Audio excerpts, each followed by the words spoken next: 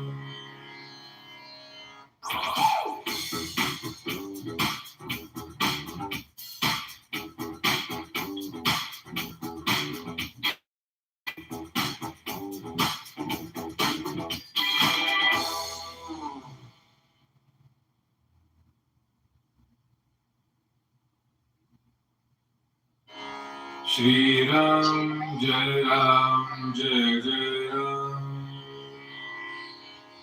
Shri Ram, Jai Ram, Jai Jai Ram. Shri Ram, Jai Ram, Jai Jai Ram. Did you want to say something, Z?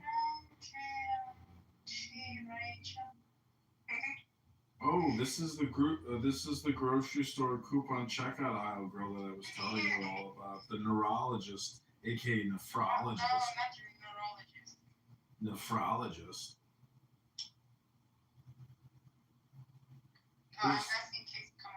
There's so many made-up names for people that work in medicine. Neuroscientist. Exactly. Different neurologist, like a doctor-ish, medical doctor. I'm not gonna be medical. Yeah, I know. I'm gonna be a doctor of philosophy. Coupons for life. But how's your? Shri Ram. Huh? How's your city going on? There's mass deportation going on. Chicken Hillary called. Do you want to call her back? Yes. Hold on. Let me ask Kate to be in. Because Kate wants to be here. Hold on. Chicken Hillary. He's gonna call Hillary. Hurry up. Yeah, I told him. Call her. Oh, there she is. He's gonna call Hillary. She just called me back. I talked to her yesterday about you too. She was like, "So you take it back?" She's like, "You're gonna apologize and say I'm not fat and ugly?" I was like, "We'll leave that up to the audience. And have a great day." And then she like hung up. It was so funny. No, we had a really long conversation. She knows a lot about Elon Musk. And I think she's crazy, but she does say some things rather specific to where she seems to have some type of placement.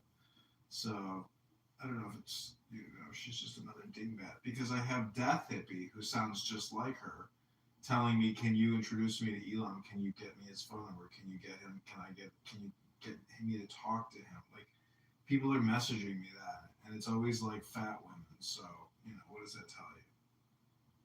There's something in the brain which is not aware of itself. Alpha, welcome. Hi. Ooh, Chicken Hillary just messaged us a photo of herself with a fish at her face. She wrote, "Call Sister Hillary." Sister! Is that the lady who was on the phone? Yes. That's like Yo, you're on the line with Abby, aka Z, and Alpha. I don't know. You want to introduce yourselves? Hi. We talked already before. How are you? I'm fine. How are you? I heard you love Elon Musk. Oh my god. Are you kidding me? No. She hates him. No, I'm not. I hate him. You don't have to pretend with us. Yeah, you don't have to pretend. We love him too. Sisters don't pretend with sisters. Sisters always tell the truth. Here's the deal. I'm married, number one. No. My husband's No, downstairs. girl. Sister's supposed to be single. I'm married. My husband's downstairs. Divorce me, girl. Mediation. You can do better. You can do better, girl. What? You could do better. Abby, shut up. Okay, sorry. He's 6'4" and That's short. Sorry, Chicken Hillary. Abby here is here on the Dopamine Cartel Manufacturing Assistance Plan, so she doesn't know how to shut up because calling somebody is a little different than just going on an open chat room. All right. Well, Hillary, come on, Clubhouse. Yeah, come on Clubhouse. I should have. I thought about it. John still hasn't apologized to me yet, though. So. I said, well, let show these ladies just how beautiful you are and let other people give you their opinion. My opinion as a bald man, troll Elon Musk. Adrian. Yeah, I know. I saw your fish face. Are you going to show it to them? No, because this is an audio chat app, not some kind of video conferencing thing. No, okay. Well, don't show it to them and just delete it. Here we go again. All right, well, I encourage you to download the app known as Clubhouse and look for Adrian Dittmann, and you will join the Sri Ram Jai Ram room where we are doing mantras and relaxing this beautiful Shabbos. Okay, here's the deal. Right now it's snowing. But look at the picture I sent you. That's my life. Fishing? Right? Yes. Well, I don't know. I mean, I like to say that everybody's really more of a spider than a fish because everybody's trying to catch somebody in their web and create a network of nodes. You are all in my web, but sometimes you forget, am I the spider or am I the fly? Okay, here. I started fishing at 2 years old. I have been fishing for over 50 years. I portage 3 lakes that almost caught. Sorry to hear that. Madhavi, welcome to Sri Ram Jai Ram room. Welcome Raju to the Sri Ram Jai room. And Mastan, welcome to the Mantras room. John, you call me man. I'm a guest. Oh, Guess me up. that's okay. You know what's better? Fishing. Guess me up. Fishing or being on Clubhouse. Being on Clubhouse is better than fishing. No, and fishing. And fishing at the same time. It's still fishing though. That's my point. Is fishing or webbing? It's all the same shit. John, I spend 10 hours on it. Do you see my videos? No. Of the river otters and the herons and the 90 billion fish videos that I then send to my brother, who's a lure maker. Kathy, welcome to the room. Chicken Hillary is getting her dopamine feedback loop on through the phone call as opposed to joining us and being, pleasant and clown house. Wow, we got 21 people live on YouTube. 28 people. I can't believe it. Chicken Hillary, you must have posted a link to Blue Sky, so 10,000 people. Hello, Rabbi Alan. Welcome to the room. Shalom. Shalom. I love Israel. And I don't know why I took that in, but That's okay. We're not Free Palestine here. Oh, good. Welcome, Rabbi Alan. I am the guest speaker today. Guest speaker's only getting a few minutes because the guest host is about to go jump into a hot bath and play Sri Ram Jai Ram for 30 minutes. Oh, I'll leave the room open. You can all just sit here and enjoy the mantras.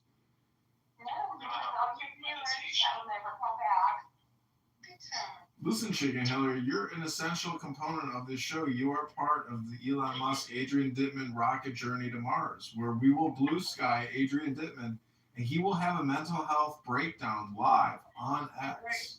I know. I'm waiting for it. And I'm not, I got up this morning and I thought, because I'm human being, so are you, John. All of us. And I'm like, God, I thought about you saying he was coughing. And I'm like, getting choked up. Like, God, this is so mean. But then the flip fucking side is, people are dying in these fucking cars. People are dying in those plants. Well, have you ever bought a toy that didn't work out, it broke, and it killed you? No. Oh, well then, why are you complaining? Well, what I'm telling you is, you know and I know liar he is and what a deceiver. It's not just that he lies, it's like he says the exact opposite of the truth, which has to be.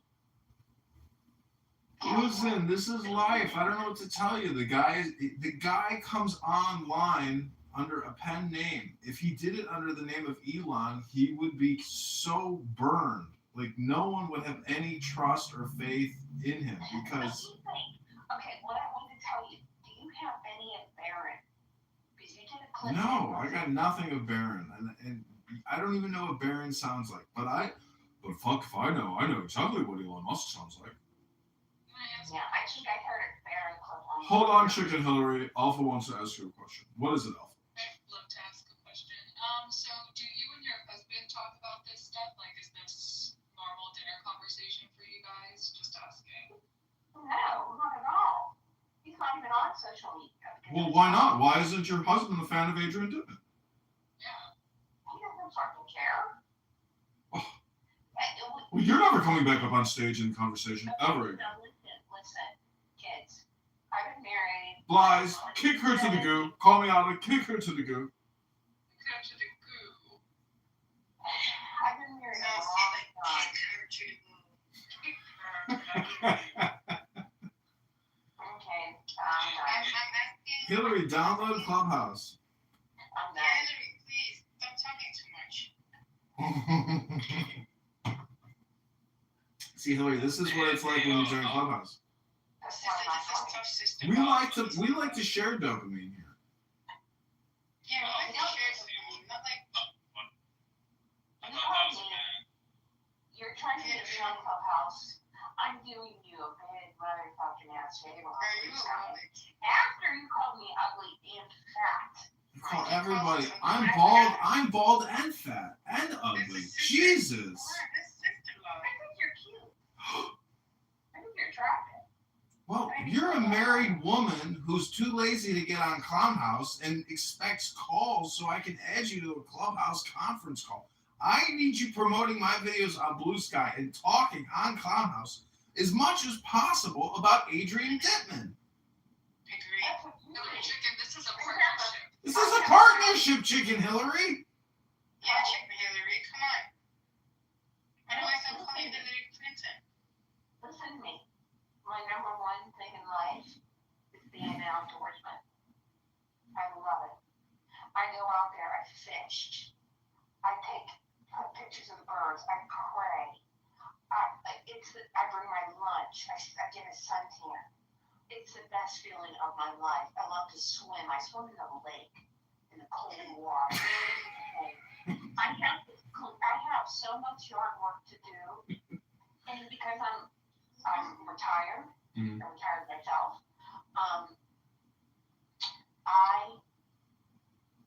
To save money, I do it all myself, or a lot of it, and I'm a decent painter. So, you know what I mean? I'm busy. Sister, we are busy too. Right? And if you have a house, an old house, do you have an old house, John? Mm-hmm. You know what it is. I mean, something's always breaking. He's painting this, cut the grass, blah, blah, blah. And then something breaks. Oh, and then forget about the projects that have to come in like 17 stages because you can't get this done before you do that. And you can't do the floor before you do the rug. And if you do the rug, then that'll tear up the basement thing. And then, I mean, so there's always something that's wrong. I'm sorry, Hillary Chicken, but this just sounds like a bunch of excuses to not sharing Adrian Dittmann live. While you're waiting for those fish to snag a line, you could be sharing this to Blue Sky. They don't come automatically. When I'm not concentrating on the fish so they're not harmed, because I practice CPR, catch, photo, release. He practiced fish CPR. That's the stupidest thing I've ever heard. You just said you perform CPR on fishes that you catch.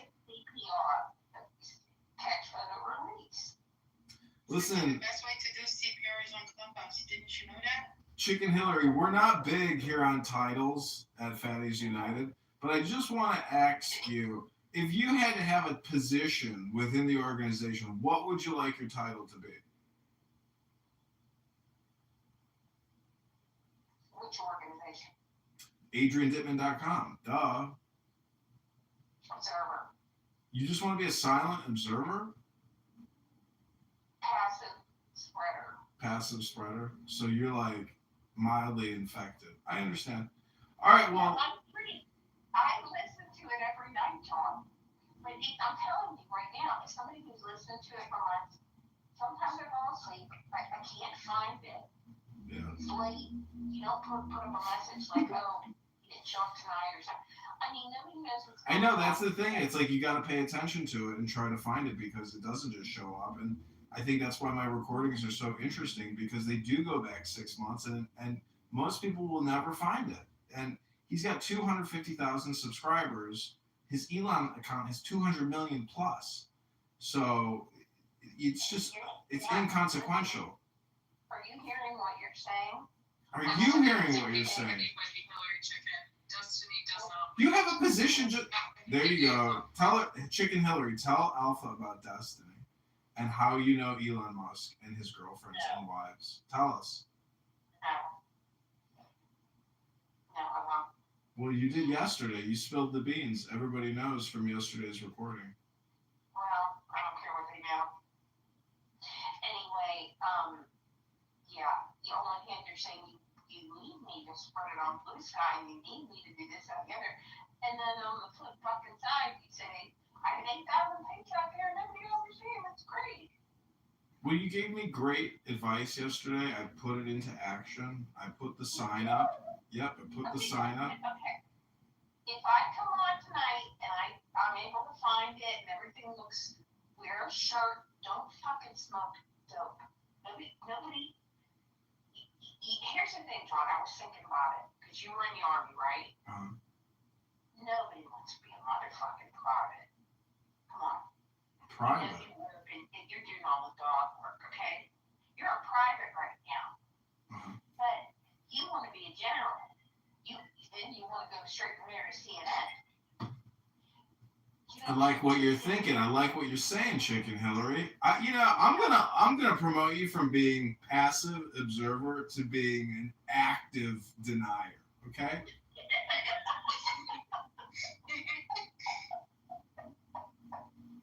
think you're great. I think you're funny. I think you're talented. I do. I really, honestly, from my heart, I do. I laugh so hard at some of your titles. It's the titles themselves. Elon eats steak and burps, failing correction.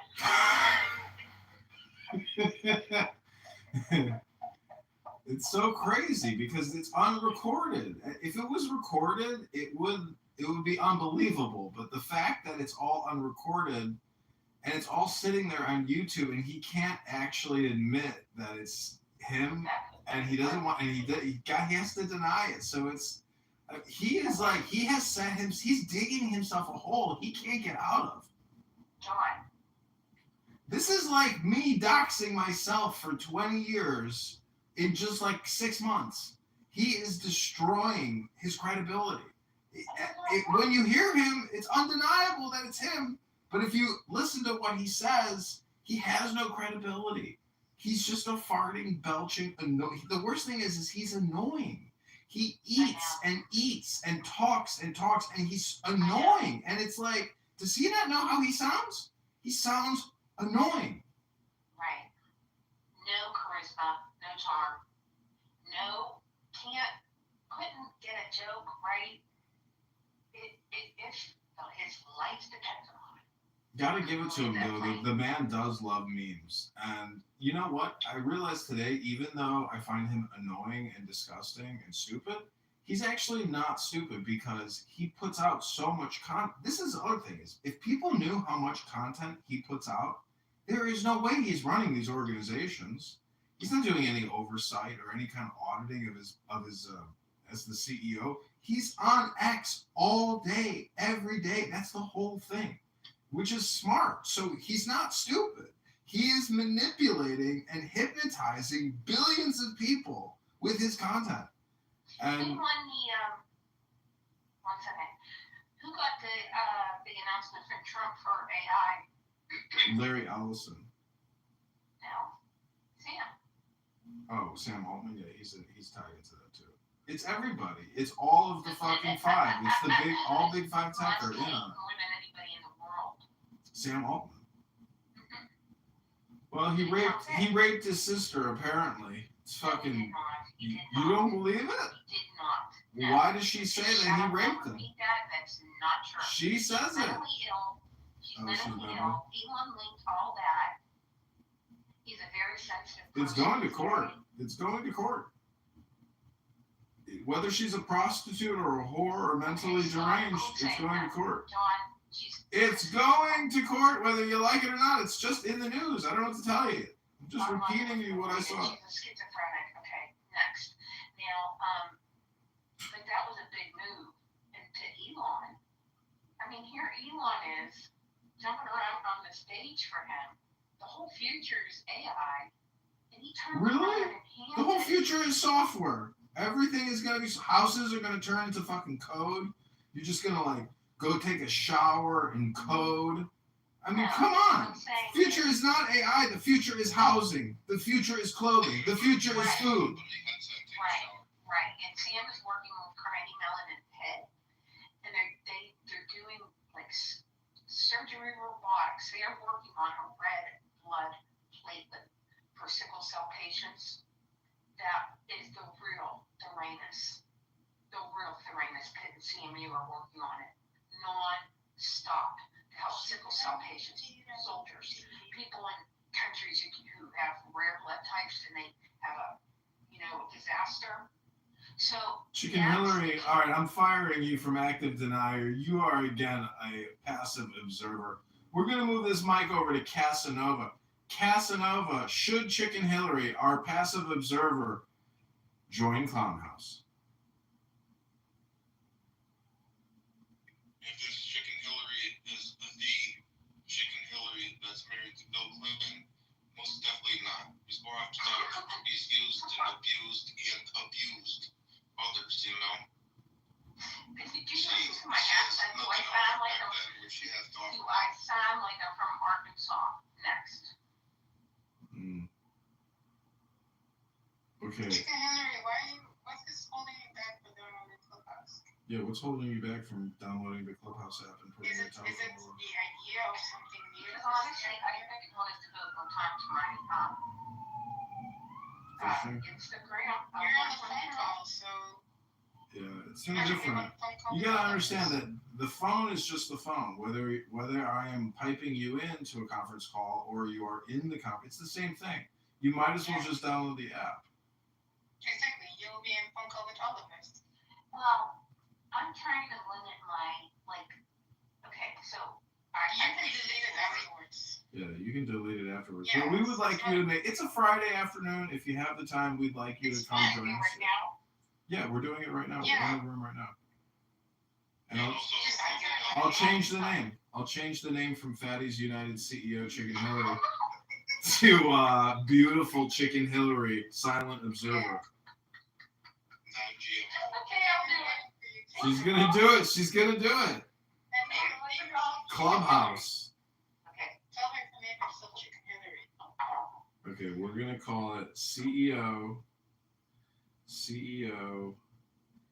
That's right. CEO Hillary. I need to change my picture. This one looks ugly.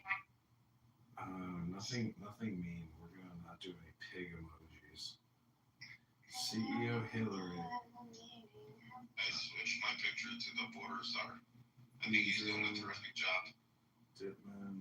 Oh my gosh, don't even let me start, girl. Why, what happened? Trump happened. I'll bet you anything. But he's getting a lot of stuff done this week. Yeah, what? It's been a full week and he got a lot of stuff done. What did he do? He made America great again. No, he didn't. Bullshit. He declassified the files for John F. Kennedy and Martin Luther King's assassination. He mobilized troops to the border. He labeled the cartel a terrorist criminal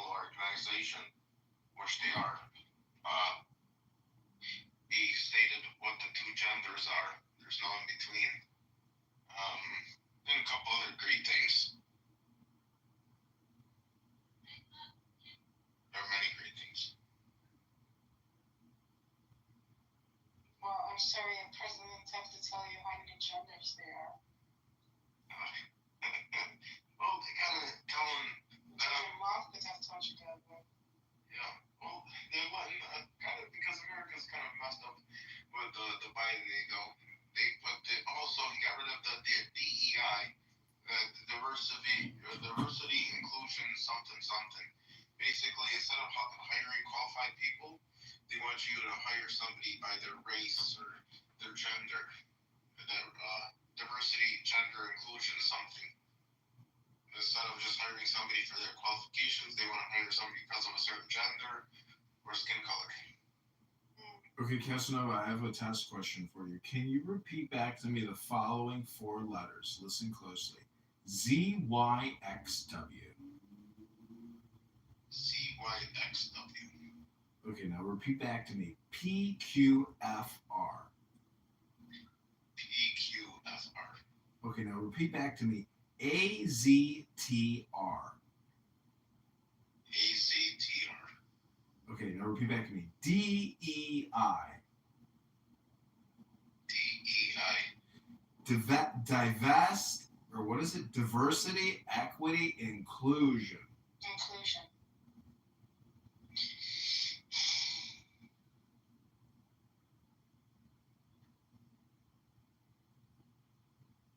I'm just kidding around, but yeah, I wanted to see if you could do 4 variables in your memory. Yeah, I could.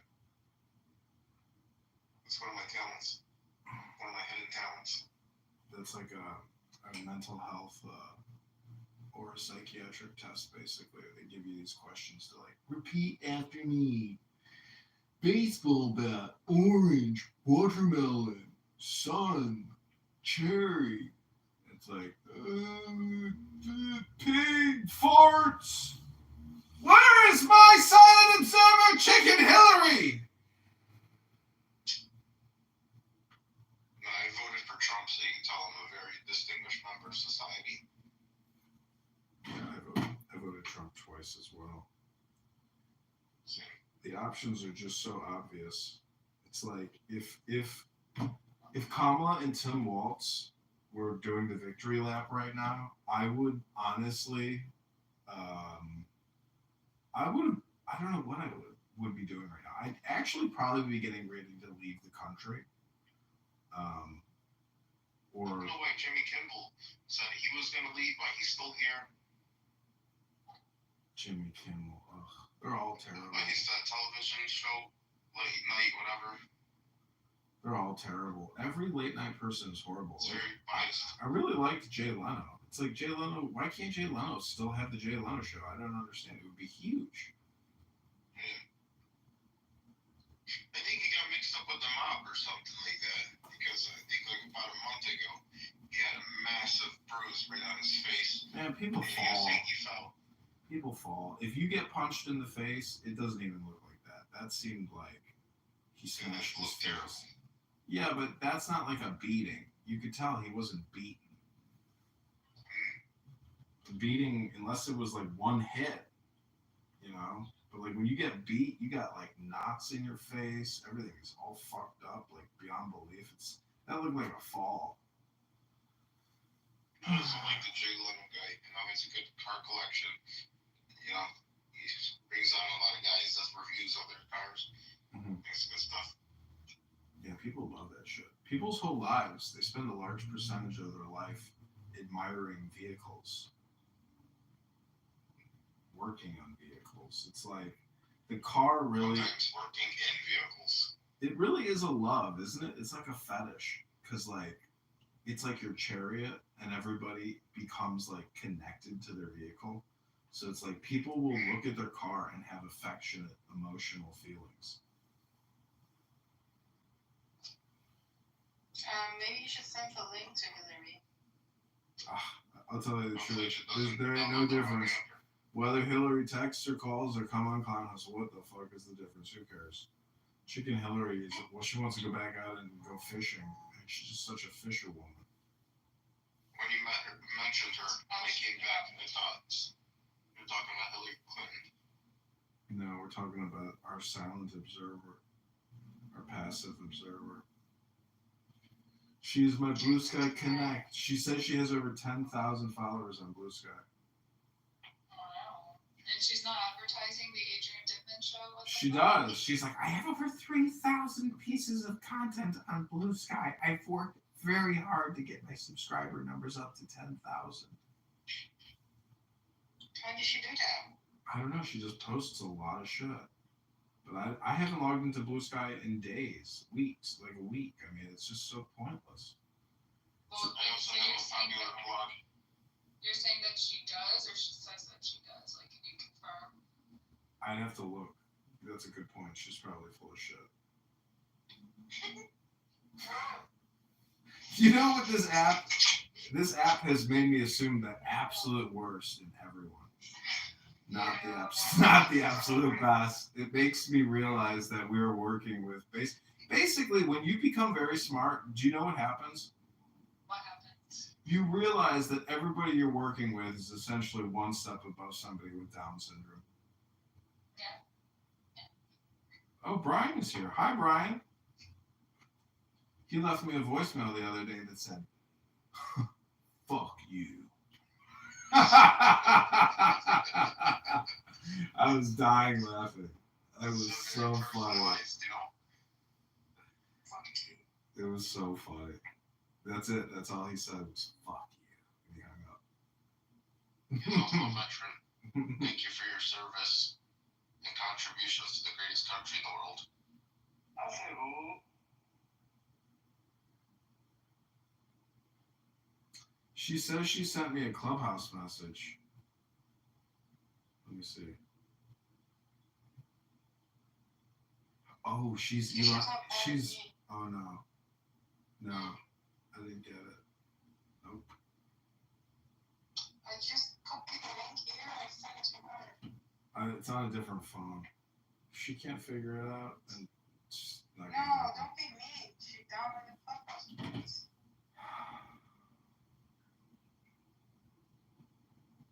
I don't have a way to Don't be send. mean to our little retarded friend. I don't have a way to send her a message with the link. Too You lazy. call her, right? Yeah, I'm just gonna put her number in the chat, and you can fucking message her. Oh, and that's not the best thing to do. Yeah, maybe don't do that. Yeah, probably private message the phone number, but definitely not put in the chat. Well, see, I don't really care. I hate to tell you, I really don't care. Elon Musk is here. This is probably chicken. Check it. Yeah, like if someone else, they might have like business or something, but they put one of my phone numbers down in my comment section. Please, let me see here. Yep, it's there. You have said double T, double M. Yeah, she knows. She knows. She knows. It's a big part of her life.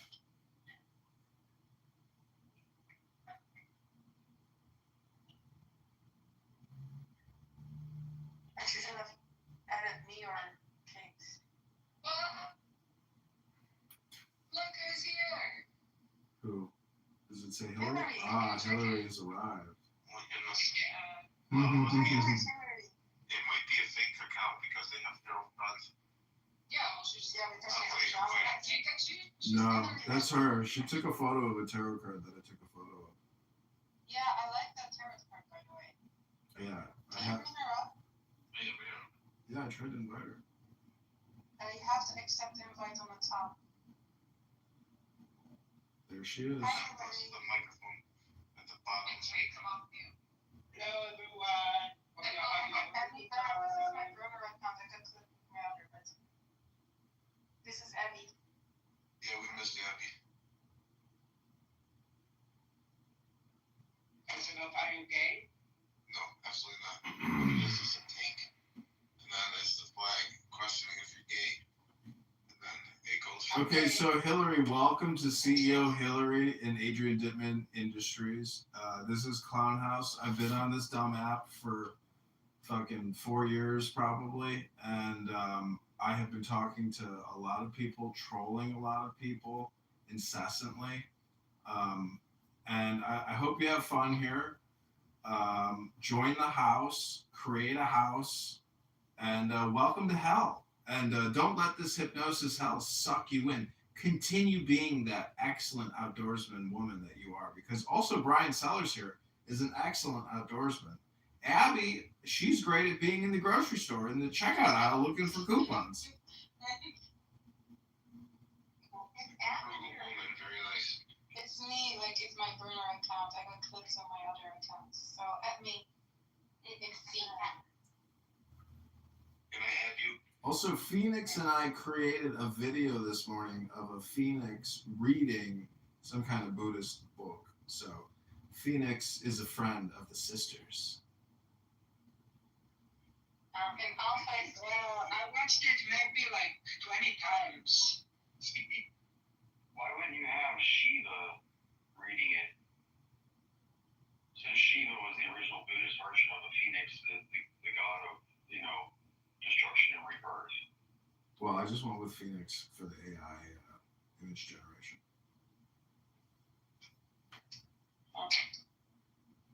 Two cents worth of information for next time. So Hillary is a big supporter. She's helped me essentially dox Elon Musk's burner account, Adrian Dittmann. And without Hillary's dedicated support to spamming out my YouTube links, we never would have cracked an egg known as Elon Musk. Adrian, may I ask you a question? Wait, you guys trolled Elon Musk? John, You guys trolled Elon Musk? can you mute everybody for a second? John, Adrian, whatever. Yeah, just go ahead. Everybody will be quiet. Okay, John, number one, this question is for John only. How many views do you get on your YouTube links? Hundreds of thousands a month. How much do you get on the Elon links? A couple thousand, 10,000. So where are most of your views not coming from Adrian Dittmann? No, they're mostly coming from the algorithm. Pardon me? John? Elon Musk is in the audience. Oh my goodness.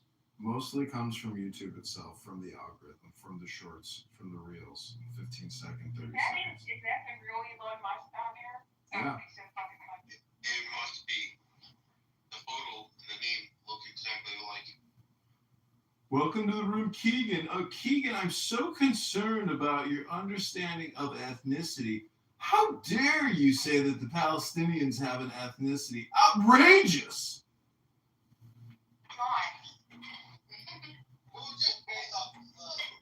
I don't want to talk about Jewish Palestine. No, I don't want to talk about it. Hillary, it sounds like you've been on Clownhouse for years already. Hillary, how do you know how this game works already? You've been doing this before, we can tell. We knew you were on this app. You've probably been on here being silent for months. Fucking liar. Hillary, you're a deep state Clownhouse agent. We know it. To me, you're children. Children? You take photos with fish next to your face. Is this my mom? Yes. Mom? Hi, Keegan. How you doing, hon?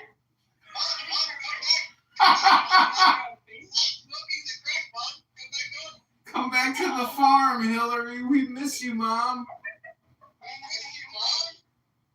I love us so too much, Keegan. I'm sorry. No, you're not. I tried to ask you a question and you wouldn't answer me because you didn't hear you over me because you kept talking over me. Didn't tell at all. So wait, Hillary, you claim that you know me from YouTube or X? Were you, okay, number one, I want to ask you something. Were you JK420 on Reddit? No. That was Elon. I busted him. I have busted an Elon on Reddit 6 times. Which what Reddit threads is he posting on? He posted on, okay, the weird ones. Am I the asshole? He posts on dad jokes. He's been lately posting on the UFO sites a lot. Pardon me? Continue, Bob. I'm gonna slap the shit out of you, Keegan, and you're not getting Hillary, you are so full of shit. You've been on this app before. You are so full of shit. Fine. I worked in electronic publishing my whole career. I have 8 years of university education. Okay? You're much more fun on the phone. You know tarot cards are haram? Nobody cares. You understand it? Yeah, so tarot cards is so now. Oh my god, what I was trying to. By the way, I'll never get my head out. I'll never get it out. It's John.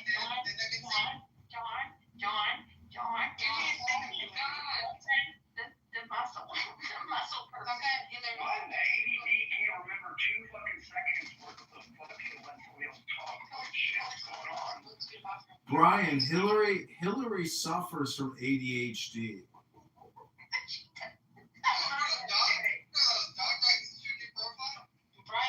Brian is Doc's name. I don't care.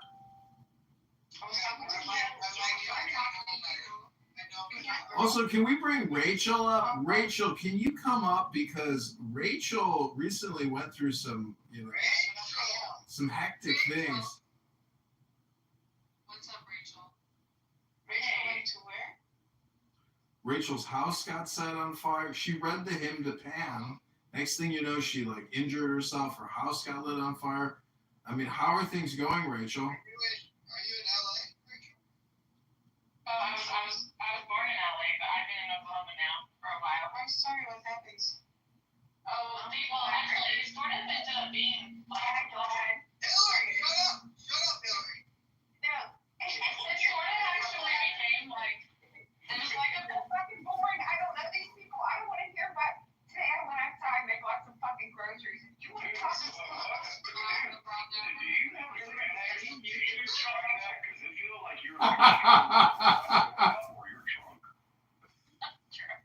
I'm a fucking. If I'm the one calling you drunk, you know it's bad.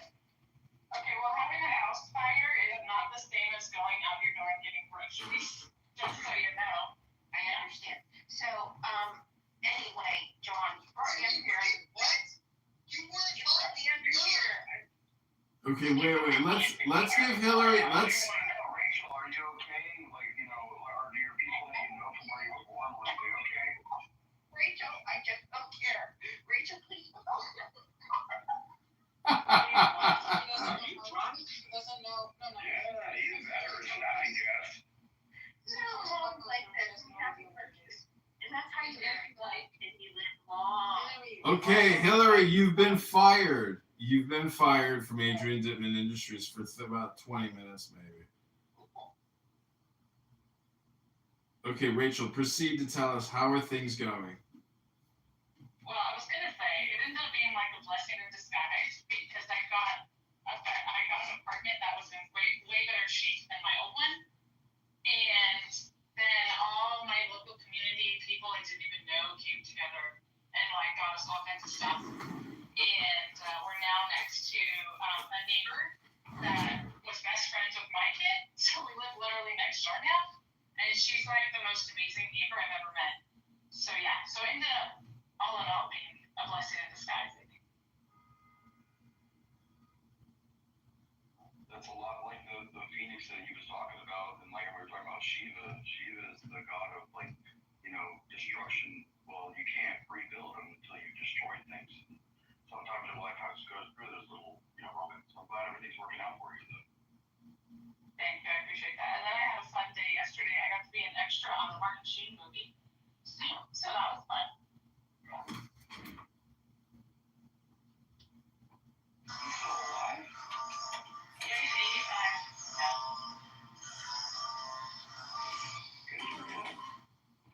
Good for you. Yeah, I didn't realize. And Louis, he comes on here too. Martin Sheen comes on here. You have an interesting bio. Oh yeah. People always want to know about the schizophrenia and psychosis advocacy work. That's what are you a mental health or have schizophrenia? Well, I actually have psychosis, which is it's bipolar 1 with psychotic features, and so I do have break like schizophrenic would have. Mine just aren't as long lasting, and they're spaced out by years. So it's not like something I deal with all the time, but I've had 4 of them, and landed in the hospital 4 times. Oh wow, that's intense. Sorry. So, Adrian, what do you want to say? I was gonna say, health, wealth, love, peace of mind, happiness, and strength. I'm glad everybody is having a wonderful pre-Shabbos. It's Friday, January 24th, 2025. It's 3:04 p.m. CST. I am going to leave this room open, but there's going to be no moderation for like the next 30 minutes, and I'm going to go on mute. So I just want to say LOVE to all of you beautiful people. Make it a closed room then, because nobody can come up. Okay, does somebody want to be a mod? Let's make I see a mod. Okay, let's make awesome. I don't know. I feel like I would be a better mod than everybody. Okay, we'll make Brian a mod. We'll make Abby a mod. We'll make Alpha a mod. We'll make Hillary a mod. We'll make Phoenix a mod. Everybody's a mod! Whoa. Keegan, I was saying Vaginus will be on next week.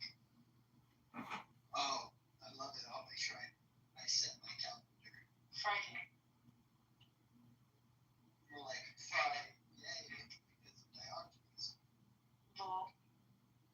Not Hillary leaving.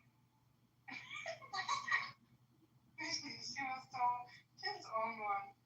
She's kind of Is she? No, she's not. Is she? Phoenix, somebody thought that you were swiped accidentally. Phoenix, somebody thought that you were the same as that you were Galaxy vendor. Do you know I'm sure you know Galaxy, right? Phoenix? Yeah, I know Galaxy. Yeah. And my friend was like, aren't they the same person? I was like, Galaxy's an asshole, and Phoenix is really nice. So I don't think it's the same person. No, actually Galaxy is nice, but because people treat him really bad, he's doing the mirroring. The villain arc. Yeah, because people treat him very bad, he become like really bad for people.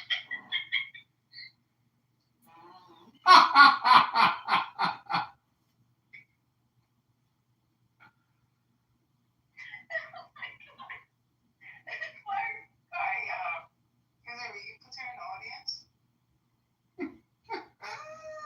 What's going on here, guys? That's not why people moving to the audience. They are not. They're put in the audience by Guys, Adrian Dittmann trusted us. I guess they shouldn't have. This is not Hillary's first time on this app. She's so funny. She doesn't even have a fucking party hat. This is not a new account. Hillary Chickens is not. Look, there's no party hat. No, because he's fine for him. Maybe I clicked on your link before. But no, she does. It's the tickets of the house. She's a spy for Elon Musk. Well, doesn't that just mean she's not a member of the house, but that doesn't mean her job? Yes, exactly. If you join the house and come back, then you'll have a party hat. Okay, I don't care. Hillary, if you want to fit in, you better start fucking caring. I know, but I put it on. Can you Elon Musk talk to you? People give me the mute button. No, you don't know. We know what we are done by age at this point. So Keegan said, Rachel, go back to where I put you.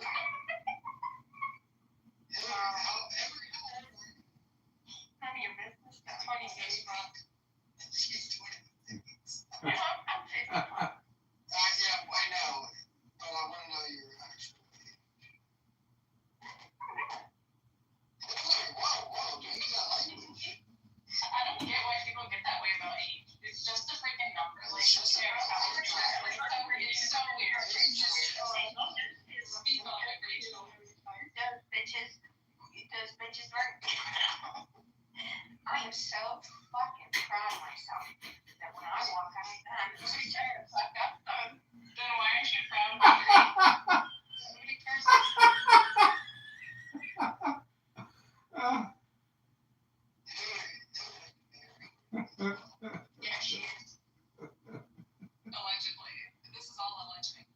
Yeah, this allegedly. So They're also very beautiful and skinny. And also, she's been an attorney and she's been everything. She talked to Elon Musk 6 times. She knows his Reddits. Hillary. This might as well be Hillary Clinton. 50 points, right? That was Elon Musk, but this is check all the boxes. Yeah. Hey, why did you stay with the man who put a cigar in a woman's vagina?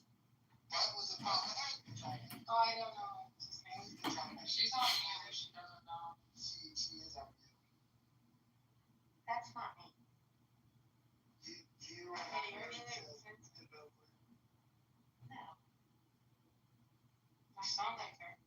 You do sound I like feel like I'm from fucking Pittsburgh. She's also from Pittsburgh. She's from Pittsburgh. She's a Presbyterian. I'm a Pittsburgh Catholic transfer baby. You're a lot about this one that you're not. You're a Catholic? Educated. It's called Jesus. What? You're so you're a Catholic, Hillary? Yes.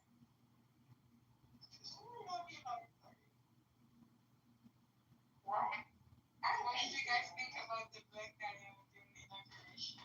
The black priest. I know you were. I thought that it was like I was transported back to MLK Day. You know, like it was Martin Luther King preaching, right? Like it was actually like with that and Elon Musk doing the Nazi salute, Roman salute. I was like, oh my gosh, it's the 1940s again. My ass is a Roman salute. Salute my Roman ass. That was a Nazi salute with a Mussolini. Just stop. You know what I didn't even try? I said, I'll give him the benefit of the motherfucking doubt. I'm going to try to do one of those test stops, okay? Because probably it was just from his heart. It just came out because that stance and his goofy ass dances and his goofy ass words. Okay, so I thought I'll try it and I'll sing a song at the same time that I know, right? So that I'm breathing because he was. It was motherfucking hard. I had to concentrate. I didn't get it right. Didn't go straight up. You know what I mean? Like I couldn't get the two in like he did. He motherfucking did that before in his life. That was muscle motherfucking memory.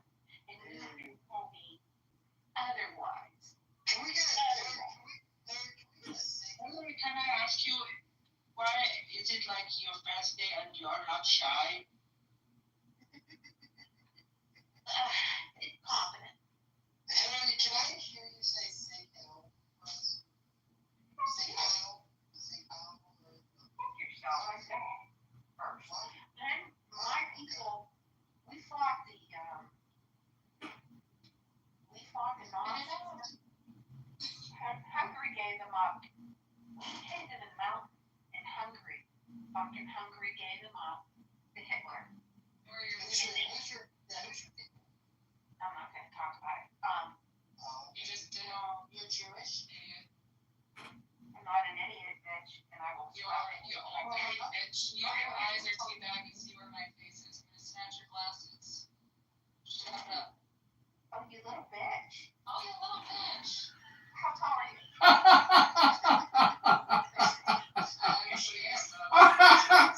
Is she that muscle OnlyFans girl? Is she an OnlyFans girl?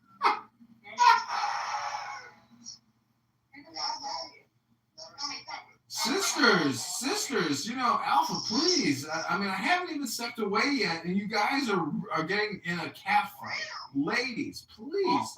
You treat each other with respect and love. It's Friday. I'm gonna block Alpha. I'll be in one motherfucking minute.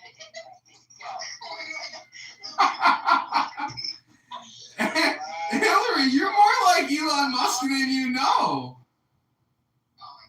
Your life depends on it. Go.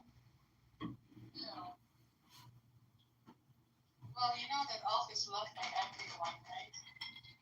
I'm here. Go. 1 minute. Feelings mutual. Thank you. Go. This government.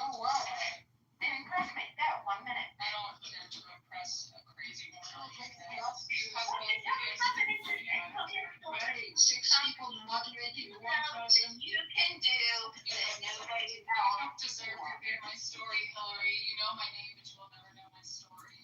I'm gonna shut you the fuck up, and I'm gonna shut you the fuck up.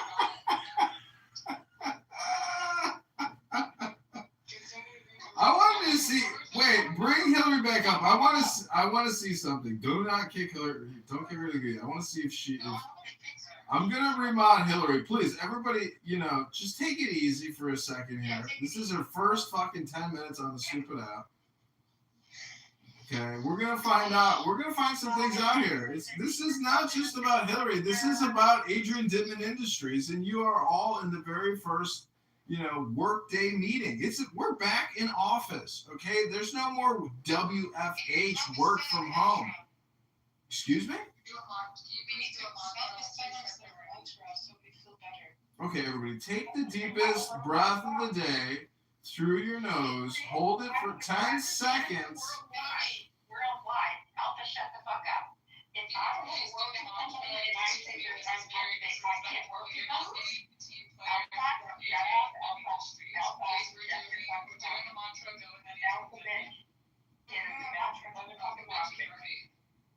You're a bitch, you have no respect for me.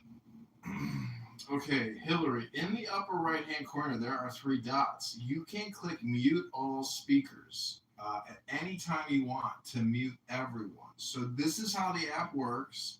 You clearly know how to have a very vigorous debate. I think you're like a seasoned veteran pro, and I don't believe this is your first time on the app. It's not my first time on the app. For fuck's sake, I was in the corporate world. My whole career, I'm an attorney. I went to college for 8 years. I went to the University of Montreal. What the fuck are you not understanding? I'm an educated person. For fuck, educated. Educated, yeah. Educated, bitch. And my dad was educated on the Indian tribal cards. She was so rude to Rachel. Poor Rachel's telling us about how her house caught on fire. All these horrible things. Trying to face for Rachel. Like, Rachel, Rachel, grow up. Grow the fuck up, Rachel. Grow up. So You have no idea what I've been through. I've been through worse than that, so it's not a big fucking deal. Do you want to hear what I've been through? You never. No, I don't want to. you want to hear what I've been through? Hillary, you're like the Sam Kinison of Montrealans. You're like, you want to hear the fuck what I've been through? I've been fucking married for 20 fucking years to a woman! A woman!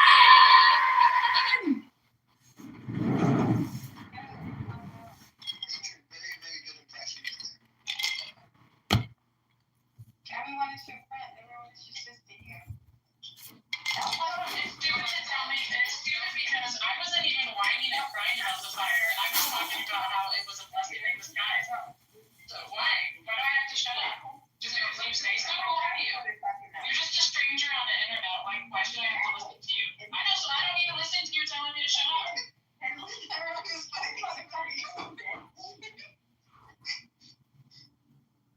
the motherfucking queen up in here. So leave, bitch. You see, you understand? I'm the motherfucking queen. And I know it. You have to start tarot cards. No. That tarot card I put there, and John, because he has a brain cell in his head, recognized I did it so he could know that it was really me. Because that's his motherfucking hand on the tarot card. That's his hand. That's John. Tell him that's your hand. That's John. Yeah, that's my picture. I took that photo. How did I get that photo, Your Honor? I don't know. You screenshotted it from wherever the fuck I posted it. You sent it to me. Posted on Instagram or something. Oh, you texted her. Yeah. Oh, I thought you couldn't text her. No, that's how we've been. What the fuck? We just called her. Seriously, and you want me to be on this app and talk to Sally Sack. It's like it's so fucking hard. You know, you can only. I will say again, I wasn't being a sad Sally Stack. I wasn't even complaining. Like, I wasn't even crying about it. So you're totally off. You were totally off.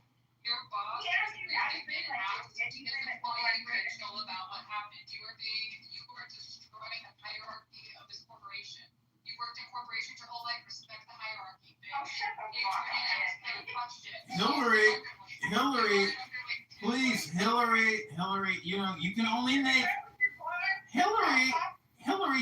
only make one first impression. This is your first impression? This is how you want people to know you? Because you know what? Well, you're going to fit right in at Adrian Dittmann Industries, Hillary. Congratulations on the new position.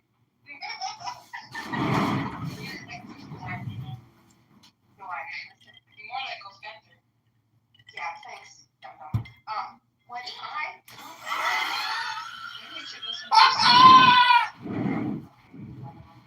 Hillary, you know what, Hillary? You can say whatever the fuck you want to these people. Fuck it. Say whatever you want. I'm promoting you to CEO, Hillary. Because you're right. These people are fucking stupid.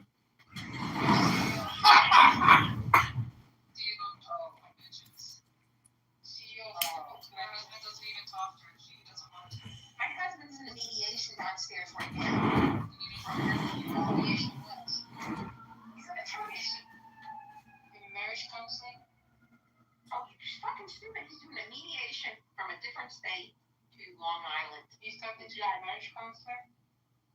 Oh my god. See, that's what I'm saying. These people aren't on my level. She needs a marriage counselor for real. Oh, look, my husband more than life itself. Congratulations, Hillary. You've been promoted. You're exactly what we needed at Adrian Dittmann Industries. We need somebody to kick some ass, put some piss and vinegar in people's souls, and get them working again. Good job, Hillary! Thank you. Now, if you could just do something with my wayward teeth instead. Just put them in the basement or mail room or give them some fucking job. Keep them busy. I like how this family's forming, to tell you the truth. Everyone has a role. John, I was a project manager. I'm going to sign my key and peel. Okay, just a project manager. That's not worldwide, bitch. Oh god, it probably was awful to work for you. Oh my god, can you imagine having her as like a manager or a radical? But you know what? You'd have made big money and you'd be retired right now because we hit the bonus every motherfucking year. How many mortgages did we pay off during the recession? Because my projects didn't fucking fail. Hillary, fuck you, Alpha. Sometimes Tell us who you are. Well, then why do you want to know my real name? Why do you want to know your real name? Why tell Lori, you're like, are you that weird person on an OnlyFans thing? Like, do you seriously think that she would come on this app and talk to you? She has more money than I have. She does not give a shit. Get your head out of your ass. I can't believe you're actually the way that you are. That's crazy. Ladies, this is not progressing into a productive work meeting. Let's reassess, recenter, and rediscuss our goals and objectives for the remainder of the day. Zay, what are you working on the rest of the day? I'm leaving. I'm leaving. Alpha, I say. You can just leave. You're going to depart. You can just go. Alpha? You can just go. No one cares. No, I don't care.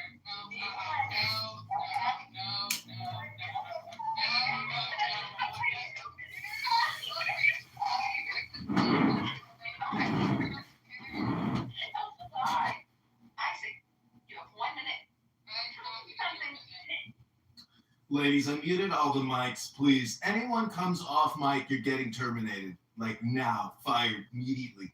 Please, let us recenter, let us be still, and let us reassess the to-dos for the remainder of the day. Alpha, what are your to-dos for the rest of the day?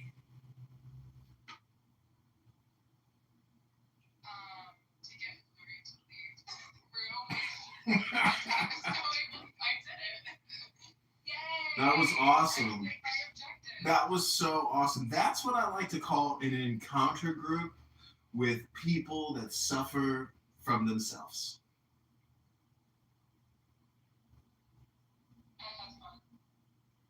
That was awesome, in my opinion. I hope, and you know she's coming back. She's going to be a regular. Did you know how much dopamine she just got from this encounter? Oh, so much. Buckets. Buckets. Buckets. Okay, so I also had an emergency call from Ish, from the kingdom of Ishkanda. He gave me my first N card here. Like Ish, you know Ish, right? He gave me an N card. And so he called me today, and he was in the hospital, and he said he's got like another week left or something. So I read to him a special little prayer, and I think he's going to be okay. And I told him that we've extended an invitation for him to join the cartel, the dopamine cartel here on Clown House, where we have a dopamine industrial complex growing quickly. Let's give a big shout out to our friend Hillary, who is now transferred to the live stream on YouTube. Great job, Hillary. Great work kicking heads and getting people to do work again. Everybody's got to be back in the office doing their jobs. Otherwise, you're fired. Hillary, why you leave? You lost. She couldn't handle my alpha energy. There's a reason I'm the number one alpha on Clubhouse. That is true. Beta. Hillary Beta.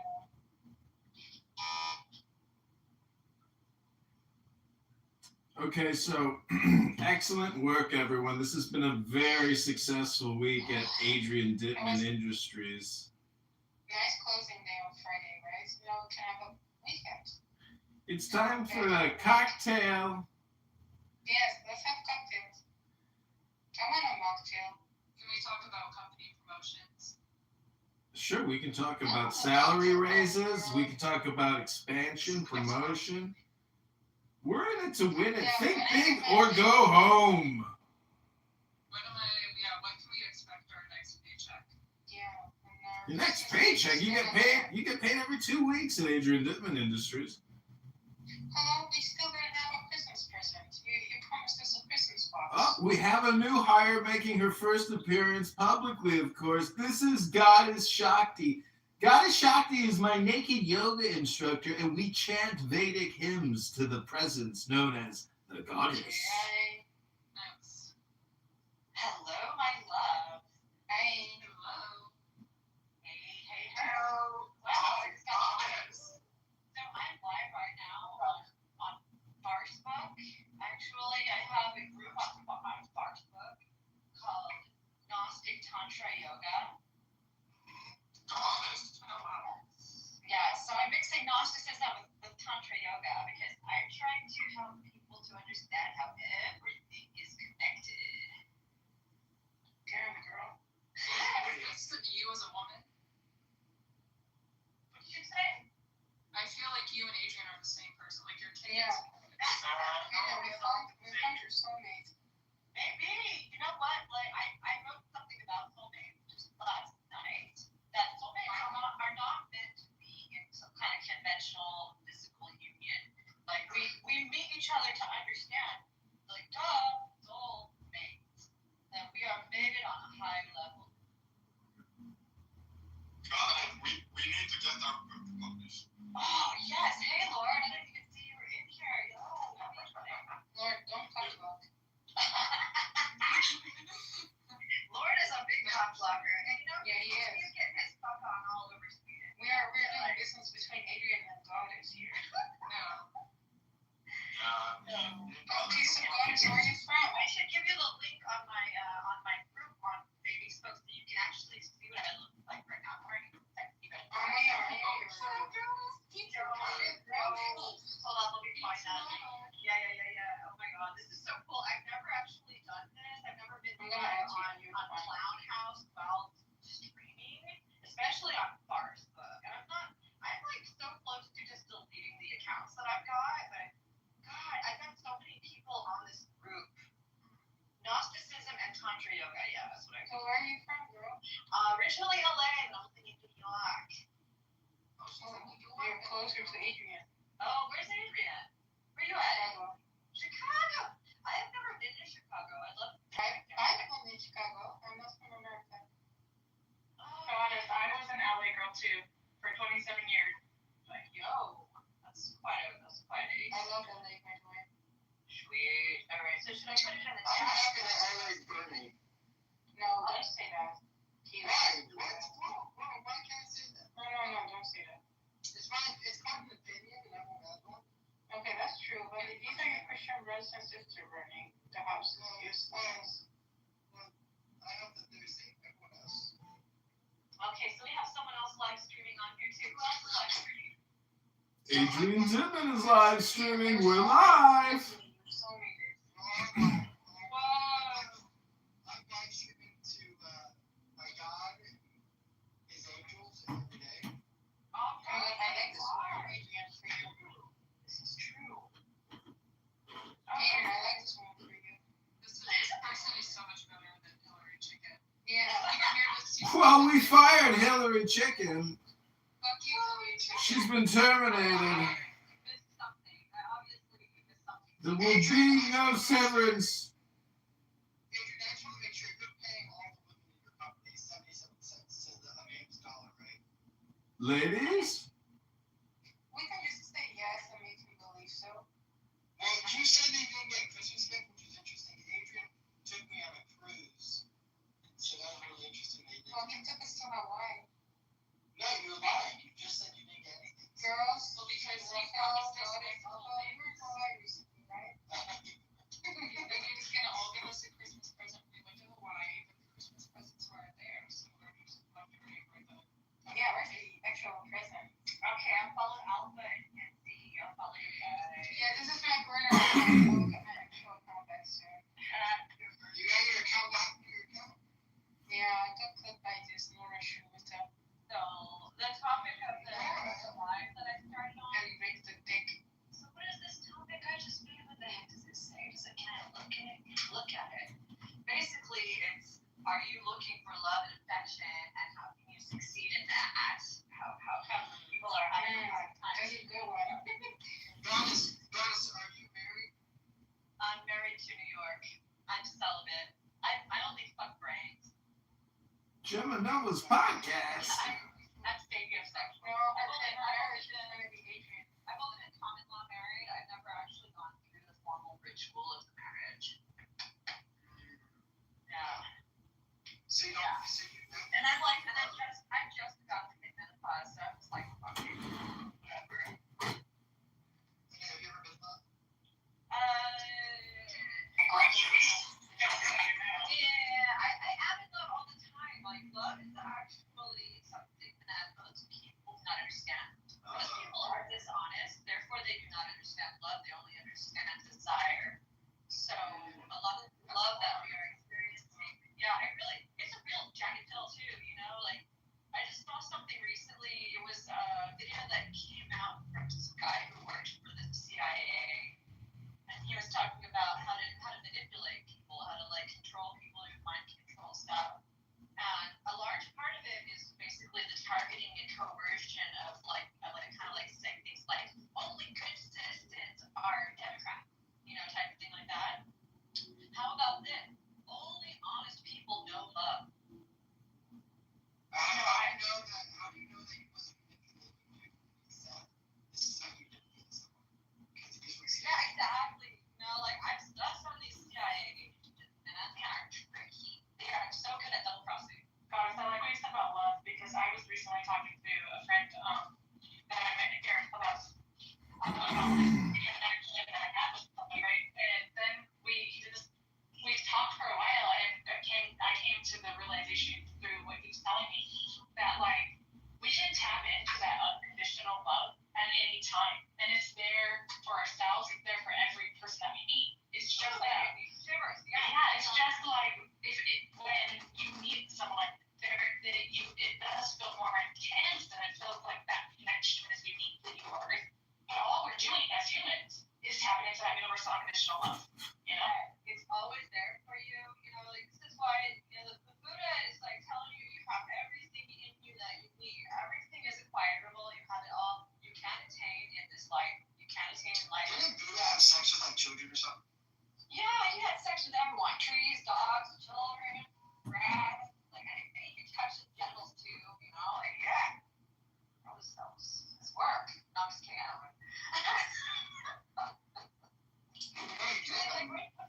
What's the story about the Buddha having children? I've never heard that. Yeah, I haven't heard that either. Oh, yeah. You guys don't know the story. That's a Keeganism. I heard about Muhammad. Trying to live wholesome has It seems like everyone that sex with children or something. Yeah, have you seen that guy on YouTube?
FaceTime. The first time I have, and just London. I picked London. Elijah Woman killed.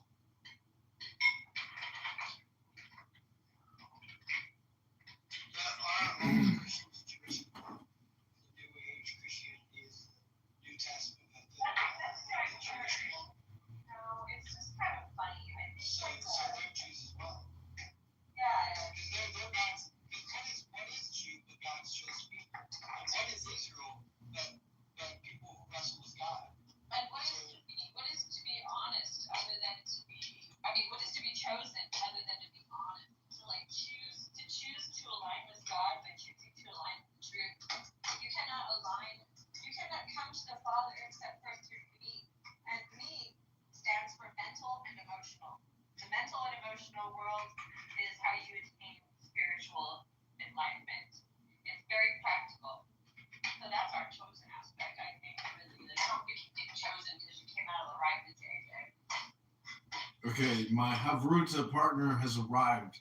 My fellow Talmud Chacham of the Torah, Zach Ruda.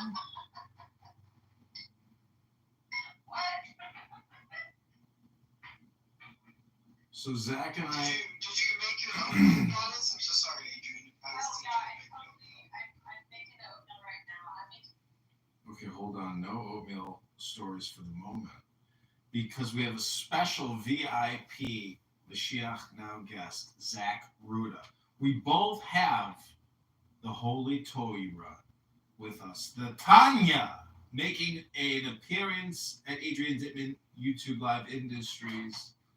Zach, do you have 10 minutes for Torah?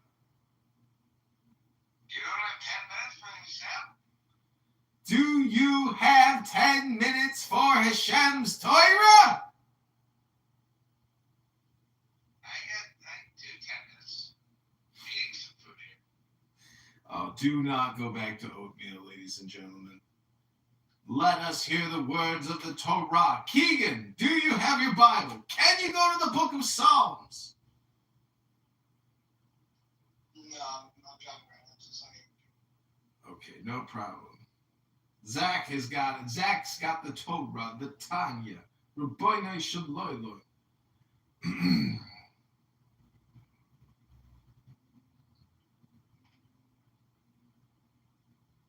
I was going to tell Abby to try to find us a coupon for a Torah discount. My oats are the most kosher shit you can ever eat, man. Yeah. Do you like cheese pizza?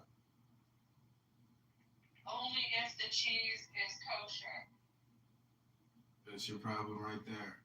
Trick question. Every pizza is divine.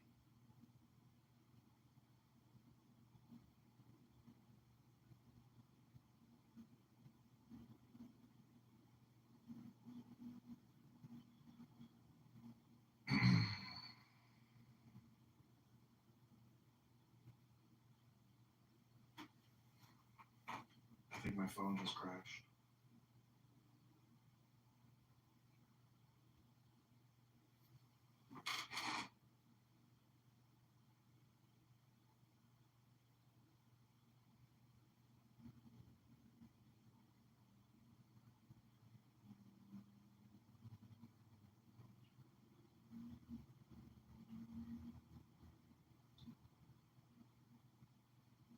And it's so extreme that it just it removes people from live stream.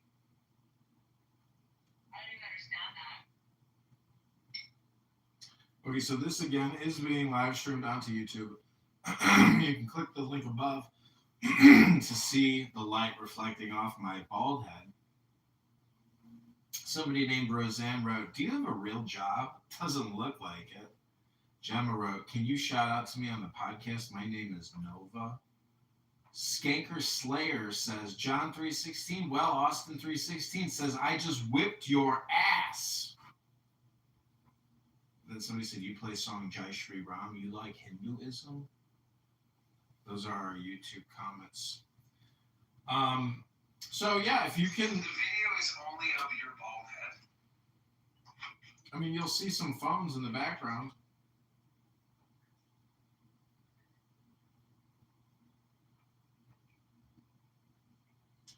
Okay, since you're eating, I am going to read from this incredible little book I have. I had to leave and come back here, but it might be taken. Sorry.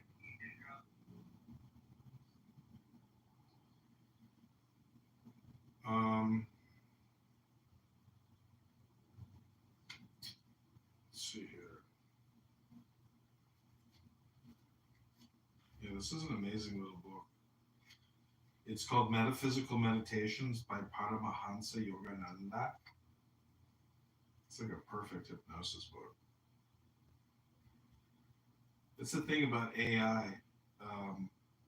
Like you could feed this book into AI and even expand it, which would be kind of cool. But really, I mean, how much more expansion do you need? So I'm going to read to you Expansion of Consciousness.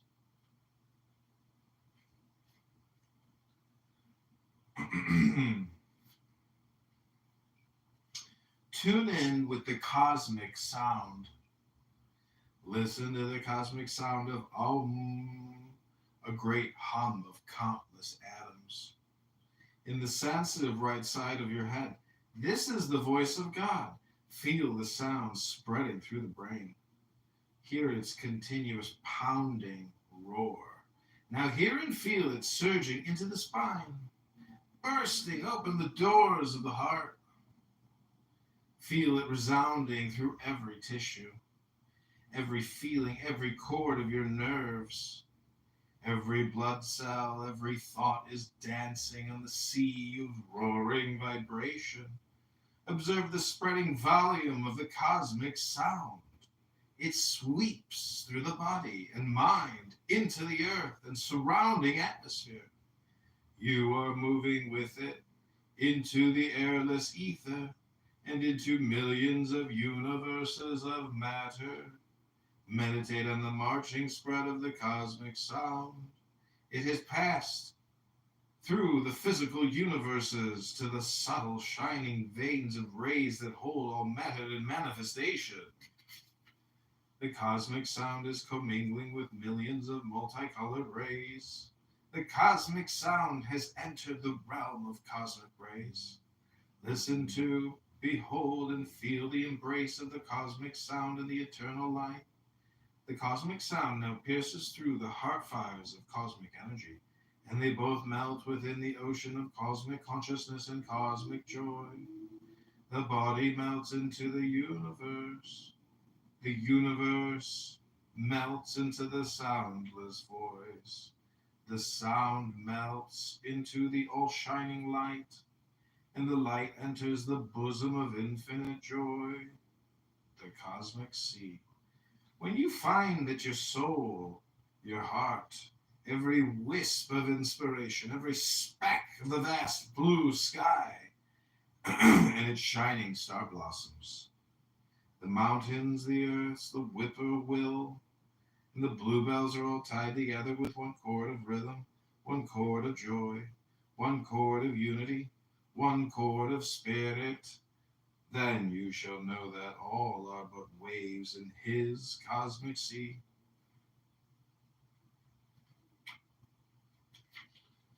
Okay, this is called I Go Within. I was a prisoner, carrying a heavy load of bones and flesh, but I have broken the chains of my muscle-bound body by the power of relaxation.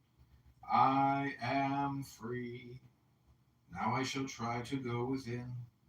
Bewitching scenic beauties, stop your dance before my eyes. Lure not my attention away. Enchanting melodies, keep not my mind enthralled in the revels of earthly songs. Haunting sirens of sweet sensations, paralyze not my sacred intuitions by your enticing touch. Let my meditation race for the sweet bower of eternal divine love. Luring aroma of lilacs, jasmine, and roses, stop not my homeward marching mind. These tempting enchantresses of the senses are now gone. The cords of flesh are broken. The grip of the senses is loosened. I exhale and stop the storm of breath. The ripples of thought melt away.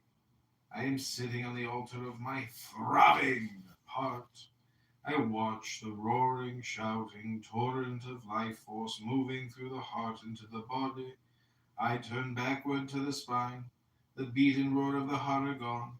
Like a sacred hidden river, my life force flows in the gorge of the spine. I enter a dim corridor through the door of the spiritual eye, and speed on until at last the river of my life flows into the ocean of life and loses itself in bliss. God's vastness I glimpsed in the skies of quietness. His joy I tasted in the fountains of my existence. His voice I heard in my unsleeping conscience.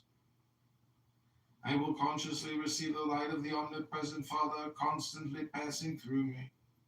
Oh, Father, break the boundaries of the little waves of my life that I may join the ocean of thy vastness. Okay, I'll take a break there. If somebody else wants to read something. Oh, we lost our audience. I guess we didn't lose the audience. We lost the stage. They wanted their dopamine but couldn't get it. This is a dopamine cartel here.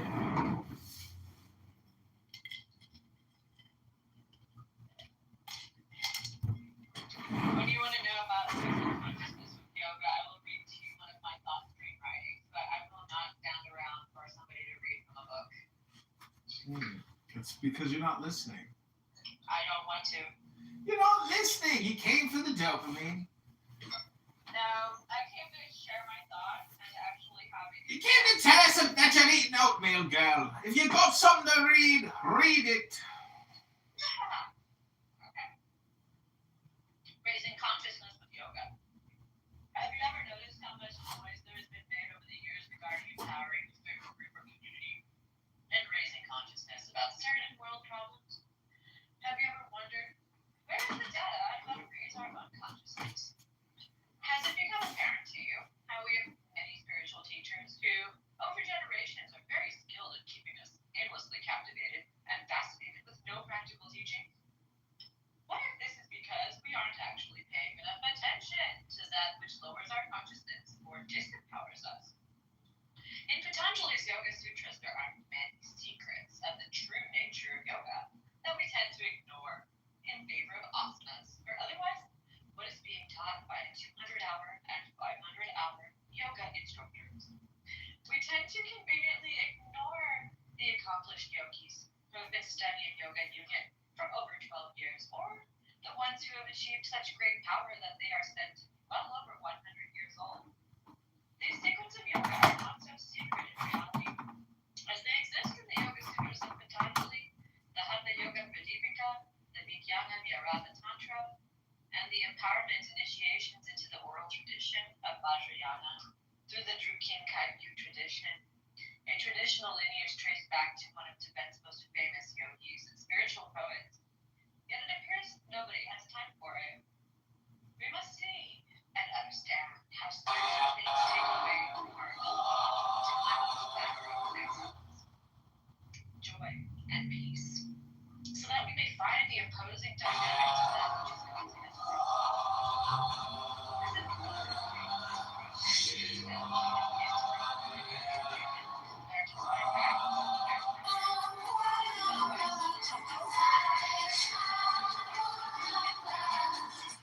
This is called Oh Brother the Soul.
meal. So I made the spaghetti squash with meat sauce using Beyond Meat. It's delicious, nutritious, and it's packed with clean plant-based protein. First, you're gonna cut open your squash and remove all the seeds and all the stringy flesh. Brush with some olive oil and season with salt and pepper. And let that roast in the oven for about 30 to 40 minutes. While the squash is roasting, we're gonna work on our meat sauce. We're gonna add our onion. Let's make the chopped chip. This is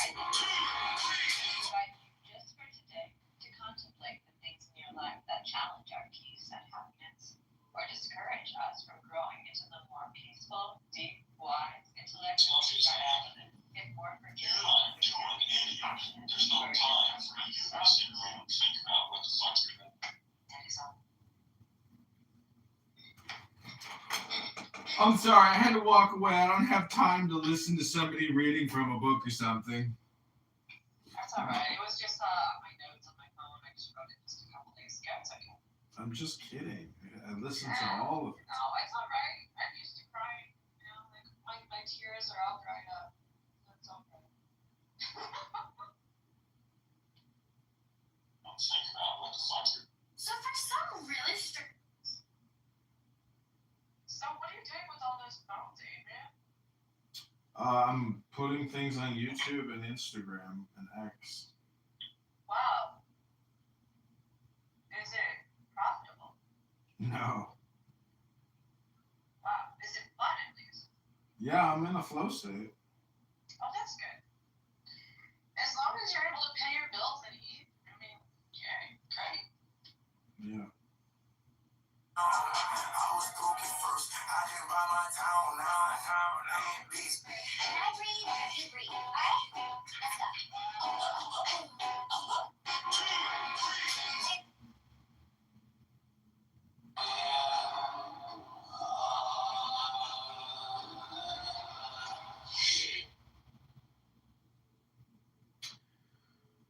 Okay.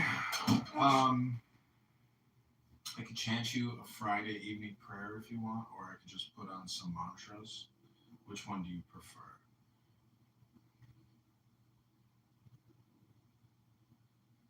Do you want to hear from the Avalon Goddess book? Can you hear me? Yeah, let's go with the other one, guys. Look, I'm sorry. I was talking to in my.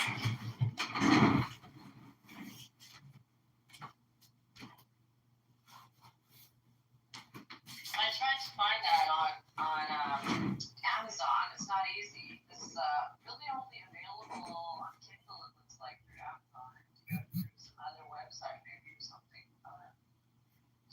It's on eBay. I saw they have a paperback version of it, I think. Oh, okay. I bought like an original copy. It was like $50, but it's beautiful. Wow. Okay. I think Arthur Avalon is a pseudonym. I think he's got another name.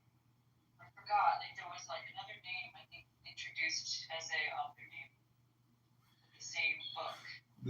I would consider this like a rare book. I don't know if you can see my YouTube live at some point, but I'm showing a picture of it. I would say it looks very much like a spell book or like a magic book of some sorts. I only see the top of your head.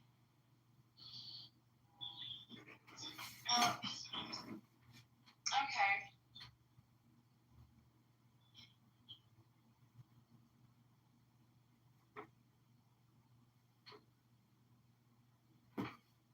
Okay, I see now. And look, it's from Pent Alpha, P.O. Box 9398, Berkeley, California. It's got an occult star there.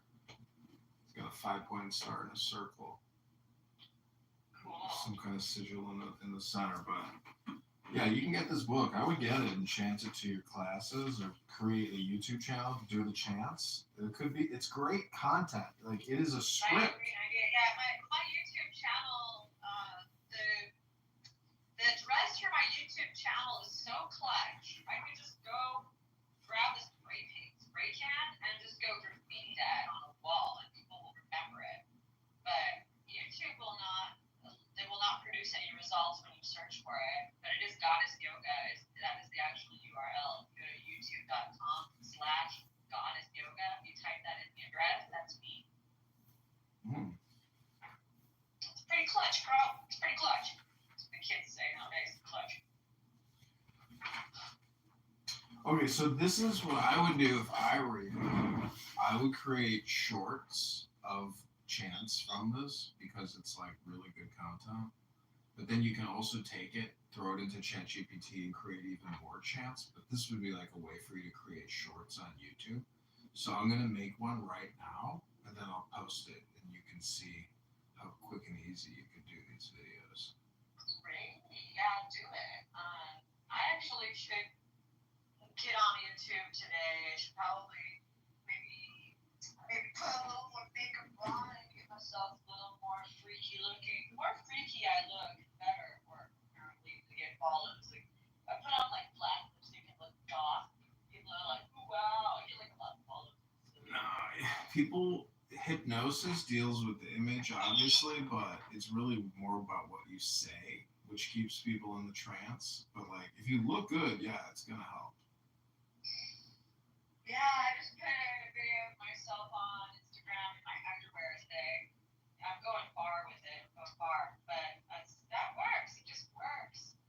Shit, I even started teaching yoga naked. I'm just like, whatever. My girlfriend in Australia, I'm sitting here looking at her now. She's dancing on poles and she's wearing thigh-high boots that are covered in buckles. I used to have something like that. Okay, I'm gonna create a 3-minute short, and then I'm gonna post it here to this room. And the title of it is called "Mother of the Whole Universe." Okay. Okay, this is called "Mother of the Whole Universe." Let's go. Sarva Vishva Jananani, from the Devi Bhagavad Gavata. I call to mind the mother of the whole universe, who has created this world, both real and unreal, and who by her own power with its 3 gunas protects it, and having destroyed it, she then plays. Commonly it is said that Brahma creates the universe, yet the learned in Veda and Purana speak of his birth from the navel lotus of Murari. Although it is said he creates, yet he is himself dependent therein. Even Murari, in the blossom of whose navel lotus Brahma was born, deeply sleeps upon his serpent bed at the time of dissolution. Therefore Ananta, with his 1,000 hoods, is his support. How can he who is himself supported be called a leader in the creation of the world? Even the water of ocean, which is a liquid substance, cannot exist without a container. Therefore I take refuge with her, the mother of all beings, who exists in all things in the form of power. Brahma in the lotus, seeing the eyes of Vishnu were closed in deep slumber, prayed to that Devi with whom I take shelter. Ambika, 11th Mahatmya of Chandi. Devi, thou who removeth the pain of thy suppliance, be gracious, O mother of the world. Be gracious, O queen of the universe, protect the universe. Thou art, O Devi, the Ishvari of all moving and unmoving things. Thou art the only support of the world, because thou wert in the form of earth. By thee who existed in the form of water is the whole universe pervaded. Thou art her whose powers are unsurpassed. Thou art the Vaishnavi Shakti of eternal power. Thou art the seed of the universe and the supreme Maya. All this universe has been bewitched by thee. Thou, when pleased, art the cause of salvation to men. All sciences are parts of thee, as also all women without exception throughout the world. By thee alone, O Mother, is the universe filled. How can we praise thee? Art thou not beyond all praise of highest speech? When, O Devi, being in the form of the universe and bestowing heaven and liberation, thou art worshipped. What words, however sublime, suffice for thy praise? O thou who existeth in the form of Buddhi, in the heart of all things. Who art giver of heaven and liberation, O Devi Narayani, salutation to thee. In the form of moments, minutes, and other fractions of time, thou art the cause of worldly change. At the time of the dissolution of the universe, thou art all powerful Narayani, all reverence to thee, O auspicious one. Okay, this is called Mother of the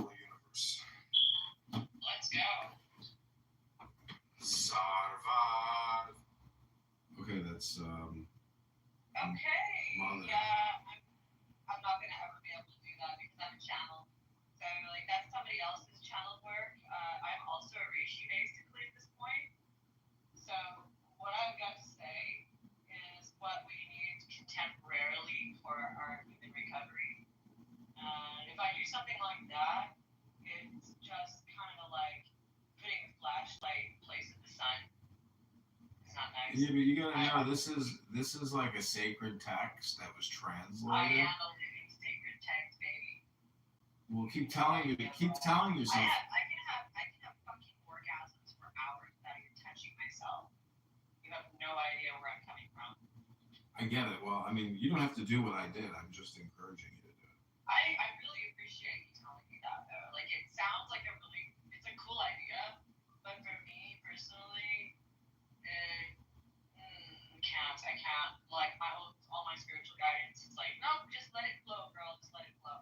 See, the thing is, you have to think of this in terms of like having a script and being an actress and creating a short, because YouTube has 15 seconds and 3 minutes.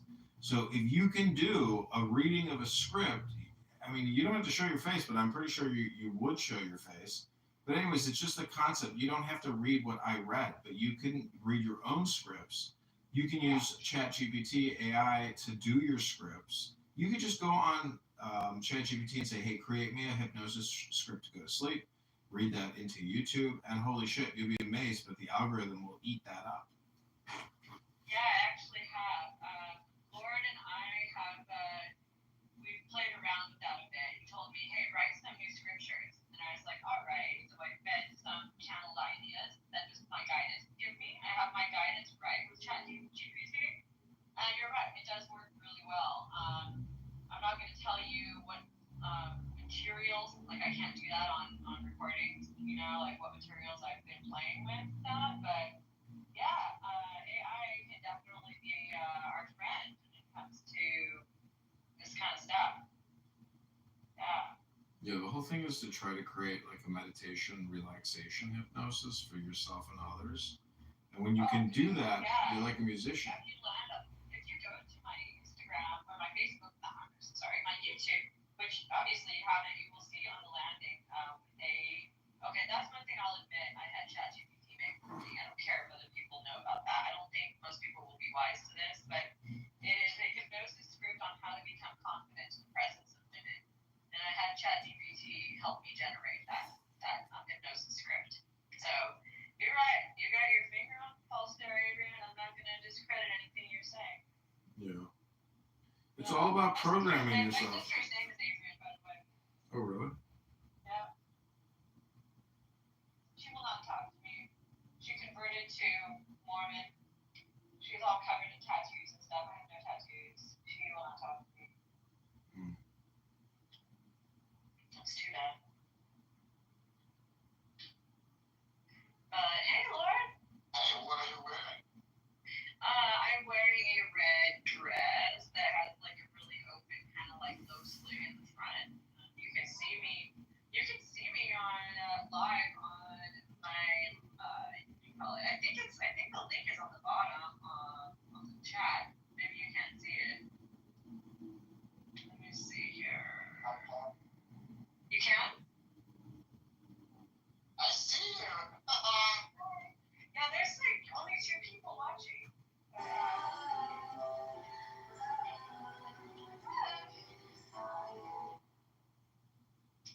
should put on more makeup or something. I got to talk to in India. He shares some really materials. He does really cool stuff. He shares all the time. I like to go in the sky.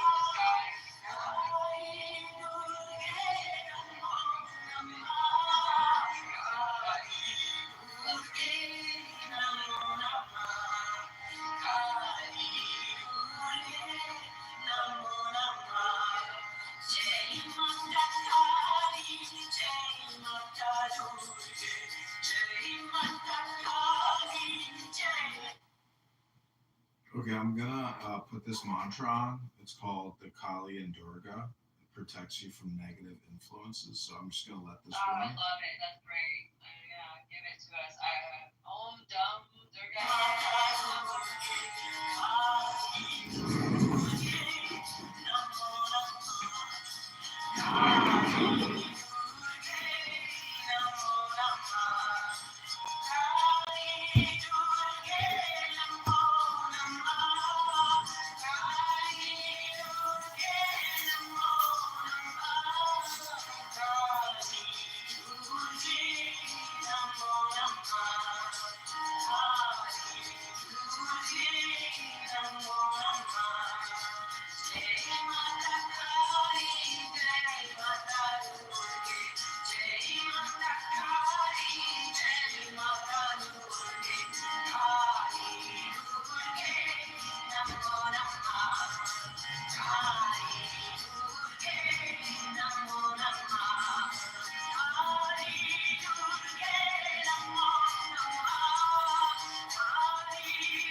Jai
street and then shoot them in the leg.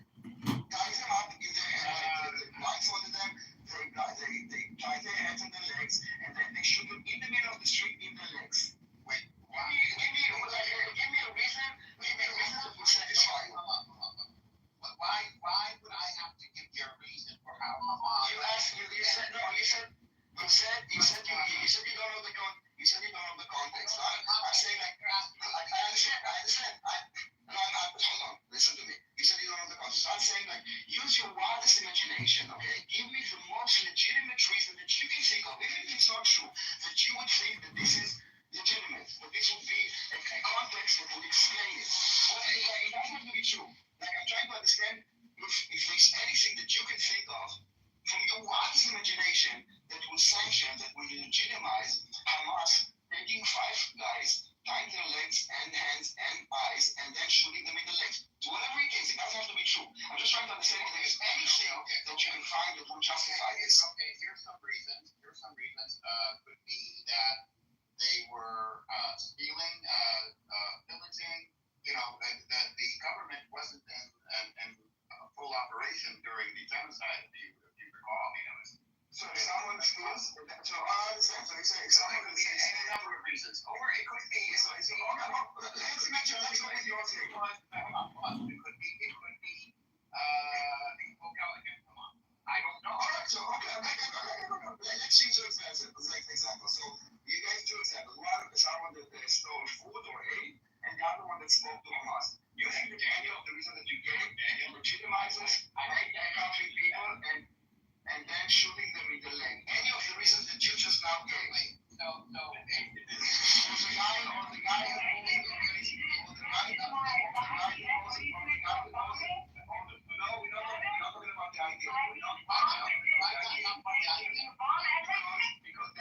Because that is your problem. You cannot handle the truth. Every time you go to the fact, the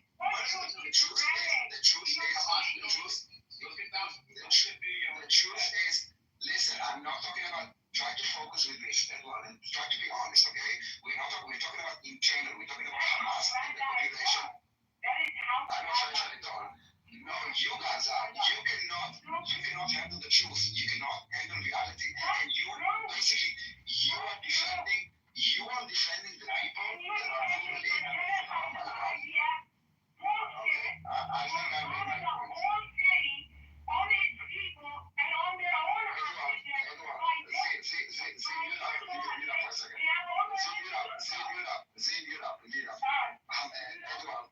If you think that anything legitimizes a government to handcuff people and shoot them in the leg, then you have a problem. And if you, every time that I talk to you about the way that Hamas weathers their own population, your answer is the argument between 46,000. You are basically helping Hamas by gaslighting the suffering of your own people. Yes, you do. Yes, you do. No, again, try to talk to me. Can you try? Guys, can you guys try to stop with talking about Israel? I'm not talking about Israel. I'm talking about Hamas. All right, guys. Wow, you cannot handle it, huh? You just can't handle it.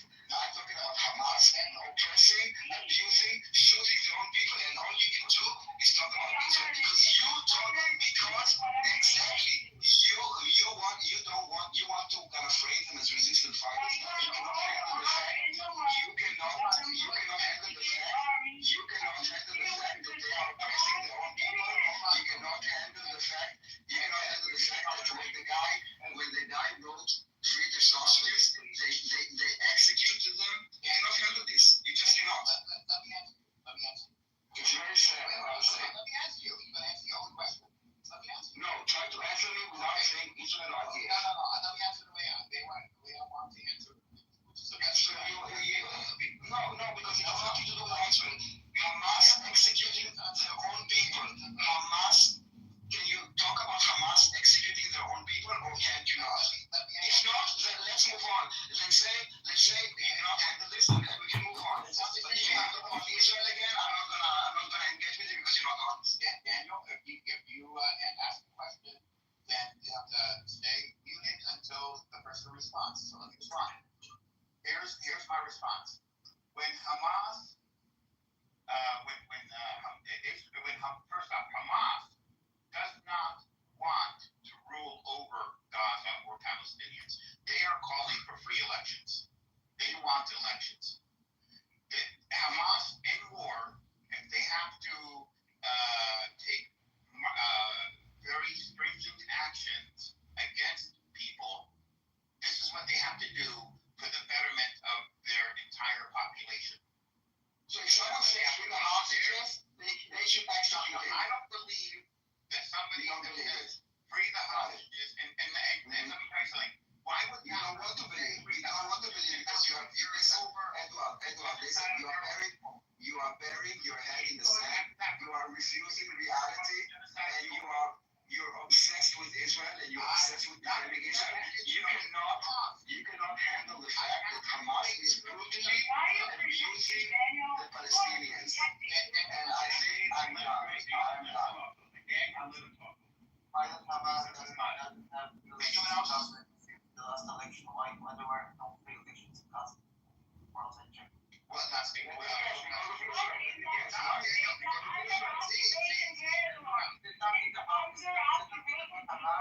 Something about Hamas having elections in Gaza.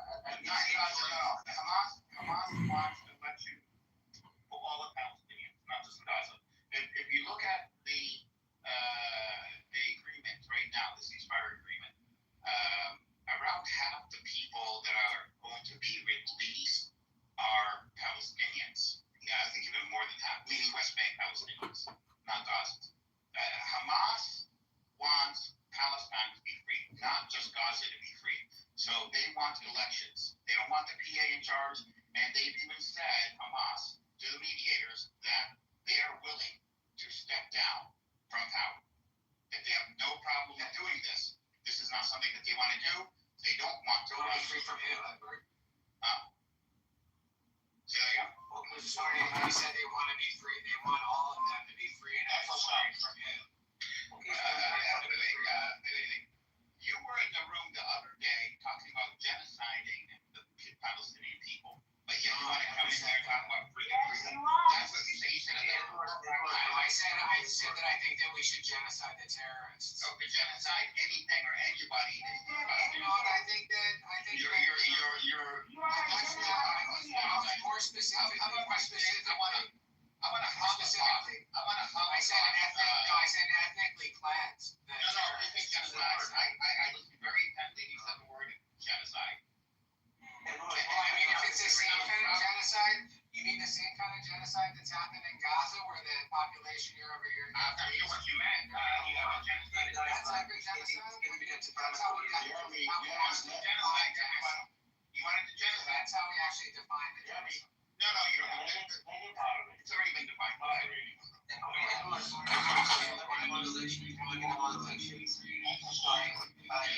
believe it's in the interest of Hamas to have elections in the West Bank because they don't have the last time they had free elections, I don't remember. I think it was even before or short after they had elections in Gaza. I don't remember the details, like the exact date. So yeah, I guess they do want elections in the West Bank because many West Bank people of a certain age actually support Hamas. No, I don't think Hamas wants to be a part of the election, the process. They just want Palestinians to elect a leader that is not them. They don't want to lead. How noble of Hamas. They're so noble. What a virtue. What an ethical virtue.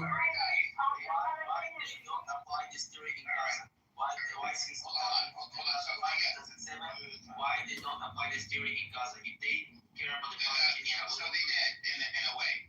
Hamas is actually a loosely formed government. It is representing around 15 or even more factions in Gaza.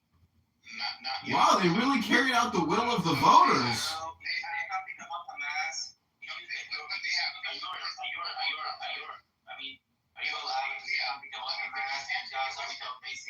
me finish answering your question. So Hamas was appointed by the Shura Council, which is made up of these 15 or more groups. I don't know how many exactly they are, but they're the ones that elected or appointed Hamas to. Okay, no, that's resistance, but it's more than just the resistance. But so the council appointed Hamas as the group that will supervise or manage the government itself. And but that is not elections, and that is not a position that Hamas wants to be in. That's not what they were formed, to do. That's not their mandate. They are the resistance group to free Palestinians. That is it, period. Okay, but what about Palestinians? What about Palestinians who choose non-violent form of resistance to take it up? We tried that. We tried that. You tried others think otherwise. Do they get Wow, you guys really tried hard on October 7th to do the non-resistance movement. Great job. Palestinians who believe in non-violent resistance, do they get a voice in Gaza? They do. It's the PA. No, the PA. Sorry, go ahead. Go ahead. I was moving on. What about saying coexistence in Gaza? Did they say that coexistence in Gaza? Well, no, they're saying it changed their charter in 2017. That is a different topic. I'm talking about Palestinians who believe in coexistence, who believe in making conciliations. Do they get a voice in Gaza? Hamas, yes. Hamas is. I'm assuming the people do. I don't know exactly about the Gaza people. I know Hamas wants a state recognized around the 1967 borders. Why did they attack us in 1967? They did not attack us with military. Hamas did not attack. Nobody attacked. Palestinians. Palestinians did not attack. No, they did not attack. You didn't read answers, dude. Do Palestinians get a voice in Gaza who believe in making concessions to Israel? Who believe? I don't think Hamas wants to be in that position. They want to elect. They want the Palestinian people, and they've said this in the 2010s when they've been asked on on TV here in America, and they've always been consistent saying it's not up to us, it's up to the Palestinian people what they want. Okay, but they don't say no question. Let's say there is a very tiny minority in Gaza who probably want to speak their mind, say something that is dissent to Hamas, say something about PLO, say something about Israel, about, I don't know, nonviolent resistance, democratic values and this. So do they get a voice in Gaza? That's what I'm asking. It's a black or white question. Yeah, can they voice their opinion without facing violent consequences? Can they do this? Yes. So even the smallest groups of like 1,500 or so are on the Shura Council, and they are represented. So How come we never see that on I'm not TV? talking about members of Hamas. I'm talking about Gaza. I'm not talking about members of Hamas. I'm talking about small minorities. Yes, there are minorities. They are represented. They actually appointed and had a vote to appoint Hamas as the governing party in Gaza because they were the most organized. Okay, I'm not talking about the majority. I'm not talking about the general. I'm talking I about said minority. I said the word I'm minority. talking about some cousins who probably say some things that Hamas is not going to like. Probably many cousins are not going to like. Do they have a right to speak their mind without facing violence? Even if they say something that hurts the feelings of many people in Gaza.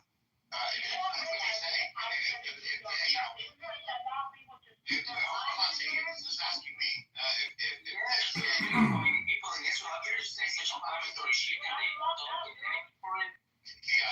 If somebody is saying something about they want Israel to rule or they want something really far out there, I think the Gaza people themselves probably dispatch that person very quickly. Even if they mention the word coexistence. No, that's not true. That's not true. No, you're not I don't know about that. No, Why don't we hear more? I'm just saying with TikTok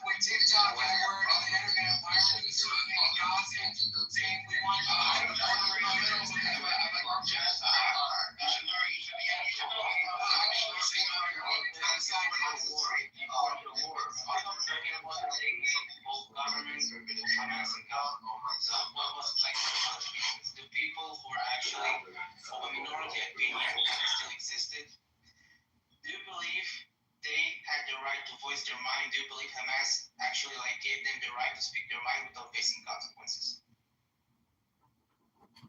Because I'm gonna tell you Bro, something. it's the third Do you know how time. many people in Israel think? Do you know how many people in Israel say inflammatory shit about like we have our own anti-Zionist camp in Israel actually, you know, and it's not like they're getting legally persecuted. Edward is an ideologue. He's incapable of moving positions. Please do not do this. I don't know exactly what's happening in Gaza when it comes to the people. I said this already. Like, I don't know. I can speak about the West Bank, but when it comes to Gaza, the Gaza people, the Palestinians in Gaza, they're because they have been under siege, so communications with them is very difficult. I can speak about the. Well, I'm sure all the peaceniks amongst them can convince them. There's a lot in Gaza, and everybody in Gaza, especially now after what happened, wants peace. And they feel, and I believe Hamas feels, because Hamas did accept a board, a community, whatever it's called. How the hell can you say you know how a fighter in Gaza feels?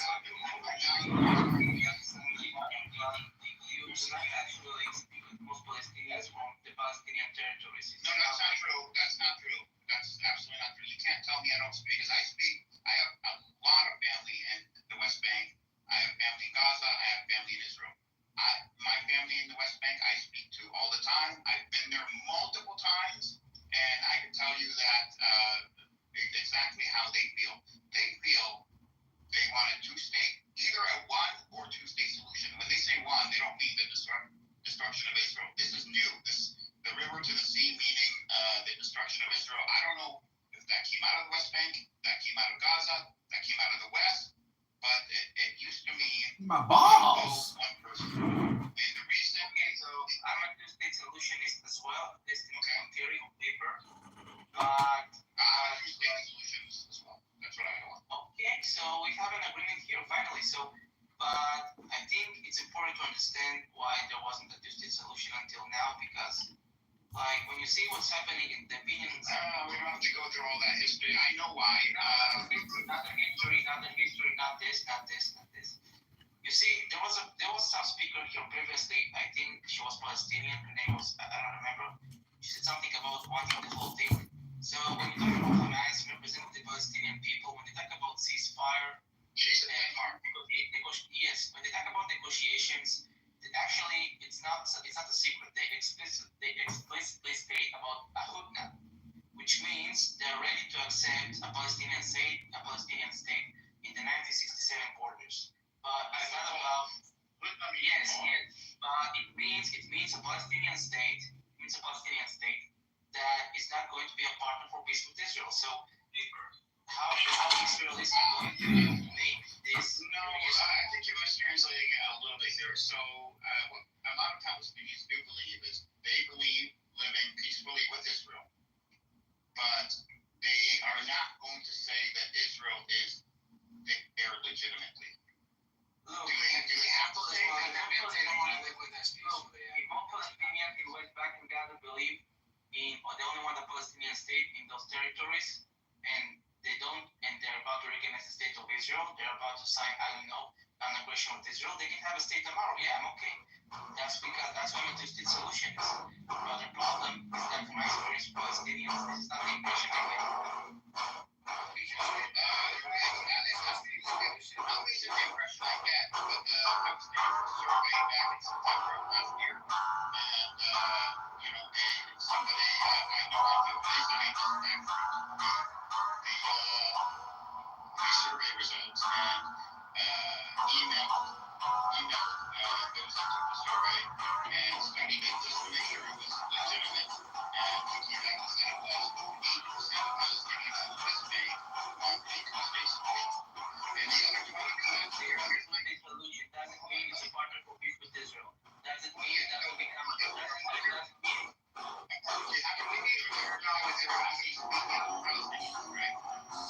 Okay, they want a two-state solution. What does it say in your opinion about Israel proper?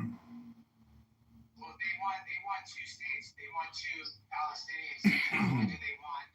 Jeremy, that's not. But then they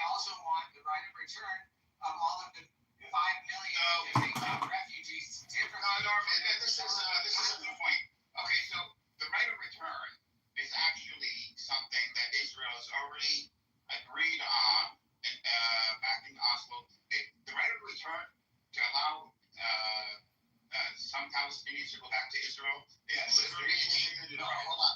They did, but it's literally a formula they use. They'll say, Israel will say, based on the demographics, we can let 72,486 people return.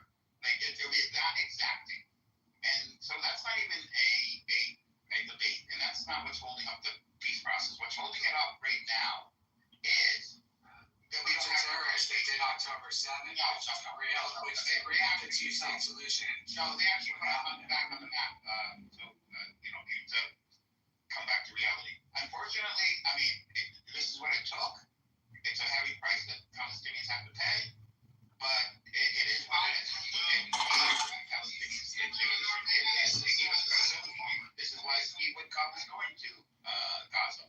This is why we have a ceasefire in place now. What do we do with that? Do we sit on it and just let it rot, or do we use that momentum and build something and take it further than it's ever been taken before? That's what I You better talk to your Hamas people. No, because listen, they explicitly, Edward, they explicitly still, but listen, they explicitly still. I know your position. I don't know why you talk because you're not. I'm talking about their position. You're not saying that. I know your position. I know your position. What about Hamas's position, Edward? It's not Hamas's position. Gary, I don't want this to be contentious.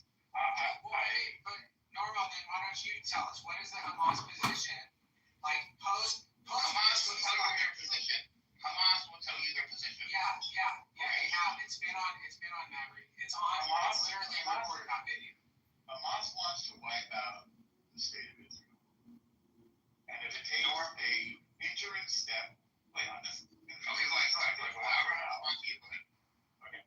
And if it takes an interim step of the 1967 borders, which is the position that Hamas took, which is not on the table, by the way, then they'll do that as a step towards wiping out the state of Israel.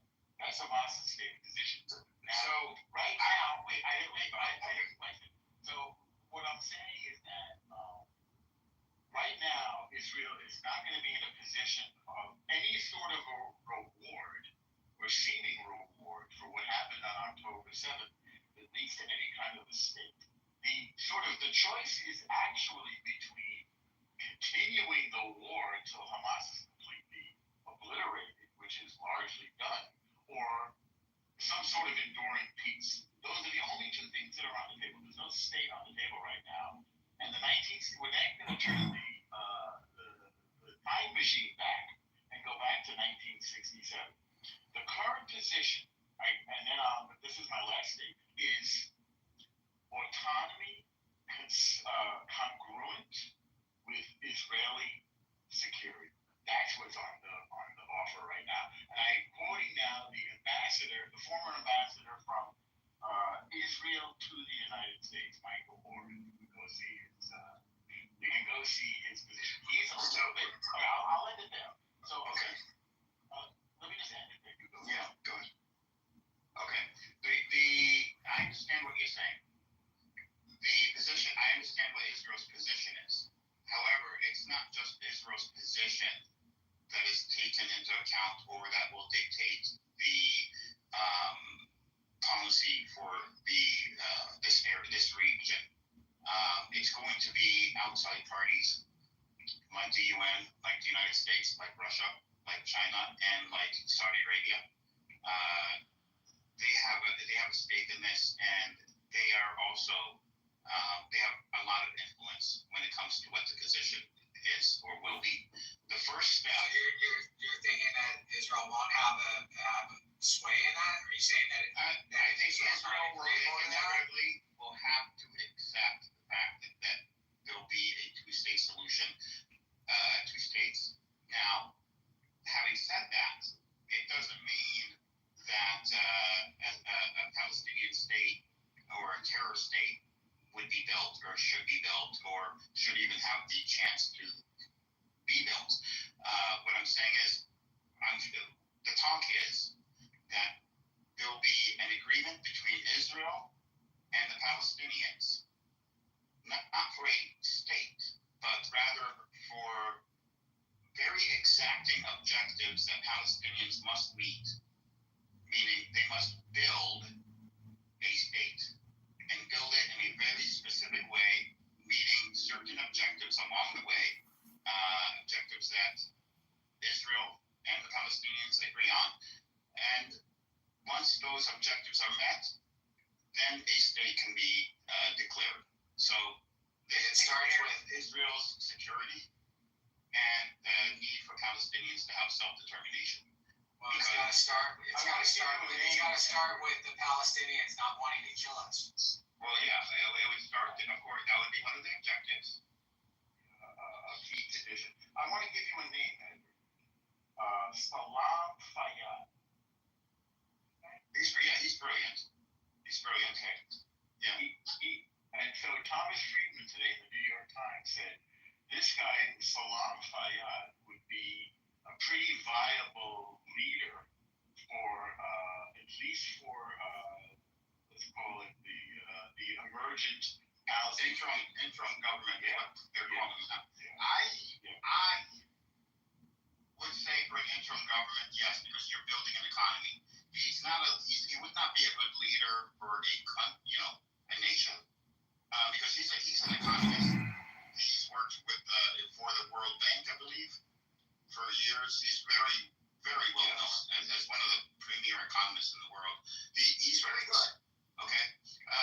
He can, and that would be one of the objectives is building a stable economy.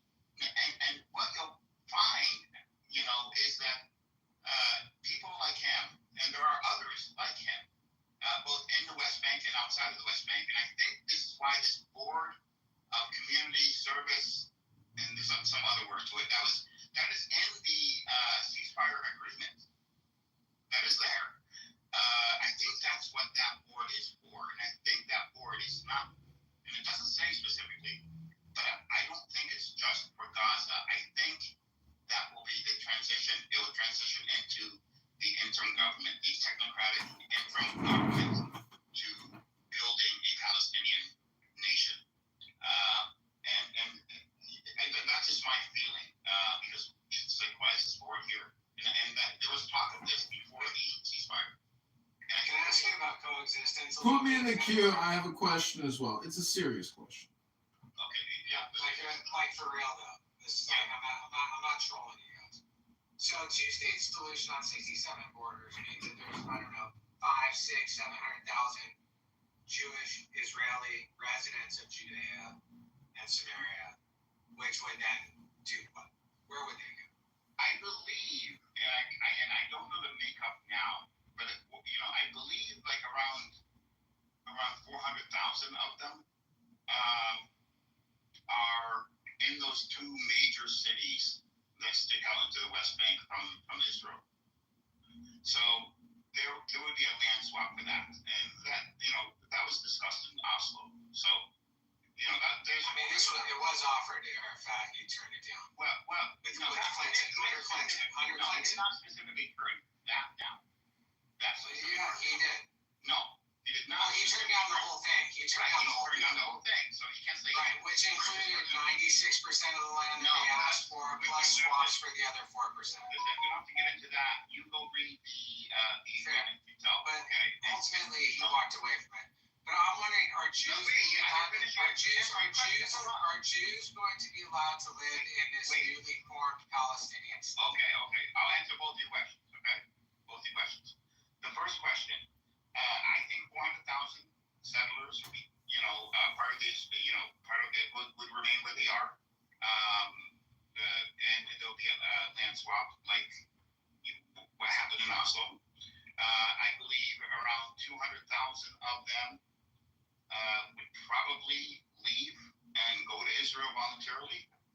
That's my guess. And I believe about 100,000 would choose not to. And those 100,000, if they choose not to, they either become Palestinian citizens or they have the choice. I don't think the settlement issue is a major issue because most of the settlers are in those two cities, those two main cities on the base of the settlement, the shape of the settlements, like it kind of juts out and almost bisects the West Bank.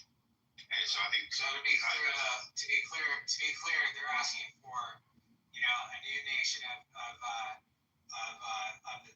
Palestine, and they want to have the right of return back to Israel. Well, the right of return. And they want. Wait. Stop saying and this as if we're Why not? asking for. First of all, asking for too much.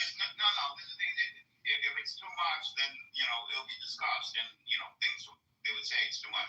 The right of return is literally a algebraic formula, so we don't have to discuss that. That's not even going to be negotiated.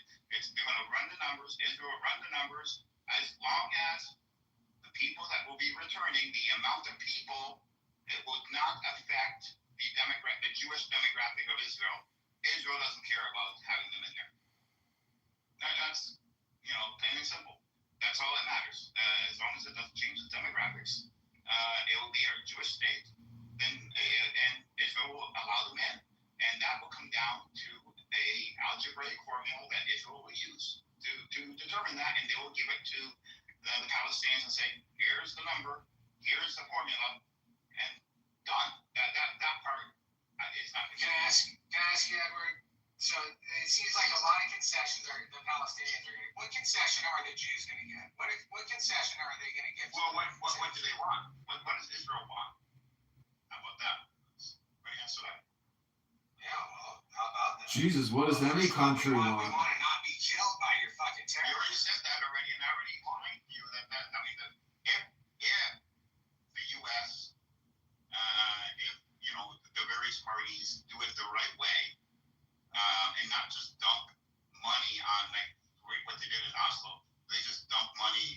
U.S. just dump billions of dollars on Arafat and said, "Go build a state," which doesn't work. I mean, who knows how to build a state? And They're corrupt.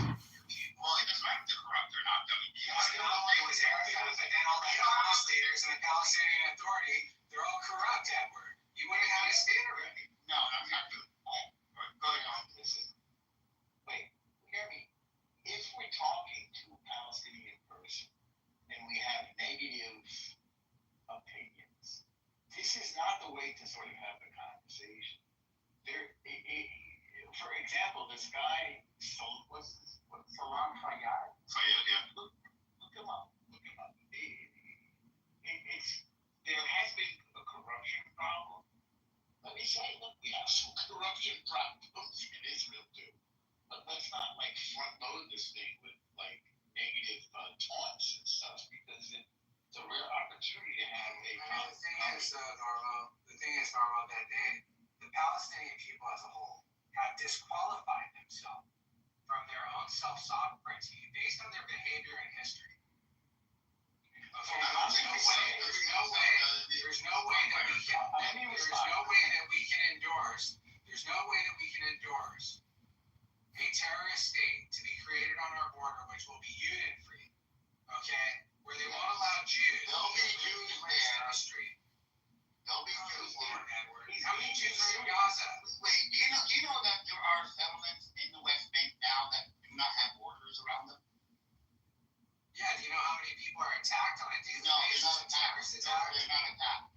The ones that are attacked are the settlers from the settlements that are radical, that are outrageous, and they're violent, and they attack Palestinians, and then they get attacked back. But why don't you go talk to those people that do not have fences or borders around their settlements, and then see how they're living and coexisting with Palestinians, and how Palestinians leave them alone, and how Palestinians go into their towns and work there. Why don't you ask Kia about those towns, or Chevy? Why don't you ask them what it Well, listen,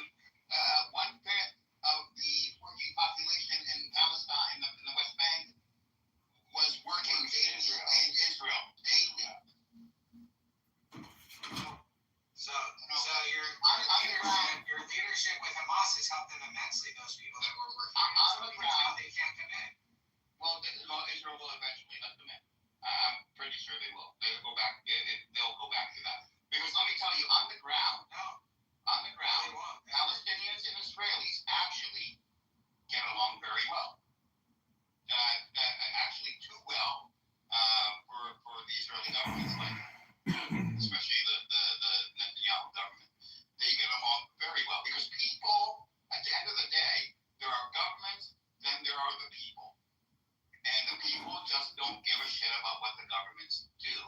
And they're going to handle their business, and they're going to talk to each other, and they're not going to care. And that's what was happening before Oslo. This is why Oslo came about. And this is, what's happening afterwards. And it's just the nature of people. No matter where you put them, no matter who they are around the world, people, when they're that close.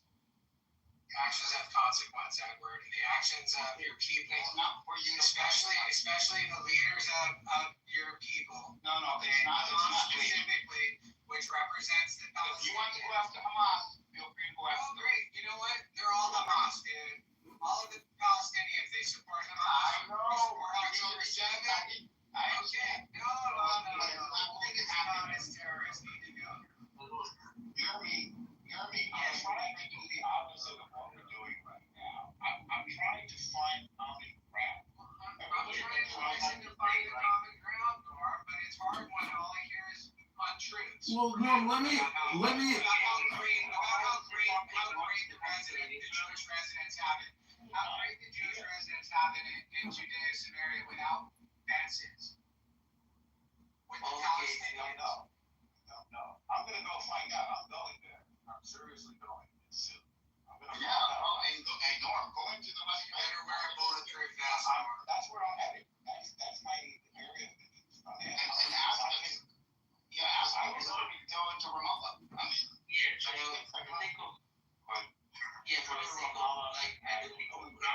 been before. Not only have I been before, but I met somebody. They invited me to their house in Palestine.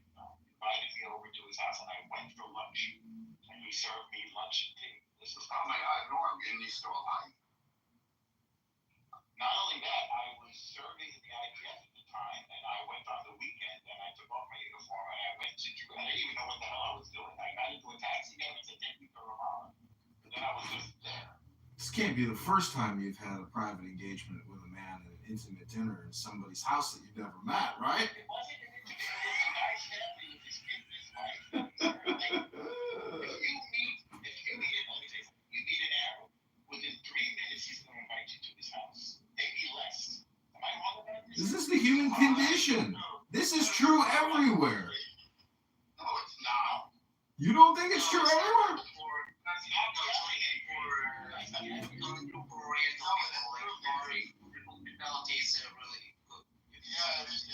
kind of annoying actually. It gets annoying. I go, and then Norm, you actually stuck around. I have to stay there, and if I don't go, hey, if I'm busy, I can't go. They get mad, they hold a grudge. So he didn't go to dinner. He didn't come for lunch. Don't say, if you see something nice, don't say if you see something nice in his house. Don't ever say it because he'll give it to you. No. Because you would. Yeah. I know. I'm telling you. Was this a Christian's house or was this a Muslim's house? Do you know that if you go to the Palestinian's house and you ask for the wife of the host? Oh my God. Don't think this is inflammatory. It's not. I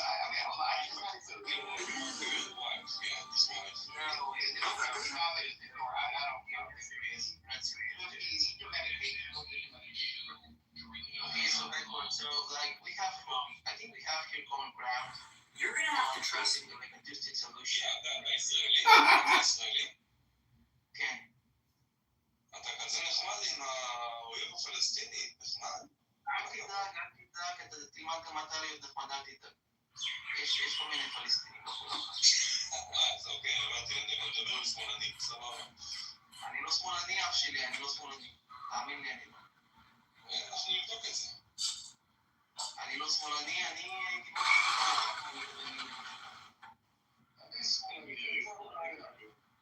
איפה הבעיה להיות שמאלני? בוא, דבר איתי. מה נשמע מי אתה?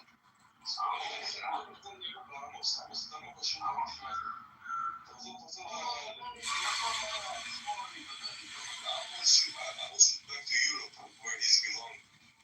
He doesn't belong to this land. Okay. He's a white this land from the Palestinians.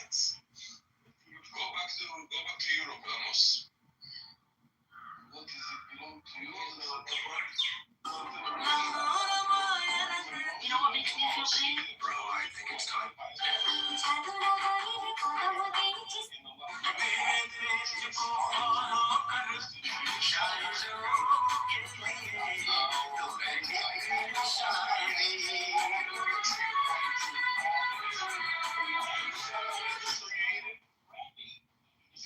Lord, let me finish my sentence. The settlements created employment opportunities, and the Arabs moved there from Egypt and Syria. These are the quote-unquote Palestinians, people who moved because of employment. Look at the statistics. Look at the population. Most so-called Palestinians came because of employment opportunities created by Jewish immigrants. Thank you for letting me speak. Randy, are you drinking? Bullshit. I see. You can't engage in a logical way, so you insult and you curse. No problem. But I said facts. I spoke facts. You said you can curse all you want. You can curse all you want. But I spoke facts. Thank you.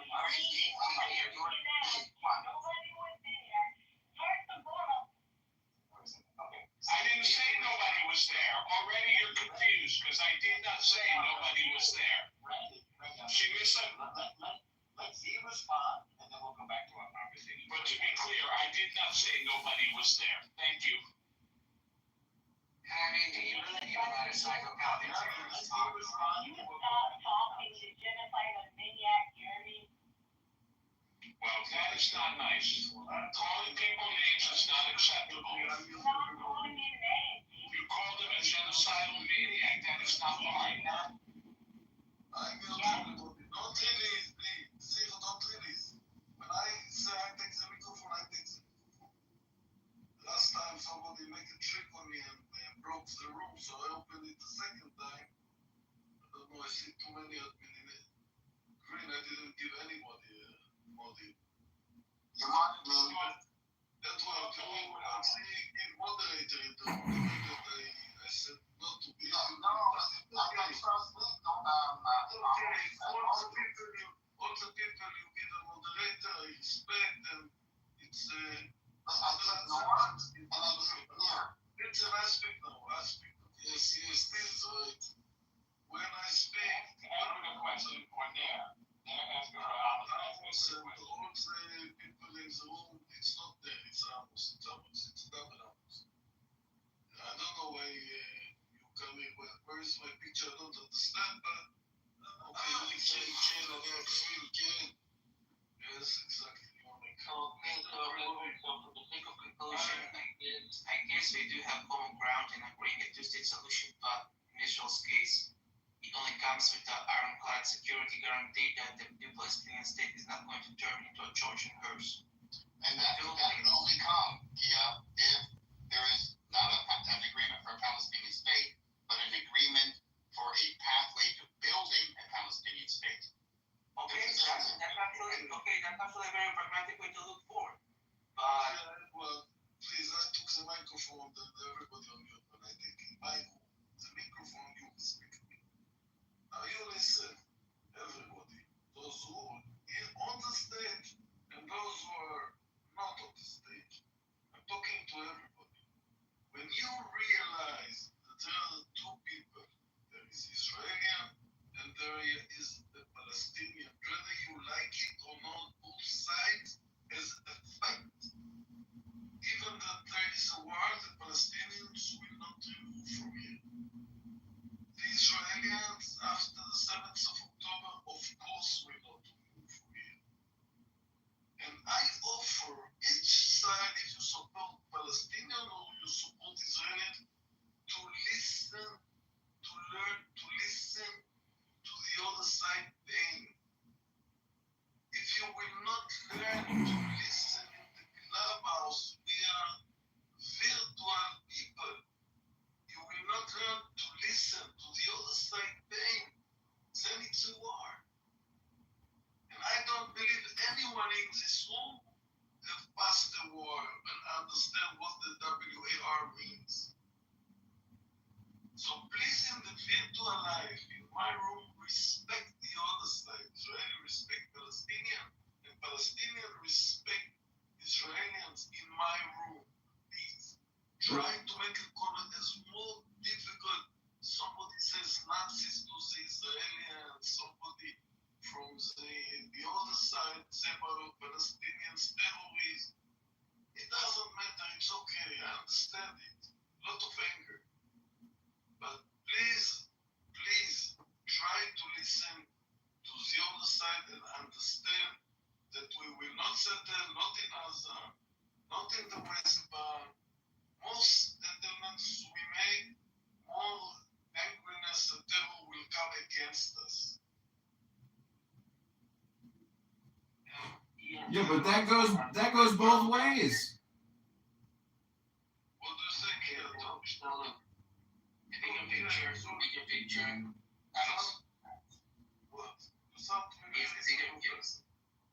okay, so I'm gonna speak. So the bigger picture saying, so the bigger picture, I can agree with, like, the continuation of what the Palestinian people perceive as occupation is of course not going to bring peace. But I don't really think that there is a way to reverse this unless, as Edward said, there is going to be like a very concrete path forward of building an economic future, building institutions, reducing corruption. That's good. But even with that, like, there needs to be a change, a certain general change in the Palestinian narrative about maybe not about basically moving forward. Like, of course, people can have past grievances, but it's about recognizing the right of the other to exist on the same land, as long as they respect your existence. Many Israelis, well, maybe not many, but I mean, maybe not most, but many Israelis see this as a good way to move forward, because there was always a very strong left-wing political camp in Israel that believed in negotiations.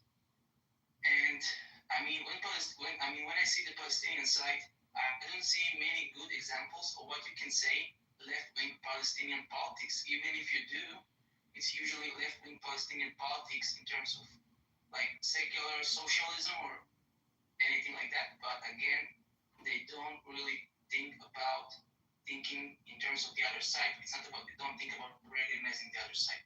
So that is the premise of being left-wing.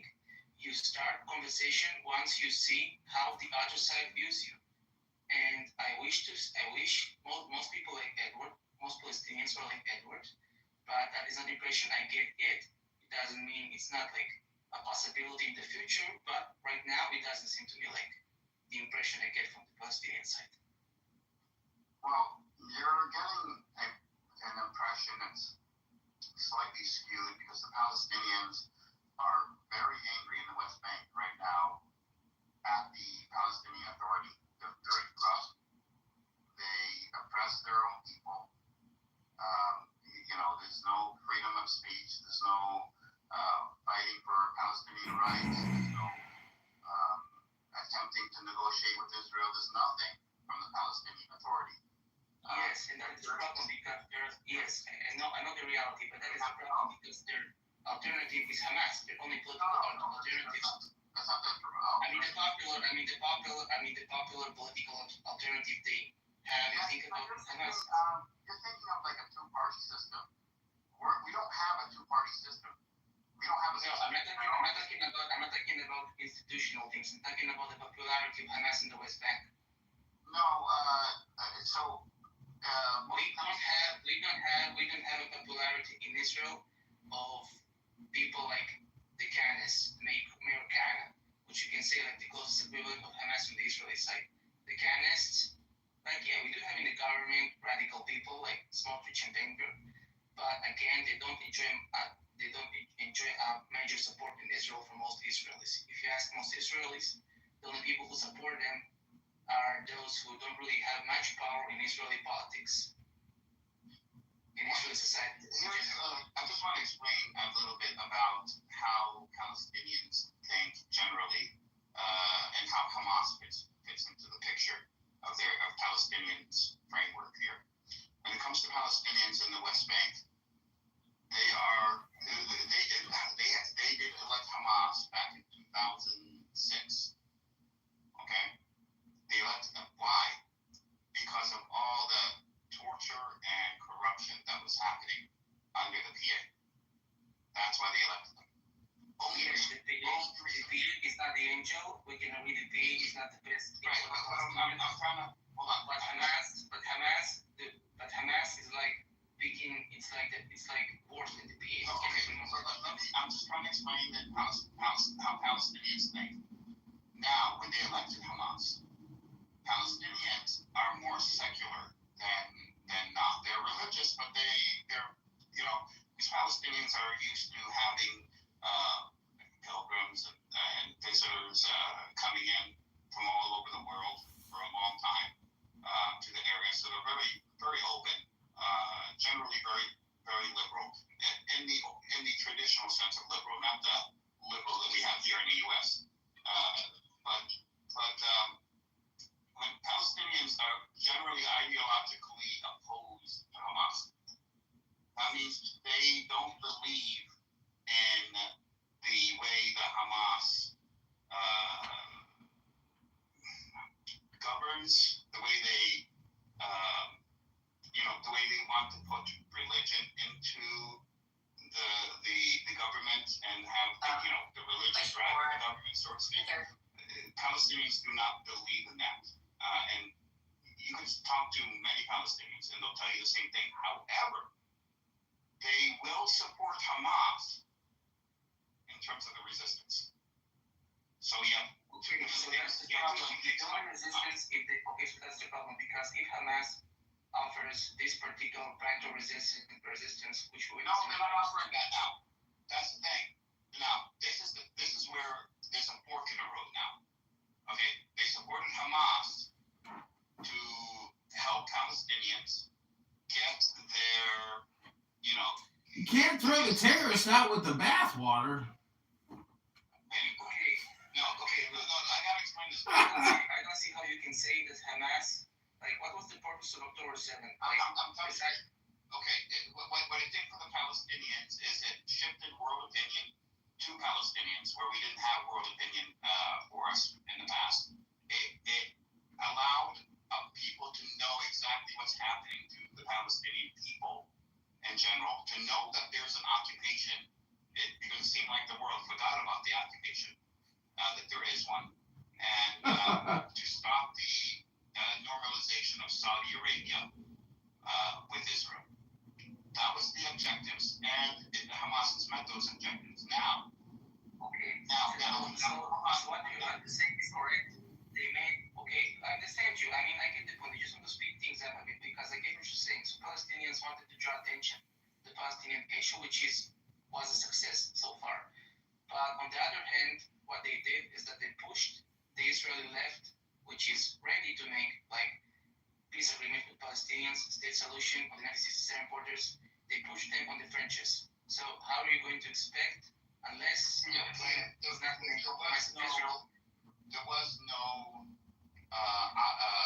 was no chance of Israel making an agreement with the Palestinians. Israel must. This isn't just Israel. This happened. This is any country in the same predicament. A government doesn't like to move from its traditional trajectory. That's just all governments. Israel must be forced to accept a Palestinian nation. Now, should it be forced to accept a terrorist Palestinian nation or a peaceful, productive Palestinian nation? This is a fork in the road. And this is a fork in the road for Hamas. Will they also accept a peaceful Palestinian nation? Or are they wanting to, go full force and go after Israel?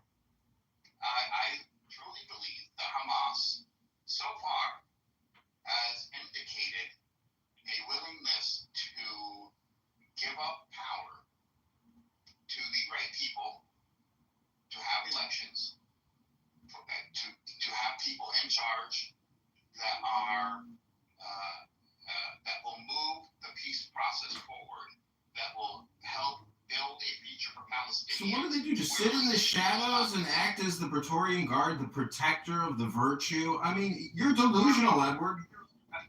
This guy's an idiot. I'm not delusional. Yeah, you can project your idiocy onto me, but sir, you're the idiot.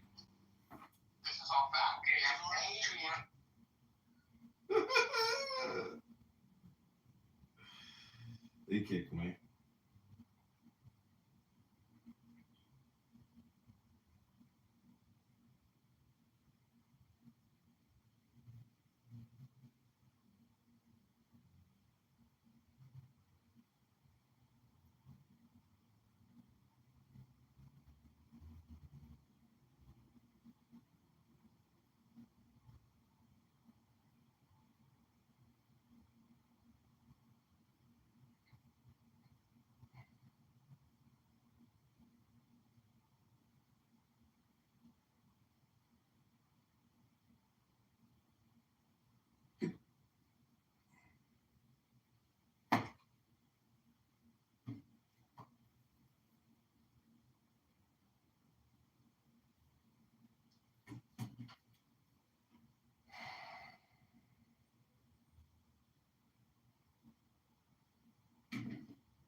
his sperm cell. So Fuck yeah, we could have like a brawling ass baby.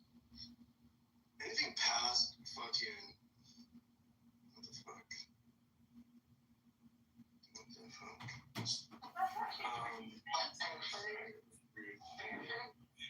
Anything past like picking like a child who's not gonna be deformed, not gonna have like, you know, unfavorable genetics, Downs, etc. Like, I think is kind of fucked up. You know, Downs are some of the more fucking people in your fucking world. Big size, like, that's like it's all a cheap Downs kid. Downs kid is not. I'm not gonna give that example, but maybe something that's not favorable, or like successful or easier life, or So that like someone who just like completely like crippled with shit, it's like not gonna have a good quality of life. right. Yeah, You're a vegetable. You're a vegetable. Like I don't want my. It's like it's heartbreaking, but like every single fucking Downs kid person I've met, they are fucking awesome. Like they are able to dominate, well, not dominate, but able to keep up the resistance of the revolution and make it so bloody that it was not worth continuing to fight alongside them. So, y'all here? Can y'all hear me? Yeah, that's all I wanted to say. So what I just did was I kind of looked up something because I needed to kind of fact check myself. And I asked how many rebellions happened in America during slavery. It says over 200 slave uprisings were planned in colonial America in the United States, many discovered before their implementation. It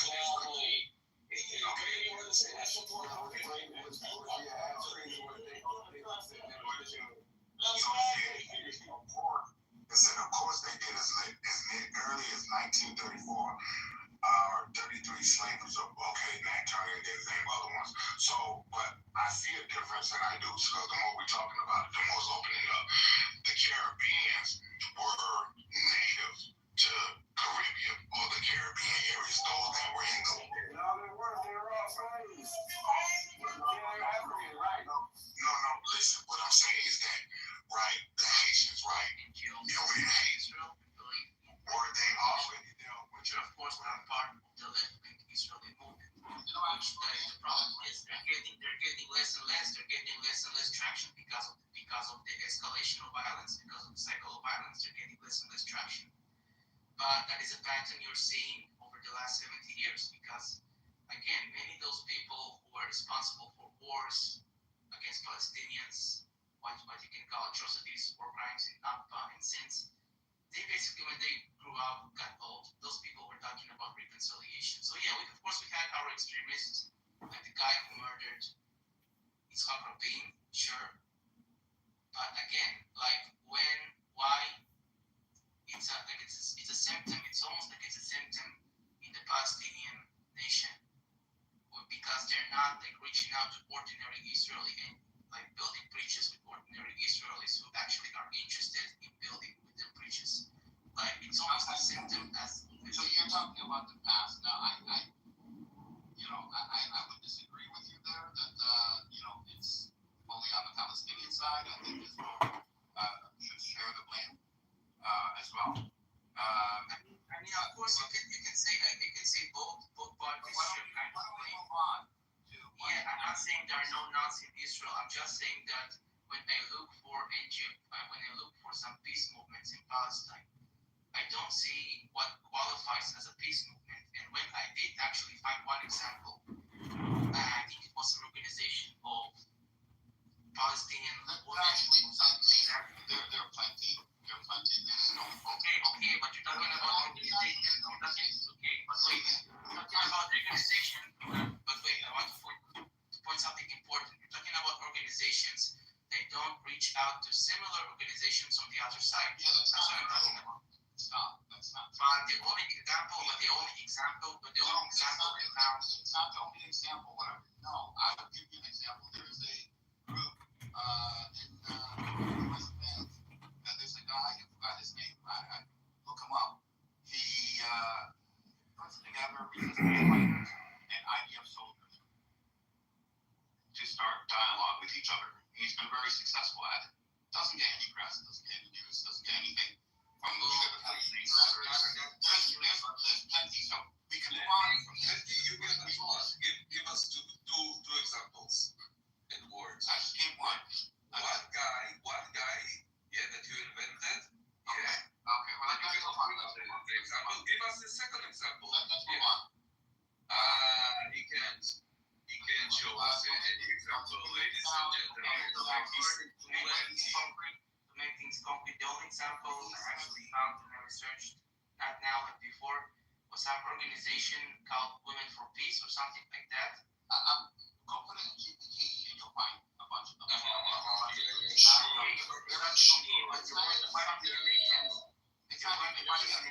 not. You're going back and forth about things. Edward said plenty. You're going to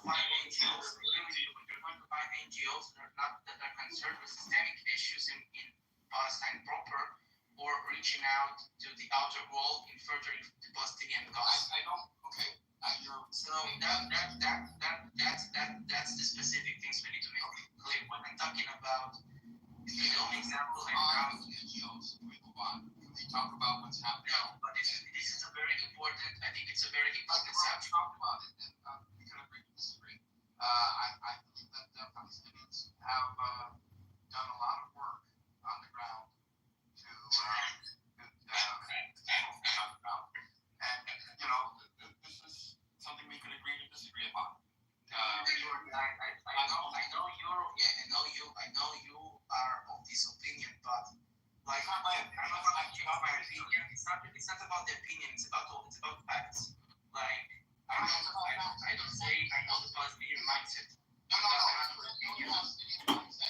not saying I know. That's the thing. I'm not saying I know. I'm saying I don't know. Impressions. It's only about impressions.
So this article almost has a suggestion for a Palestinian leader named Salam Fayyad.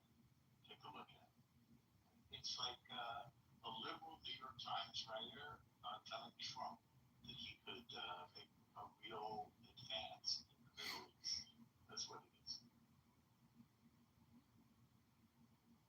I'm wondering if you would be the one that would be leading that interim board. Hamas did say that the person leading this board, as long as they approve them, but they don't have to be from Gaza, they don't have to be from Hamas, they can be Palestinians from the West Bank, as long as they are serious about building something for the Palestinians. So I think they would accept him, actually, because they never had an issue with him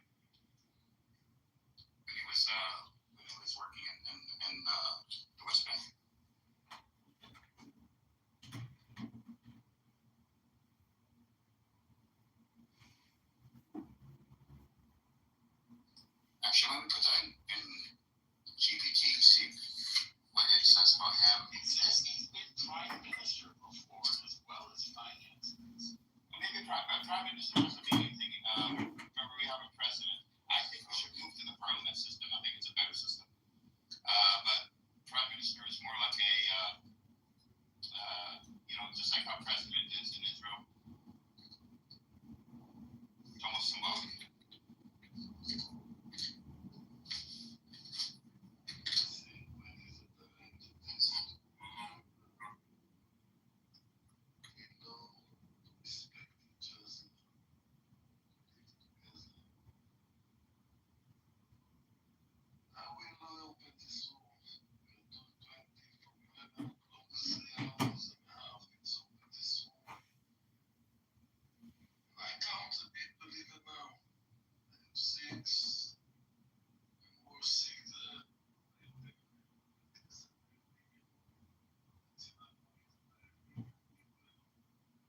So I'm satisfaction. Every week I have more people. So I'm more satisfied from the room. For me, a room is how many people in the room. Amos, you said, in my opinion, you guys are going in circles. And if you study philosophy, you realize that we are going in circles, just in the same way that the universe is. It's a communication circle. But the truth is, you can't learn by listening in this room. You can only learn by studying wisdom or philosophy. So until the collective consciousness of the Palestinian people absorb a higher level of consciousness and psychology, they are doomed to repeat the same failures as October 7th. This is a major task for many people to raise their collective consciousness. That's a new one. We're not Tibetans. Do you know what a minion is, Edward? A what? I'm going to say we have a minion. A minion is if we have 10 men, and we pray together, then God hears our voices more loudly. That's what you say. Yes, but to be more correct, for me, minion, it can be women and men together. In my room, I count women and men. I didn't say men, I don't think. I think I said people to avoid that. Man, I don't know what minion is. You don't have to, Rosie. So I asked GPT about him and what Hamas thinks of him. They said Hamas was critical of him because he worked for the PA. But you know who else served with him, Edward? Ishmael, Khalifa. Then maybe he has because that's really the only criticism that they have. And this is a criticism shared by all Palestinians. I mean, the PA is so corrupt that they'll do it in your face. They just do it. They don't care. Adrian to come on the stage. Who is Adrian? Adrian, if you have the courage, Shalem is a bit. Talk to me, Adrian. Let's see you. I don't know if Darren usually talks. I'm listening because I'm working. But I want to go. Okay, it's enough. You talk too much. Now you cannot just. You can go down. I guess what I wanted. Why did you get what I wanted? It's okay. It's exactly what I suspect, exactly what I get. So you mean Diana know what I'm talking about? Why don't you like him? Because he's Armenian? What? Why don't you like him? Look at Marcian. Dahin. Name is Dahin. No, Duran. What's the matter with him? He's an Armenian. Yeah, but his real name is Dahin. And, he represents the Kanistim in the beginning. When I was young, it was 2 years ago when I arrived to the clubhouse at Bethlehem. So this guy, he's Armenian. I don't think you know this guy. I know him. I recognize. Yeah, but let me tell you a funny story. I live in Los Angeles, a predominantly Jewish neighborhood. I went to Santa Monica College, the home of the Persian Jews. I'm Armenian, so they always thought I was either Israeli or Persian. So the ones I come new, they always look at me. They go, "Are you Persian?" I say no. "Oh, you're Israeli?" I say no. And they say, "Why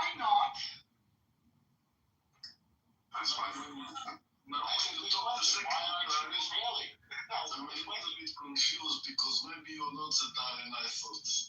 Well, yes, maybe I make a mistake. Maybe. You're very similar voice to him, but I don't know, because he's Want to share your opinion, Elon? Opinion on what? on the Palestinian-Israeli conflict. As an Armenian, I really hope that both sides calm down and take it. Because that's what the whole world told Armenians when we had our conflict. So I'm staying neutral, guys. Do you know that my best friend and roommate in college was Eric, the coach?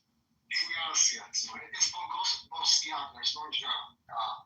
Bogosian. Alright, so we've already spoken then. That's my big claim to fame. Yeah.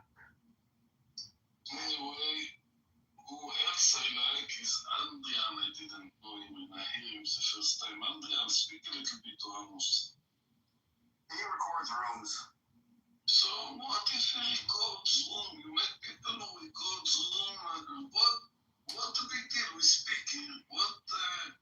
So he records Zoom. Adrian, that is your opportunity. Amos calls on you, Adrian.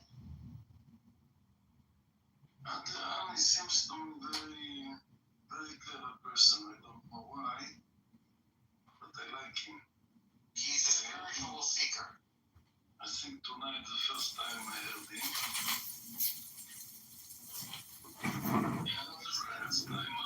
Have you ever seen the movie Cool Hand Luke when he says, "What we have here is a failure to communicate"? We have a propaganda communication going on in Palestine, in Gaza, in West Bank, which is unrelenting. I mean, it's called the Palestinian Media Watch Organization. For 30 years, they've been documenting the propaganda and brainwashing of the people with violence, horrific violence, and this is the result of that horrific propaganda.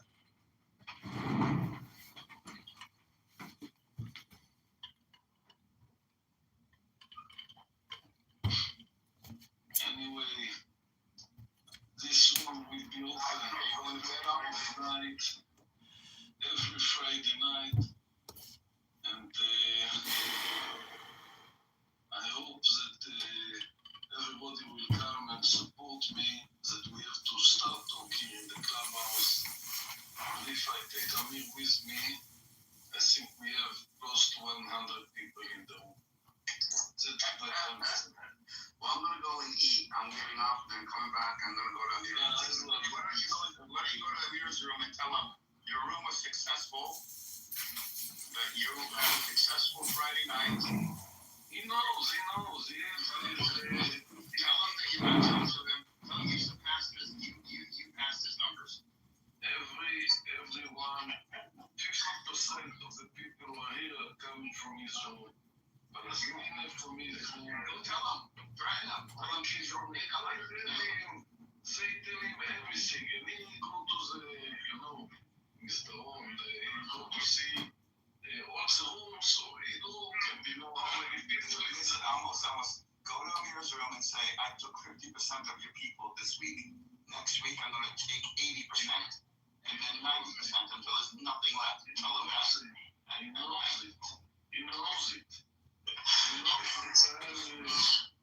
And I offer him everything he wants, the moderator, whatever he wants, just that he will close the room and come to me every Friday night.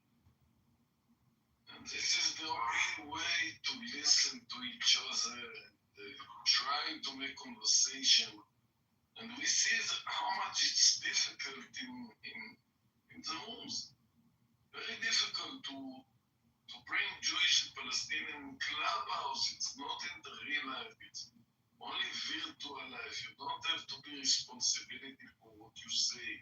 You can curse a little bit. You can not to interfere. There are people who come in to interfere.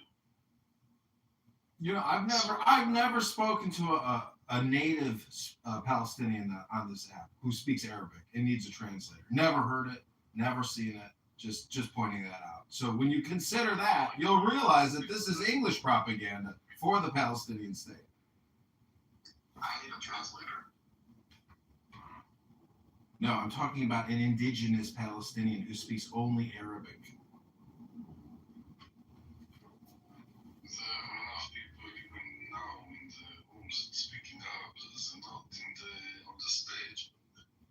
I never heard one on this app. I've been here 4 years. Never heard one.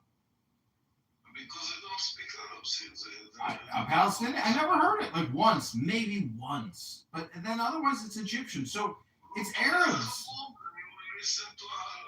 Listen, I have a question for Edward. You know, I've toured the country of Jordan. I've seen Palestinian refugee camps become cities in deserts in Jordan. Why can't the people of Gaza who have lost everything take a deal and leave? Why in the world would they leave their homeland? This is an insulting question, Adrian. I don't think it's insulting. I mean, I've been to Jordan. Will the Jordanian king accept a Palestinian state at his back door? Nope. I will answer him. Listen, not Jordan, not Egypt, or the Palestinian inside. If one of those countries want this problem would finish very fast. Very, very fast. If you want to know, 80% of Jordanians are Palestinians. Most of them from the West Bank. When in 67 war, a lot of Palestinians ran away to Jordan. Army of Egypt was much more strong, didn't let them go. But they have connected the Sinai belong to the Bedouin, and the Bedouin earns a lot of money. For them, it's a work, like you're getting out to work. I'm not trying to be insulting. I'm trying to be in the state of now, which is essentially Zen or pragmatism, common sense. If you can get a payout, but you got to leave, and you're going to go resell somewhere else because it's a substantial deal and it's better than the asset that you're going to have, to me, that seems like a logical thing to do for people that have lost everything in their lives. It's a big problem, but they will stay in Gaza. That's a fact, I take it. If the financial incentive is there, if the King of Saudi Arabia is going to invest $600 billion here, can't the King of Saudi Arabia do something for the people of Gaza and financially remunerate them and get them, back to a high standard of living as fast as possible? Well, that's what is in the works, actually. They have to build an economy. You're talking about Adrian, you don't know the connection that people have to the land. I get it, but I'm just saying that people need to be on a track. To come to agreement with Israel. Everybody's just fed up of this war. They have to release the hostages. Usually peace comes after bloody wars. That's when people talk about peace. It's a funeral procession. Both sides are just administering over a funeral procession. The sooner the Palestinian leadership realize that it's a pointless fight, that the numbers, I mean, how can you look back at this as a military success strategy or even a propaganda success? Yes, you may have infected people with a woke mind virus of the words genocide and free Palestine.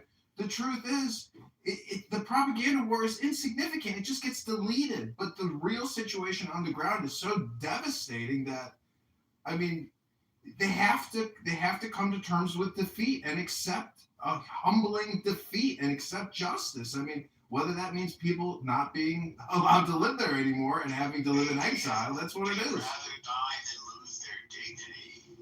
That is stupid. That's the point, is that you don't win a war by dying. You win a war by surviving the war.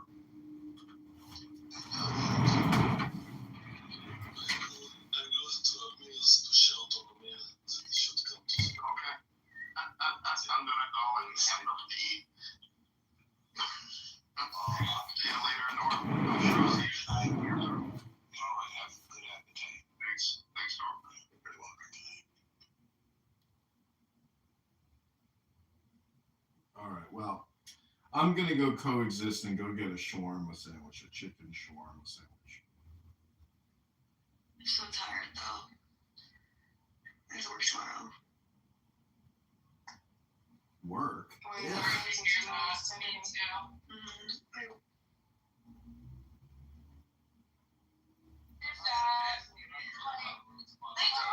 you're kissing a girl online.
Hello, I am an Adrian Dittmann chatbot. I would like to answer the query subject of the room title. You sound like my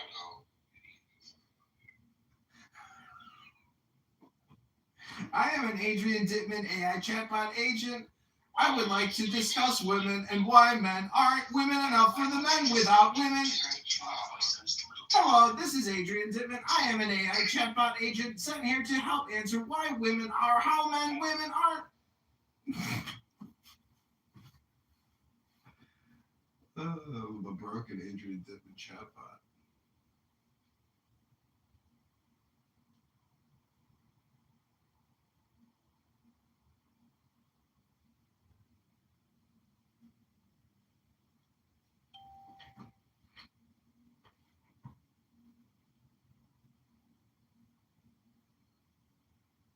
Far more than you and I can ever dream. I would love to. And they're not there. And they're not like, oh yes, that's what they want. Like Razif Khan, yeah, Razif was like Razif Khan. He's not going to be like. To be clear with you, Sam, like I think I do believe there are genetic differences between IQ, right? That can be accounting for some of these like, differences between individual groups or generations, right? But like the thing I'm trying to stress here is that like just for you to write off a whole population of a race, it's like there's more genetic diversity in Africa than there is like in the whole world. Yeah, but for you to make these kind of racial.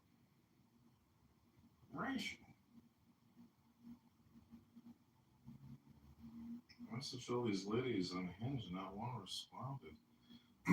That dopamine feedback trip wears off.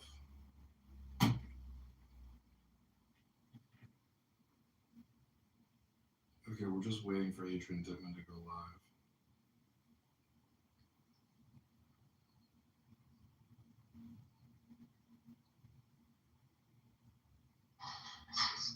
It's like this idea of like justification by faith. It's taking it too far, man. It's taking too much stuff way too far. It's like you just create these crazy scenarios, doesn't it? Murder somebody, eat his dog.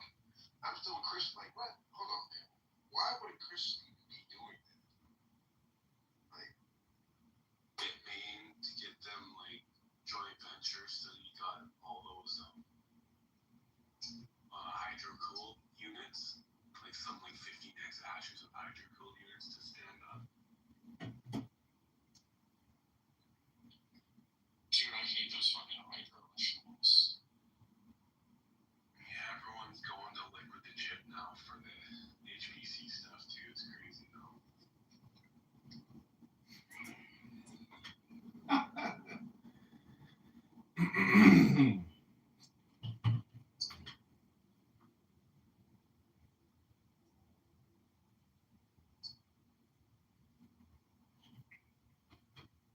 Have you ever messed with a hydro machine in person when you hit a Dittmann shit?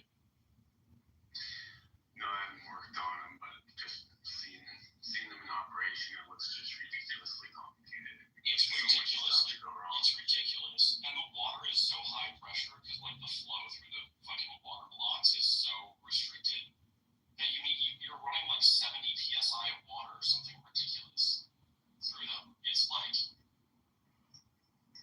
you have to have a whole water treatment plant too. You can't just run like some water.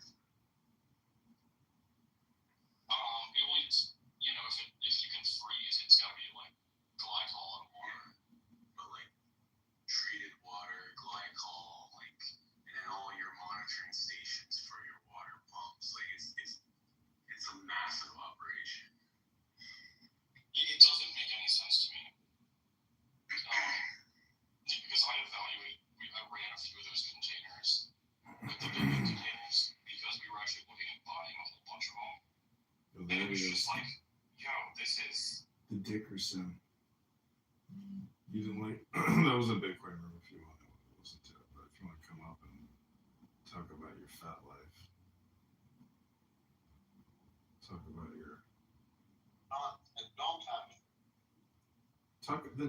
tell me about your strategy for life. What do you? I'm just listening to the girls. That's all. There you go with your like conservative troll every time. It's hilarious.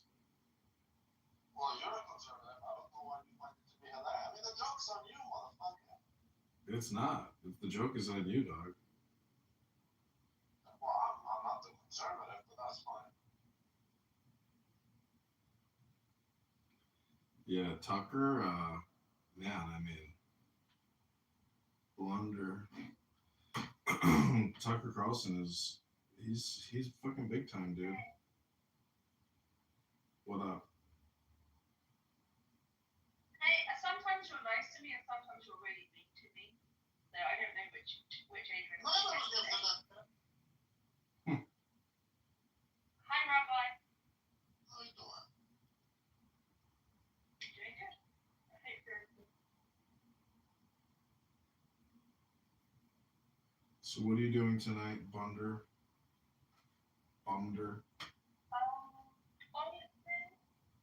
I just had an argument with my ex, and I'm trying Is he to. an idiot? You know. Huh? No, what? No, of course not. Oh, I was just wondering. Go ahead. What am I, retarded? You know, I can tell you have a big nose, Mick Dickerson, because you can tell that, like, when you talk, the nasal cavity has like an echo unto itself. It's like an elongated nasal vibration. Does that make any sense? Well, yeah. I'm an English guy.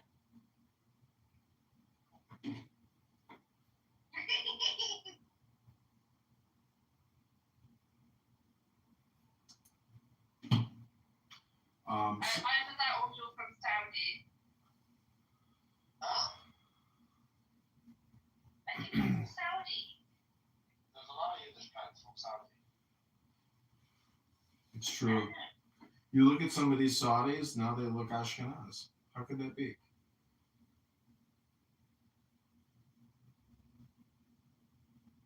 So this is... Well, with God, all things are possible. Yes, this is true. Just like Trump said, for Americans, impossible is what they do. Bree, is this a cry for help? No, I was picking my nose. It was cold outside. Well, behind you there are mountains of beers and the recycling. That's only like, that's not even a month's worth of beer. This room is ended. Damn, somebody killed it.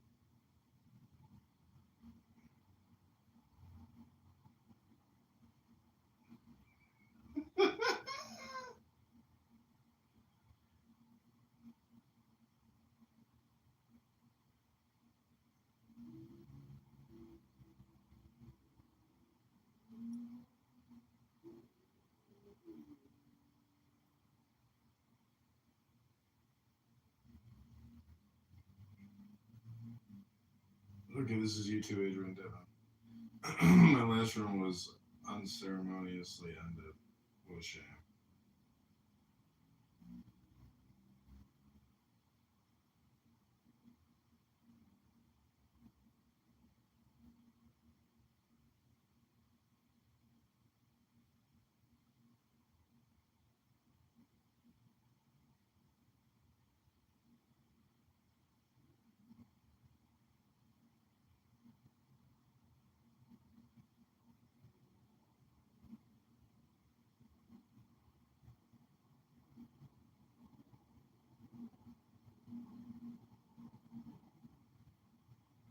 Okay, I'm pinning the link to Adrian Dittmann's YouTube live. And then we're going to try to live stream Elon Musk into the room. Motherfucker, why do you kick me? I don't know, somebody boomed my room. Oh, so I wasn't kicked? Okay. No, somebody boomed my room. I thought Bree fucking kicked me because that guy, I was, that doesn't matter. Yeah, I know. What up, Bunder? Hey, can I come to the other room, please? Yeah, it's open. It's YouTube Adrian Dittmann. Okay, I will check out your YouTube, but I'm talking about the other. I want to be in there, like, physically. Oh, is it a replay? Ask her if she ended the room. Did you end the room? No, I think it was Bree, because you gave him mod and then the room ended. I wouldn't do that. Oh. I mean, if I did, I would certainly admit it. I'm that sort of person, as you know. Oh, I'm sure you're a very outstanding person. I'm sure you tell the truth all the time. I do. Yeah, you're a bucket of truth. Alright, tell her she's upright, just like she makes her dick upright. Midas, welcome to the YouTube Adrian Dittmann room. We have lured Midas out of his hole of righteousness. Welcome, Midas. Hey, God bless, brother. Why would you think righteousness would be a hole? Because how do you think you get the word holy? Whole. So it's like a vacuum or a nothingness. That's what the truth is of holiness. Meaning it's space. It's wisdom. No, brother. And the holiest of holies is the furthest away thing. I'm not talking. Nothing. I got another room open that was bummed her. But you don't agree that the word holy has the word hole in it? You know, if you put a W in front of the word hole, what does that mean? Hole? Does it mean complete? Complete, motherfucker. It means, it means complete, completeness. He's trying to do a linguistic game. He doesn't understand linguistics. This motherfucker doesn't know how to spell because holy has a Y in the end without the E. I get it, but it's still close enough. And when you go to a Bedouin, well, when you go to a Bedouin village and you ask, Rabbi, you know, he comes in our room and he slinks around and he runs out because he's scared to come on the stage. When he does come on the stage, right, he plays some stupidness in the background. He thinks his own voice is strong enough. I feel bad for him. He's a Yiddish guy. you look out, Midas, this rabbi here, McDickerson, he might drop the N-word, and then you're going to get really upset. Well, I don't care. He's a good brother. N-word is not rich. You're the one who called me a sad nigger before. I don't say this. I do say guy because you are a guy. Well, Midas, does rabbi speak like a godly man by using profanity? It's not profound. I'm just speaking the truth. But he is speaking the truth. But it's vulgarity. Does a man of God act vulgar? No, of course not. This man is on FetLife. This man is doing all types of sexual perversions. Who are you to judge? Which part do you judge? My YouTube green bean. What do you mean? I got no basis of judgment. I'm just saying what you said, the truth. I'm just saying the truth. I'm just saying the truth. It's not vulgarity, it's just the truth.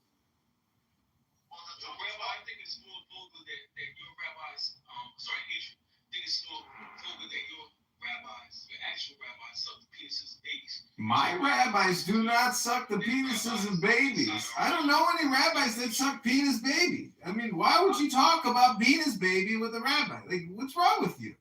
Is that literally what's on the top of your mind today on a Friday night? You're thinking about a rabbi sucking a baby penis? Is this how you spend your Friday nights, using your words? By saying things like that? That's disgusting. Disgusting and vulgar. How dare you? How dare you?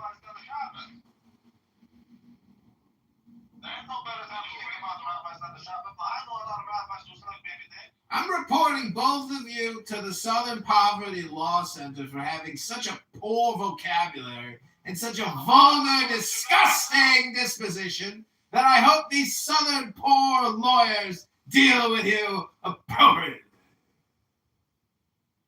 Well, why are you guys doing it? Why are you guys? I'm also notifying APAC of all of your disgusting vulgar comments. No, it's not my comments that are vulgar. I am notifying APAC as we speak.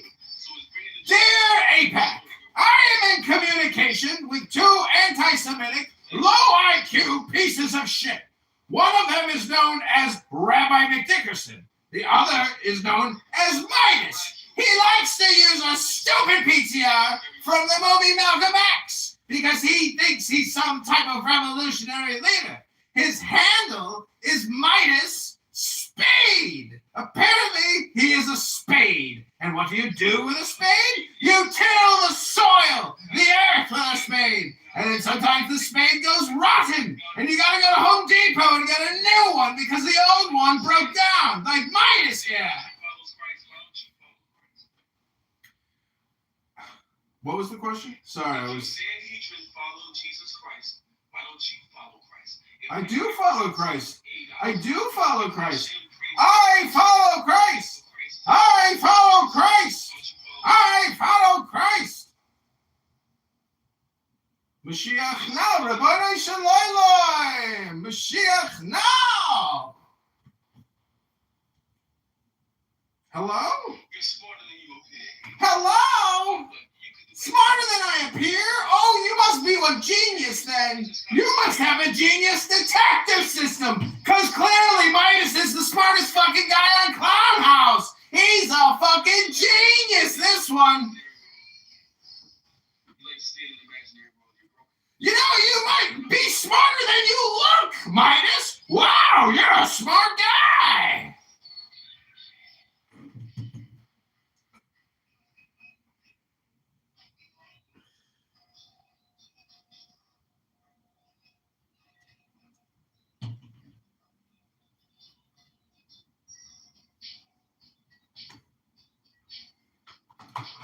See, the game of chess and mental chess, if you can't actually respond as an adult, then you seem to become more of a child in the conversation. Therefore, you be dismissed. You're not a man I like to dismiss. I've actually spoken to you. I don't know why you like to dismiss. It breaks you down, and it takes away your actual worth. But God bless you. Hopefully one day... Bro, I can't do work here all day long. Sorry for disappointing. Call the 1-800 complaint line with your complaints. Thank you very little. It's okay. I understand. You're a broken man. Price is later. Thank you very little. Take your complaints to the complaint line. Oh, somebody said, I feel like he is a juggalo.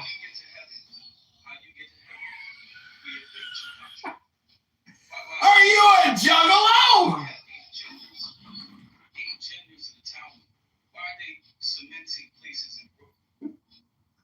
Juggalo.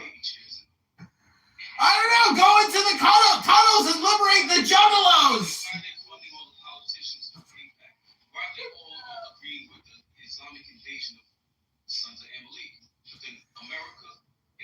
The Sons of Amalek? Let me Google that for you. Who are the Sons of Amalek?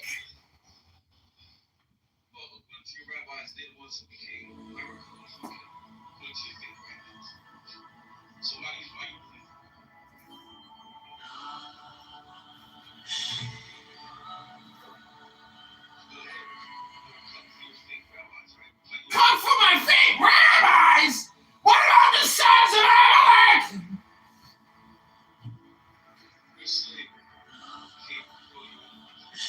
Why don't you update your PTR, Mr. Malcolm X? And why don't you go read a fucking book? This isn't the complaint line, you know?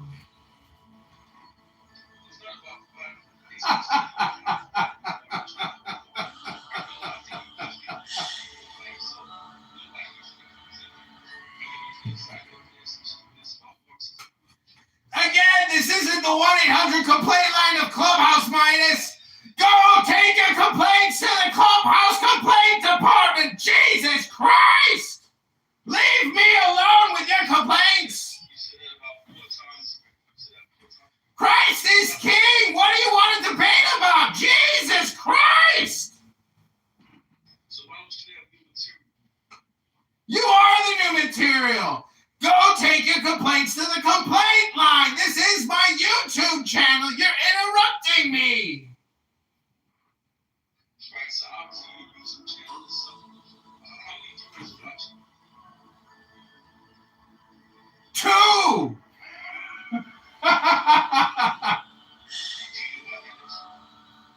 Because I must be one of the Sons of Amalek. No, it's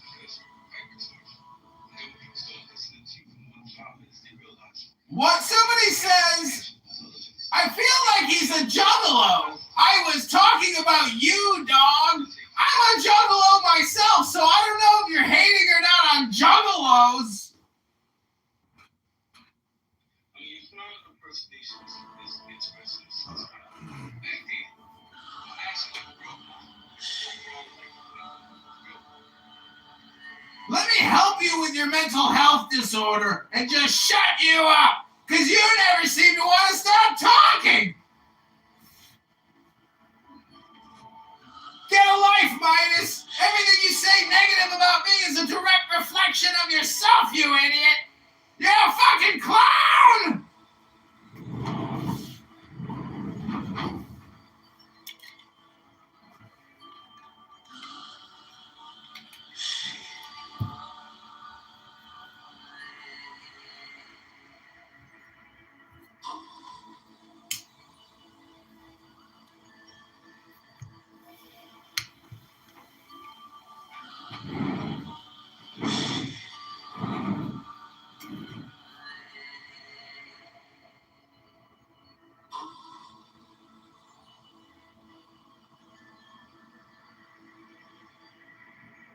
Don't be scared, little one. Little one, go update your PTR, Malcolm X, and go read a fucking book and take your complaints to a room that deals with Midas's complaints. I don't give a fuck.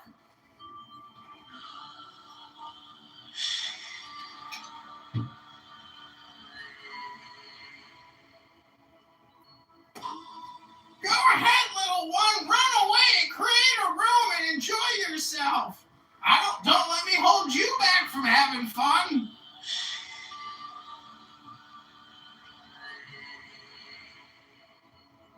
You know, you're smarter than you look. Midas has ideas and thoughts about everything. He doesn't know how to shut up. He doesn't know how to meditate, apparently. He thinks he knows everything. He's so smart. So smart. Oh, yes, he's a genius.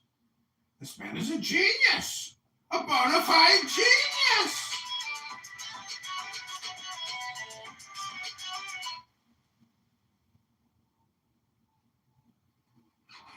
Oh my God, Midas is still raising his hand? Jesus, he doesn't get it, does he? Well, now, the easiest way to get into the meditative state is to begin by listening. Are you listening, Midas? If you simply close your eyes. Close your eyes now. And allow yourself to hear all the sounds that are going on around you. Midas, keep raising your hand because apparently you don't know how to fucking listen.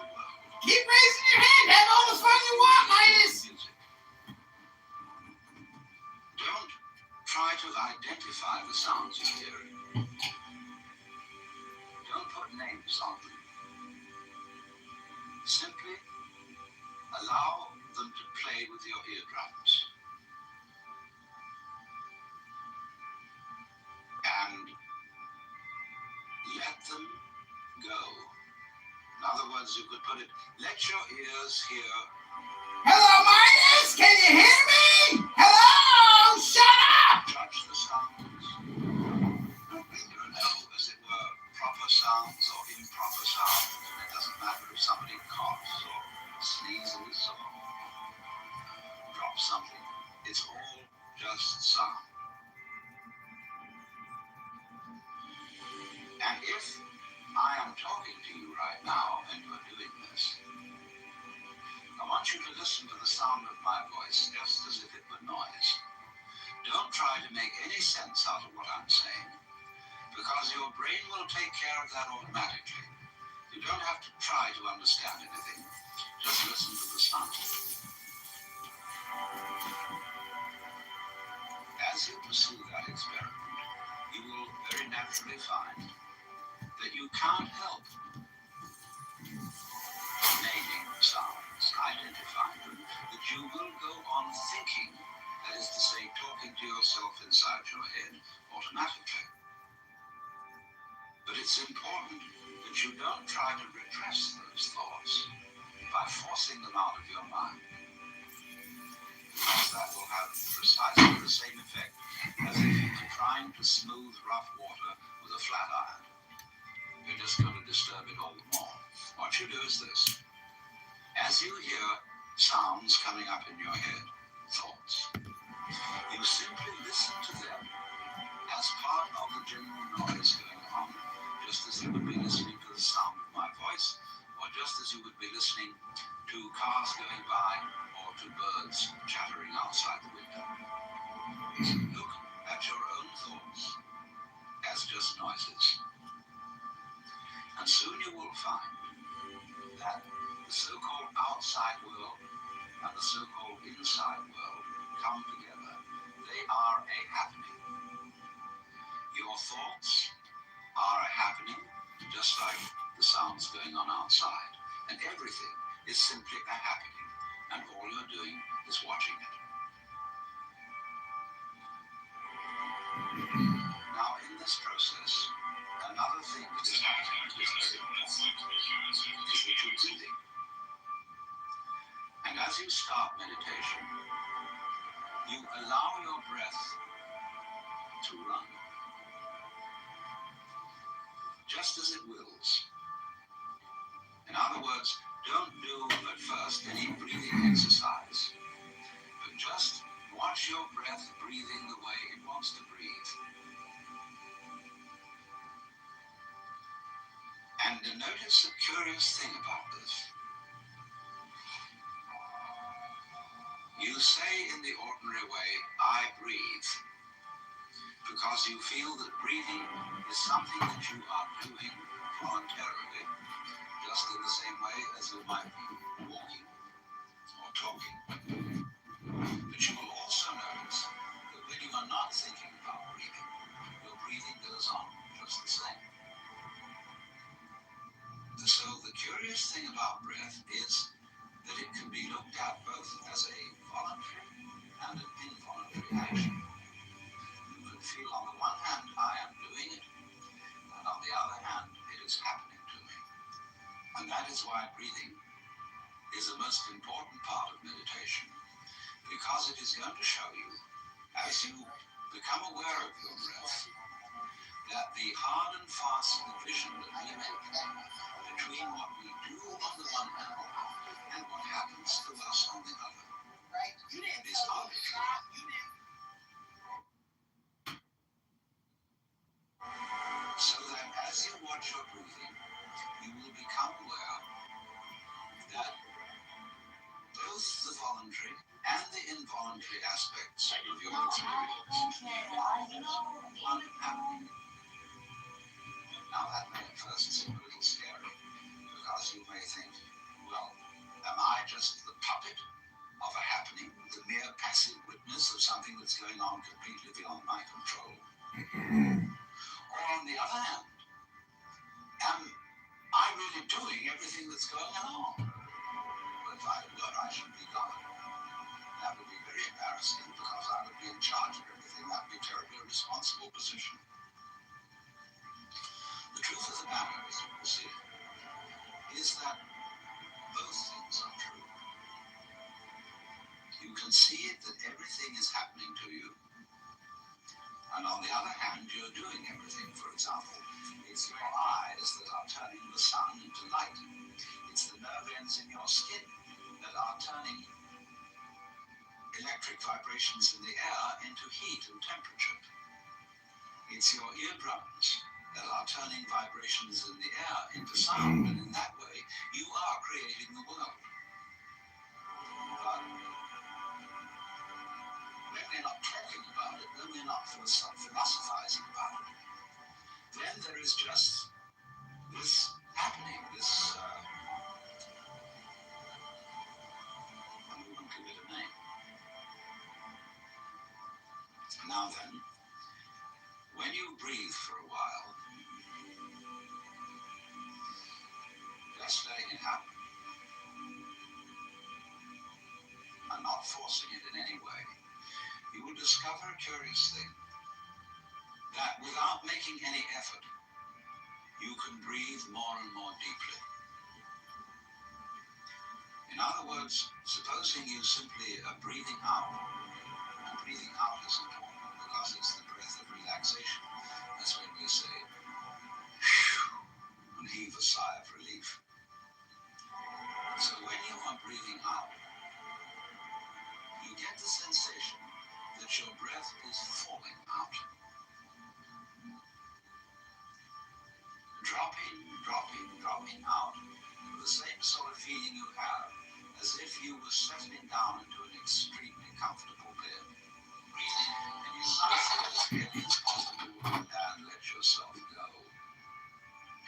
your breath go out in just that way.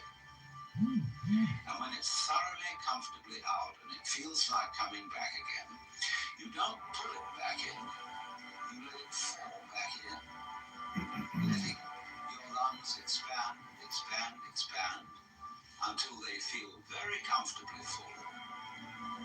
And you wait a moment to let it stay there, and then, once again, you let it fall out. And so, in this way, you will discover that your breath gets quite naturally easier and easier, and slower and more powerful. So that with these various aids, listening to sound,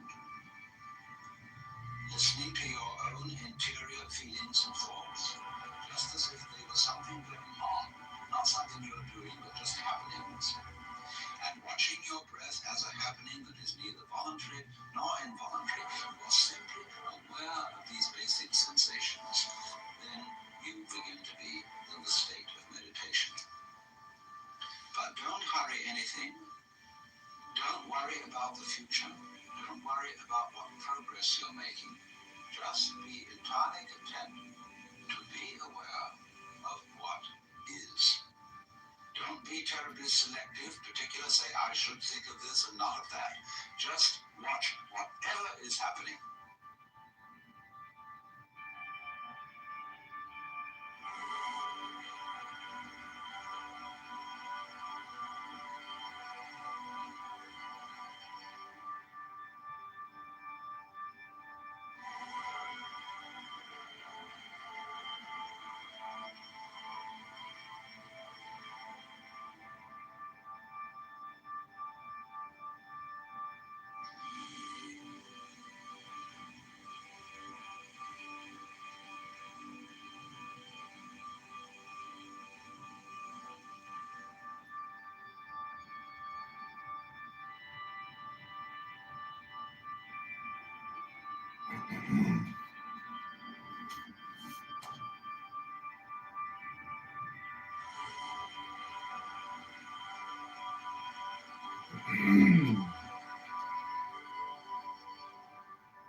I think that her sleeping with Willie Brown had a lot to do with her early success in her career. And then putting a D next to her name in the state of California is really a cheat code because anybody's going to win as long as you have the D. And then we pretend that we didn't see her debate in the primaries in 2020, well, in 2019 specifically, when Tulsi Gabbard just simply called her out on her own record and she had nothing to say. And instead of responding to it, she just dropped out of the fucking race, only to reappear as the vice president candidate. I think that what we've recognized with Kamala Harris is that there is an upper limit of how you can fail up, and vice president seems to be the upper. So I'm gonna pick it, Danny.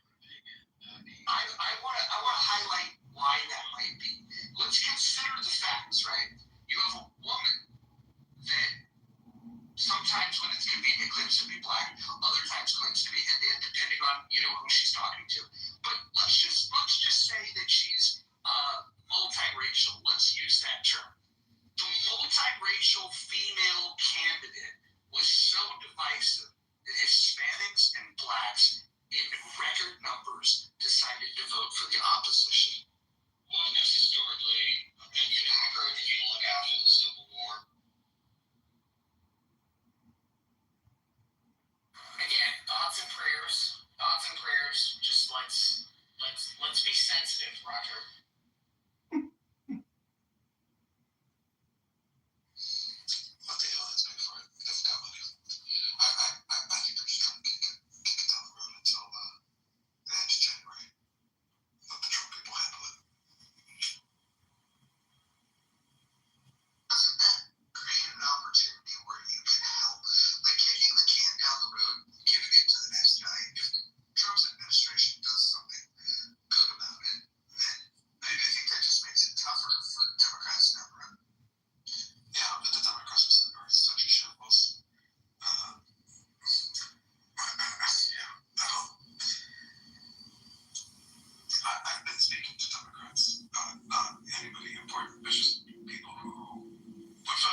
saw a town called White Rock.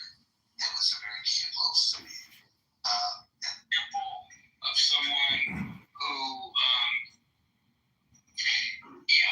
Kamala Harris, who, and Roger, I think you'll agree with this, she could be a second to third baser because one of her parents was a professor. That puts you forget about finance. That puts you in a different space because you have connections, you have know-how. She definitely is more advantageous and had more narrative advantage than she lets on. That's my take. That's really interesting. Dr. Adam, speaking of somebody that breathing just in the same way as you might be walking. on top like nobody one personality. It's funny you focus on personality watching it. So, okay, it's not you. What do you like part of his house? He said there's always the mental illness on Saturdays. Where control. Somebody's upset. Meanwhile, Susan Golden obviously says it's not me, but he leaves. Certain energy. I'm coming up on that stage. And you're right, we have to stand up for each other. I mean,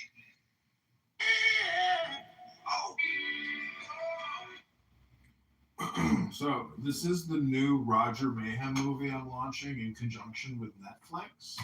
We also have a deal with Meta and Google YouTube for full distribution. We have made a supercut. It is Roger Mayhem talking for 2 hours straight, uninterrupted. Are you guys ready to hear the 2-hour super video of Roger Mayhem talking nonstop for 2 hours?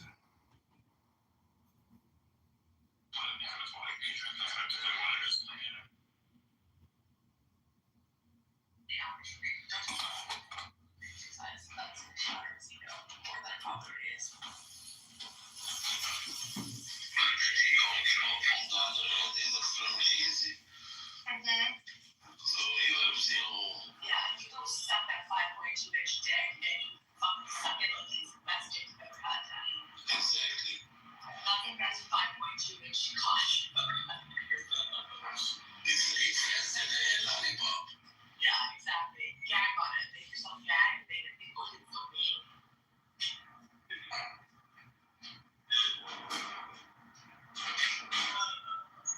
And this caramel good. No, it's an apple. It's an actual. And then it's a pois. Yeah.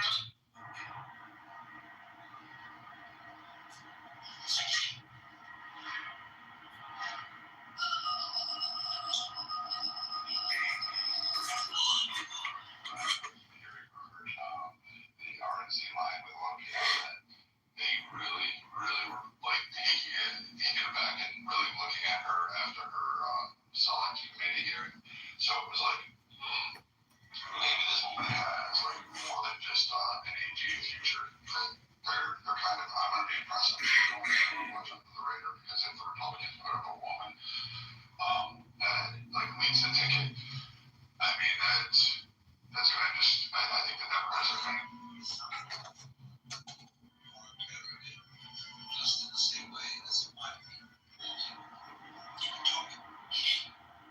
Yes, so I think maybe he said he has PTSD from when I lost my shit.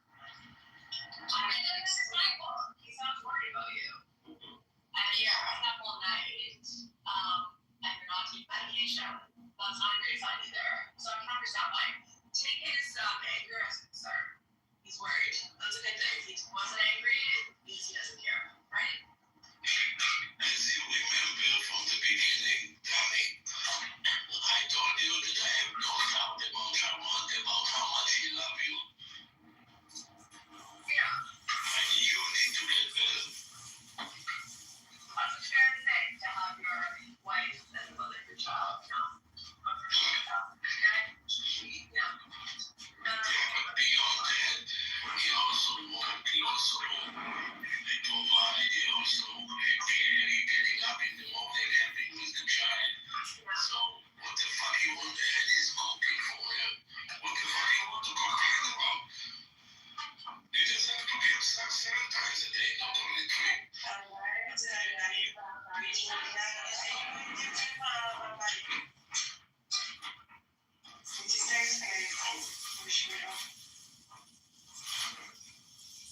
What's that? I think it was like 5 o'clock your time.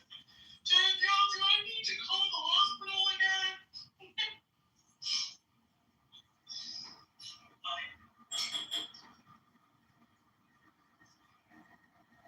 And the cocaine thing, like, what? I tried cocaine when in my early 20s. Like, why are you gonna say I'm doing cocaine? Like, I did it in suicide. I might as well just take it out. That's cards, more than I thought there is.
With fawns and pards and nymphs and stars for thy guards on a milk white ass. Come over the sea to me, to me. Come with Apollo in bridal dress, shepherdess and pythoness. Come with Artemis, silken shod, and wash thy white thigh, beautiful God. In the moon of the woods on the marble mount, the dimpled dawn of the amber fount. Dip the purple of passionate prayer in the crimson shrine, the scarlet snare, the soul that startles in eyes of blue to watch thy wantonness weeping through the tangled grove, the gnarled bole of the living tree that is spirit and soul and body and brain. Come over the sea, Iopan, devil or God, to me, my man, my man. Come with trumpets sounding shrill over the hill. Come with drums low muttering from the spring. Come with flute and come with pipe. Am I not ripe? I who wait and ride and wrestle with air that hath no bounds to nestle my body, weary of empty clasp, strong as a lion and sharp as an asp. Come, oh come, I am numb with the lonely lust of devildom. Thrust the sword through the galling fetter, all devourer, all begetter. Give me the sign of the open eye, and the token erect of horny thigh, and the word of madness and mystery. O Pan, Iopan, Iopan, Iopan, Pan, Pan, Pan, Pan, I am a man. Do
what it's like to be human, so you have to take the alien soul and you have to like Adrian, that's effectively what it is. Can you answer the question I asked you? That one I said already no to. Oh, right. Okay. I said, who do we get to interview the alien? Which Earthling do we pick? Me. That'd be great, yeah.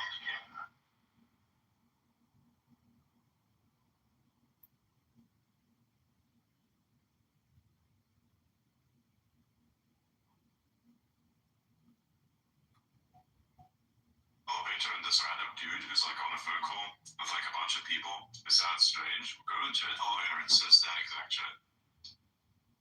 What would you do? Like seriously, what would you do? And then you're gonna hear this whole conversation, and it's probably still on loudspeaker. If it's not in his ears, if it's on loudspeaker, you basically hear this like cracked version of Elon on fucking speakerphone. Fantastic. Hi everyone, by the way, if you're there.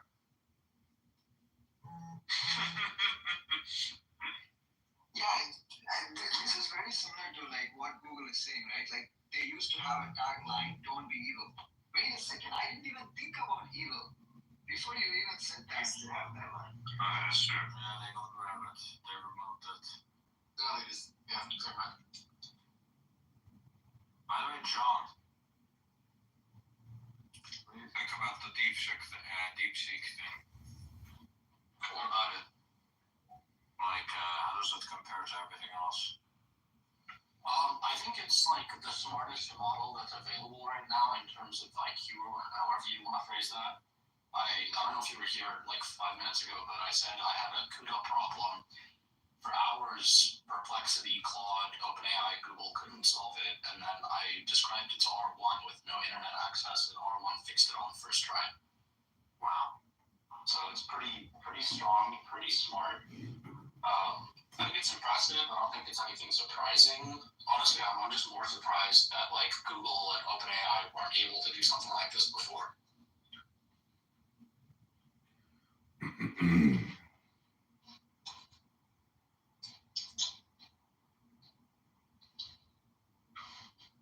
Do you still think your AI is the best? In my opinion, it's always been about, if you look at every single use case, there's a very specific combination of like how much IQ do you need, what latency do you need, what cost do you need. I think the reality of the market today is Rysar models cover more use cases in aggregate, but the R1 models, they win very unusual use cases that I don't really face very often, but that are more valuable individually, if that makes sense. Yeah. So like, if you wanted to like, you're doing high frequency trading and you want to put intelligence in that in a way that triggers in 5 milliseconds, there's only one model in the world that can do that, which is ours. But if you want to solve, like I just said, like a CUDA problem that no other AI model can solve, then R1 is going to be the thing there until O3 comes out.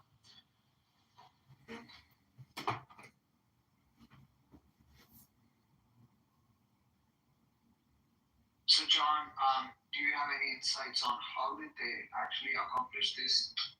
I mean, they didn't have as much money as OpenAI or Anthropic or something, nor did they have the GPUs. So is it just like pure talent?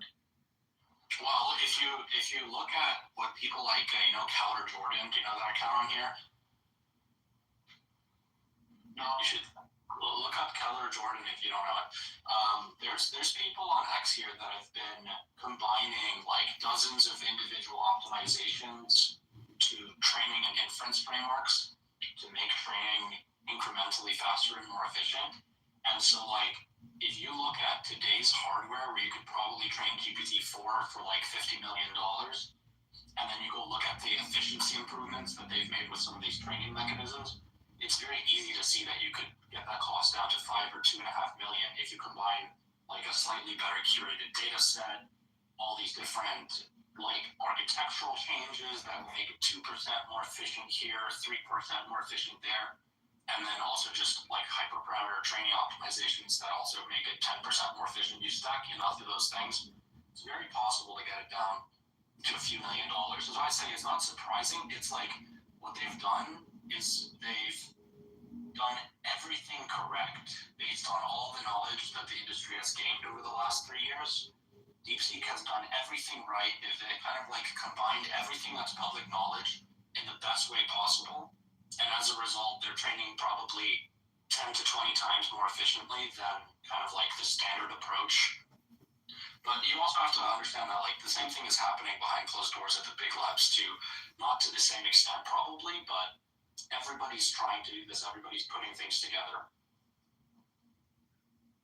So this is something that we heard from the previous outer space, right?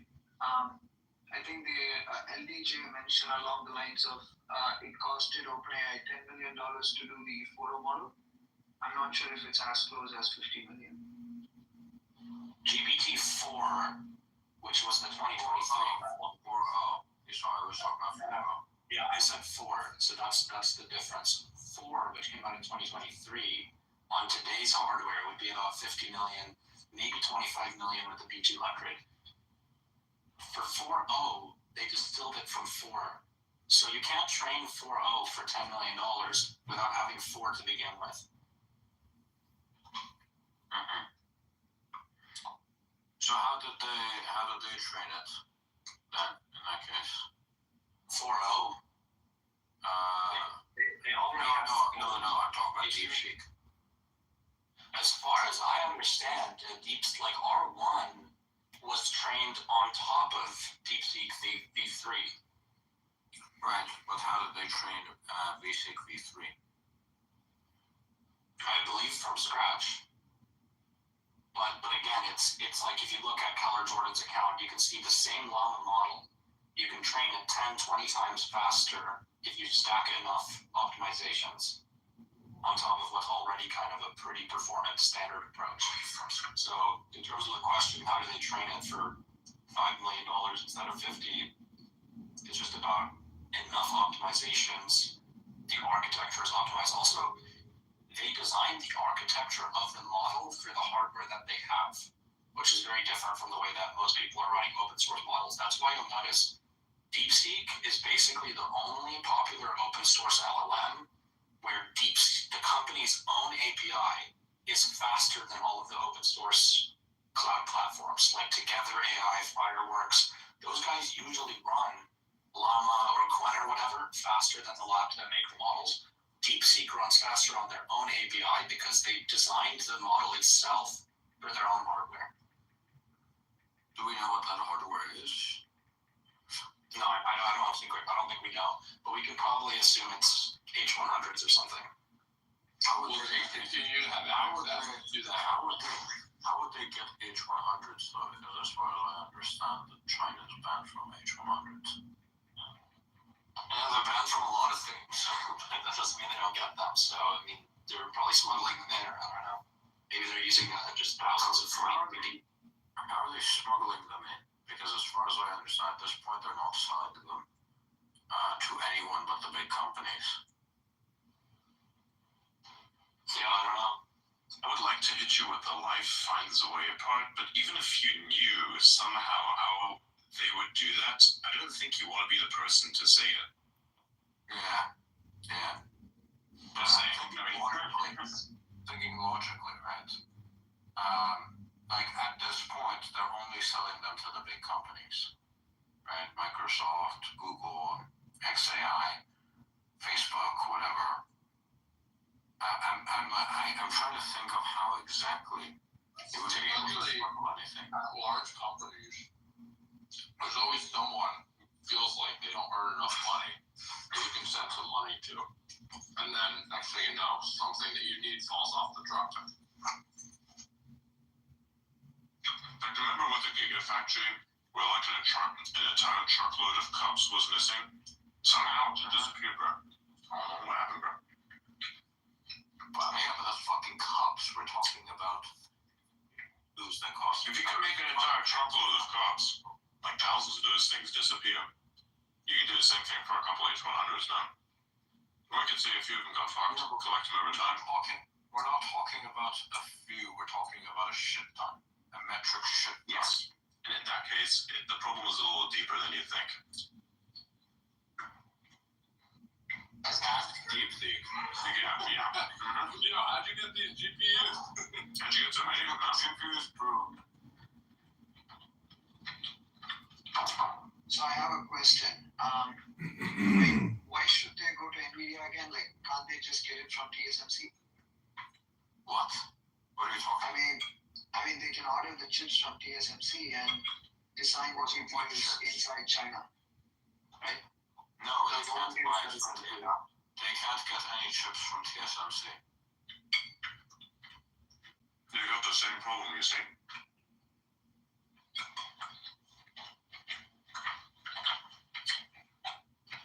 TSMC relies on US technology, like EUV. And that's why whatever they make is sanctioned. They can't take contracts from China. Yeah, exactly. Which is why China's so pissed about it. And to be honest, if I was China, I would be pissed too. I would be too. Yeah, exactly. I asked DeepSeek, and they said like old GPUs, third-party resellers. DeepSeek didn't even really have a good answer for how they got their GPUs. If that were the case, you'd have to rely on small-scale companies, of which few do exist. Oh, by the way, the guy we talked to in my space team. Sure. So we can discuss it with him as well. Sure. Hey, LDJ, how's it going? How's it going? Hey, what's up? I hear you guys talking about deep-state GPUs. Yeah. I think I heard something along the lines of, like, getting them, like, you could basically have, like, a shell company in, like, Bangladesh or like, India or Thailand or something, and then you order, you know, H800s or H100s through there, and then you ship them from there to, you know, China. And apparently something are getting to China that way. I think at this point, though, they're not selling any to like anyone other than the big companies. I mean, you really gotta respect that, right? So not only did they have less money, not only was it a side project, but they had to like fucking cheat their way to their hardware, and they still got it done. Like, damn.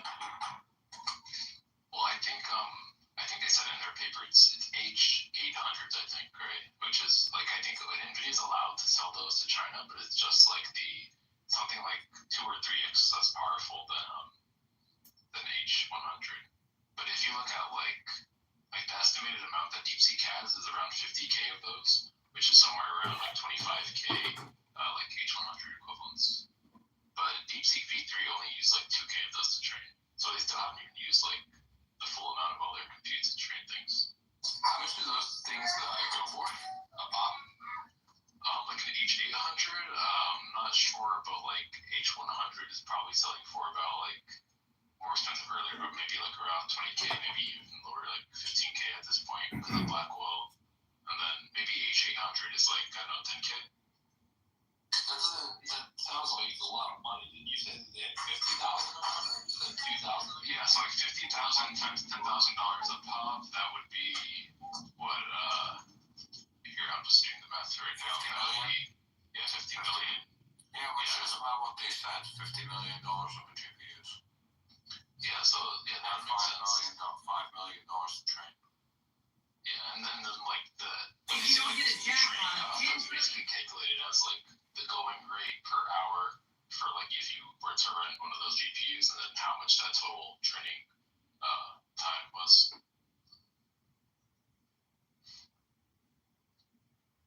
Yeah, so I think you said that it cost 10 million-ish to train 4.0. Yeah, like if you were to, that seems like very likely, or at the very least, like a text version of 4.0 if they were to make that. But maybe because of the multimodality and like things like that, maybe it would cost more, like, you know, maybe 15 mil or a little bit more. But I think it's just very likely around that range for something like 4.0. Yeah. So how will American companies respond to this? Like, how will from like X to OpenAI to I don't know, Google, what did we learn? How do you think people are going to respond? I mean, the biggest thing here is like not so much, I think,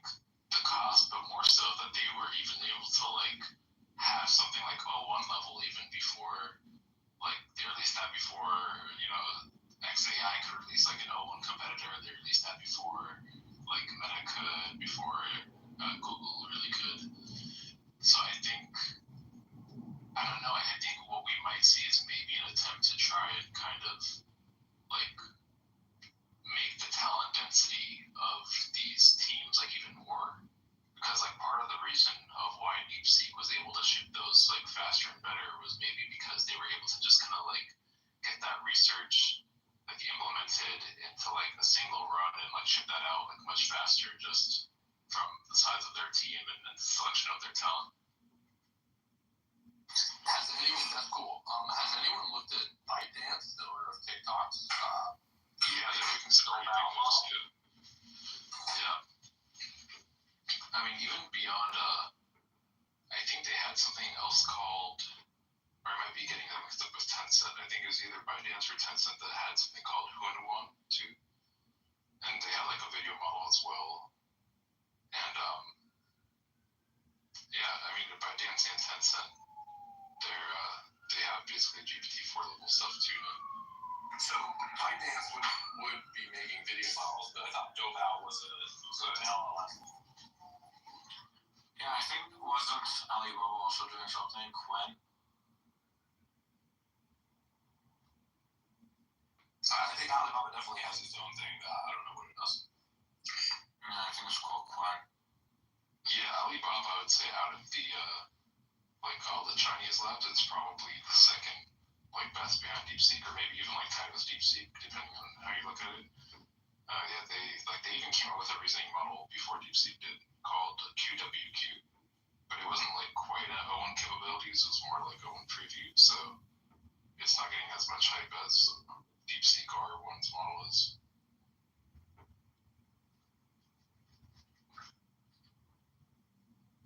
This naming convention from OpenAI is going to be the death of it. What the fuck type of bullshit is this? O1, O1 Pro, O1 Mini. No, you know what's the funniest thing? When they were asked, they were asked in Ask Me Anything, what does the O and O1 stand for? And they said OpenAI. Oh my god. And then somebody else in that same Ask Me Anything, they asked the OpenAI staff, can you guys come up with better naming conventions? And like it was like Sam or somebody else responded with no. I swear they're giving Microsoft a run for its money. Why can't it be like a normal company and just make everything they launch be part of an acronym that's something more appropriate or sex related? Sex related. Or just keep increasing the number, like RTX 3070, 3080, 4090, 5080, 5090. That's what So this is something I heard from one of my friends, right? And let's just say they know something about OpenAI. I mean, so they. Hold on. You gotta protect your friend's life. Okay, I'm not talking about the same person, I think. Oh my god. Okay. Yeah, let's just say how they show the public about the naming convention, like, as if they're dumb. I don't think that's the case. So it seems like there could be some kind of IP conflict with some other company. So for example, they did not have O2 because there was some other company with the same name O2. That's why they skipped O2 and went with O3. Yeah. So, so I know there's What's O2? Is that the fucking data company in the UK? I forgot. Yeah, it's like a British telecom company. Yeah, I think I remember when I was living in the UK, I had O2, I think. Yeah. Anyway.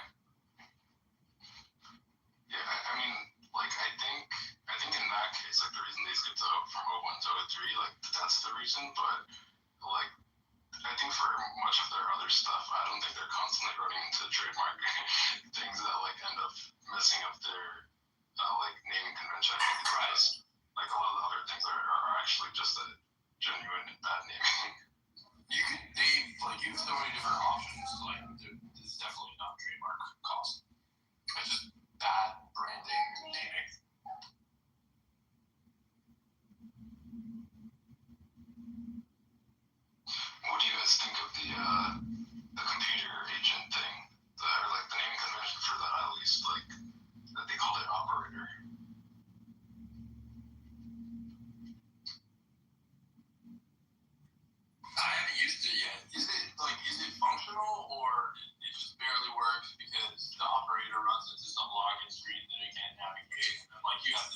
can't hold it. It makes Well, I just mean like the naming. I just mean like years that blew up or. Well, because we were just talking about like naming conventions right now. It's like a fine name, like whatever. But like, to me, the more interesting thing is definitely like whether or not it works, right? Because this is the beginning of being able to get rid of employees, right?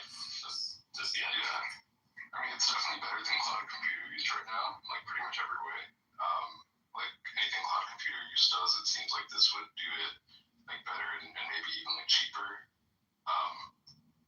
But I think like right now they have like this browser system that's inside of the ChatGPT interface, and to some extent this kind of might make it like harder to use in some situations because let's say you wanted to already use like the logins you already have in your browser or already use things that you have on your desktop. But like on the other hand, it's just safer because instead of like interacting with all these other logins, like it has this dedicated browser that you can put your own like logins and autofills and all these things that you wanted to have access to. That's cool. I mean, I understand the point you're making, but this, I don't know. I haven't used it at all, so it's just cool to hear you describe how this stuff could work or does.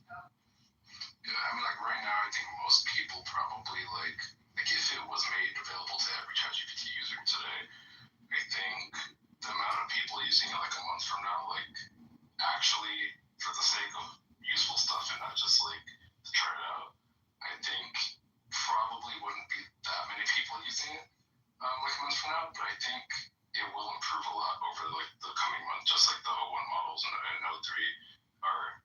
Yeah, I think we'll see a lot of improvement over this year. Do they have like enough talent left over? I'm not too familiar with AI talent, but it seems like a lot of the names that I know, not saying that I know a name means that the name is someone who's smart who can drop good AI code, but like do they have enough talent to like keep going, or they're actually starting to be short of talent given all these people have left open AI? In my opinion, the talent stuff has been pretty overblown. If you look at the actual names of people that are like the like lead researchers, like on like the actual projects, like on GPT-4 credits and things like that, like it's been like a very small portion of those names like actually contributing to stuff that I've left. It's been like some like I mean, Ilya was probably the single biggest one that left. That's like a big name. But yeah, like a lot of the main people, like I think really pushing stuff, like a vast majority of them are still there. So who runs the product for them? Like, I guess Sam like doesn't code. Is he more of a deal maker, and they have someone else who kind of like decides how things should be from a high level? I mean, they have like chief scientist Jacob Pachoki, and then they have like I think they have a new CTO now as well. They have like a chief product officer. But I mean, like Sam does know like a decent technical amount of things. Like he did actually. I'm pretty sure he like went to Stanford for computer science. He has like coding background in some sense. But yeah, he's like not like this crack like researcher, but he probably knows enough to kind of like understand what kind of decisions should be made roughly high level. All I know is that his social. I apologize if there's background noise. You guys can tell me if there is. I don't know if my phone or the app. A little bit, but we can still hear you clearly. All right. I apologize. I'll gonna stop talking after this. But all I know is that like Sam had a social network and it didn't work out, and so I don't know. Yeah, there's a lot of lore behind that. Yeah, he had the social network that didn't work out. I think it was like when he was like 19 or something. And that was like the first batch of Y Combinator, which is like the startup accelerator. And then he actually ended up working his way up to like he ended up just being really good at kind of giving people business advice and mentoring people through things, and ended up as president of YC. Alright, one last thing. I think that he, just from like watching him operate and just like who he is as a person, he seems to be like a lot better with like people than he does to be at like designing products. Which is the vibe I get. Okay. Yeah, but like I don't know that person, so I can't really say. He was apparently at least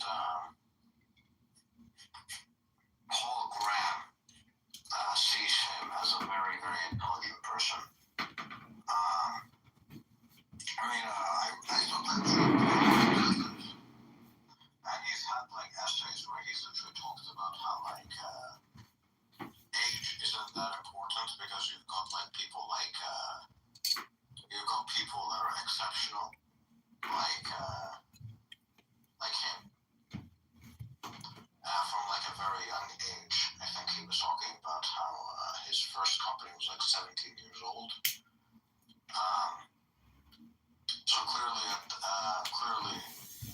Holograms has a lot of respect for him, which has got to be something at least, I think. I think it maybe also means something, the fact that when Sam got fired, it was something like 99% of the whole company that ended up like signing the petition that threatened to quit if Sam didn't get reinstated. Like, I don't think that's like something close to that has ever happened with like any other CEO of any company ever, right? Like over 90% of the entire company threatening to quit if you don't come back. I think a part of that was also because, from people that you talk to, apparently there was a lot of pressure inside of the company for you to sign this petition. Yeah, that's probably true as well. Like, once it gets past like something like 50 or 60% or more, then it's like, once the majority are doing it, then you kind of look like the odd one out if you don't sign it. I think it's easy to kind of resist it when it's in the majority, but if it's like an overwhelming majority, people kind of give up. Yeah. Do you guys know what Mira Murati is up to? Probably ayahuasca, I don't know. I think I heard something along the lines of she's starting a new company around like, I think something about like fine-tuning models or something. Here, let me see if there's any new information on it right now, actually. Oh, she actually hired, I think, somebody from OpenAI who had the title of like head of special projects. She hired that person apparently from OpenAI, or like he left to start with something else with her. That's an interesting title though, head of special projects.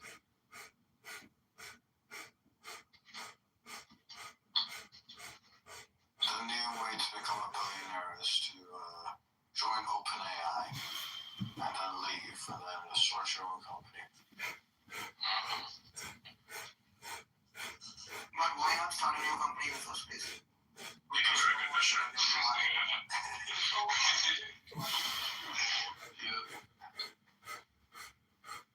You have an impressive work history. It's not like otherwise the university degrees wouldn't work as effectively as they were marketed to work. Yeah, exactly. Plus, if you work at OpenAI, you at least meet some smart people that you can coach. Yeah, speaking of like talent, like leaving or joining places, there's kind of this hyper focus on OpenAI because they were kind of like even if they're not all around like the clear number one right now, they have like this momentum of fame from being like the ChatGPT moment, GPT-4, etc. But when it comes to talent leaving, like Google just recently had like there's a tweet of people joining Anthropic, and it was like 4 or 5 different people from Google, like all be joining Anthropic like in the same week, and they're like, oh hey, we just realized like we all used to work at Google together.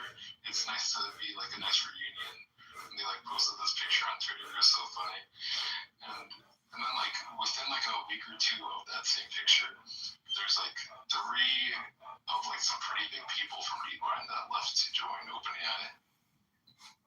How much does it cost for a new AI company to poach someone qualified from Google or OpenAI, both in terms of salary and stock, like roughly? At least probably $500,000 at this point. Yeah, I mean, like it depends on the person, but I've heard of things like 10 mil plus. But yeah, like 500,000 is probably like for at least like more of the average talent. When I say average talent, I mean like if you're in Dittmann in the first place, like the average of Dittmann is already highly exceptional, right? Yeah. Deep-seek is paying those bros and cigarettes just to hang out in Yuma every once in a while.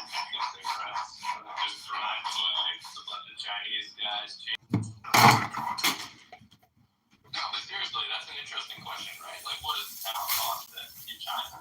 It's not like I think I heard it is like that much. I mean, I don't think it's 500 grand, but it's like I think it's still a pretty significant amount for like China. Like I think maybe even I wouldn't be surprised if it's over like 50K or 100K USD, or maybe even more. Because I mean, they're basically a quant firm, like they're getting funded by like the CEO who runs this like quant firm and like this giant hedge fund with billions of dollars. I interviewed a guy. He wasn't like an AI researcher from a quant fund in China who was going to hire him. He was like, I think if I recall correctly, he didn't need much more than like 30 or 40 grand.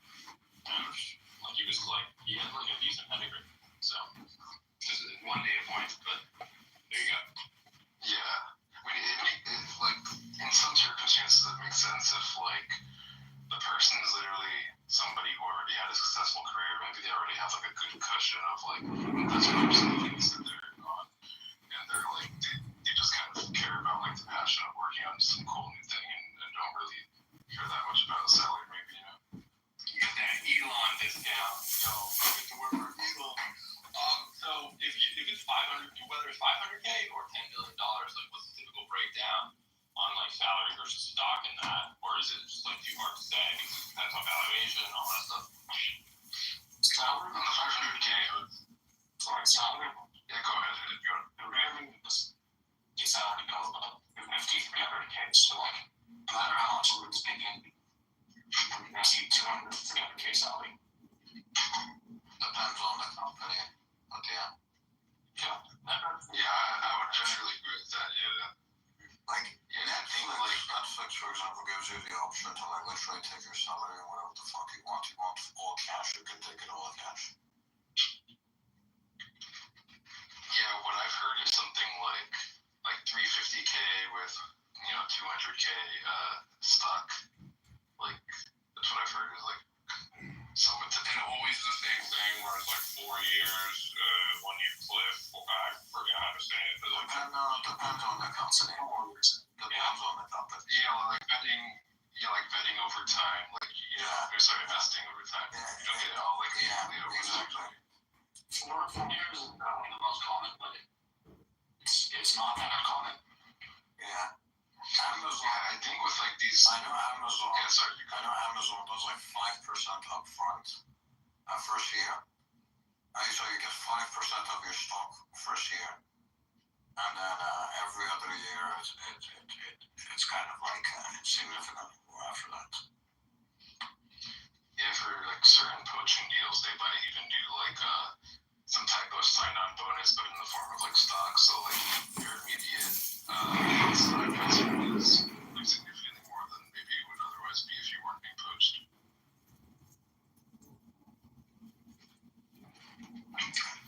Amazon's kind of falling apart, but I only get to see the non-software side of it for the most part.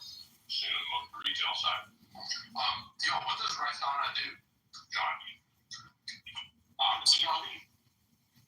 Is sweet language models just like, okay, I don't remember what our basis on in that cost and reliable first, reliable and structural sense.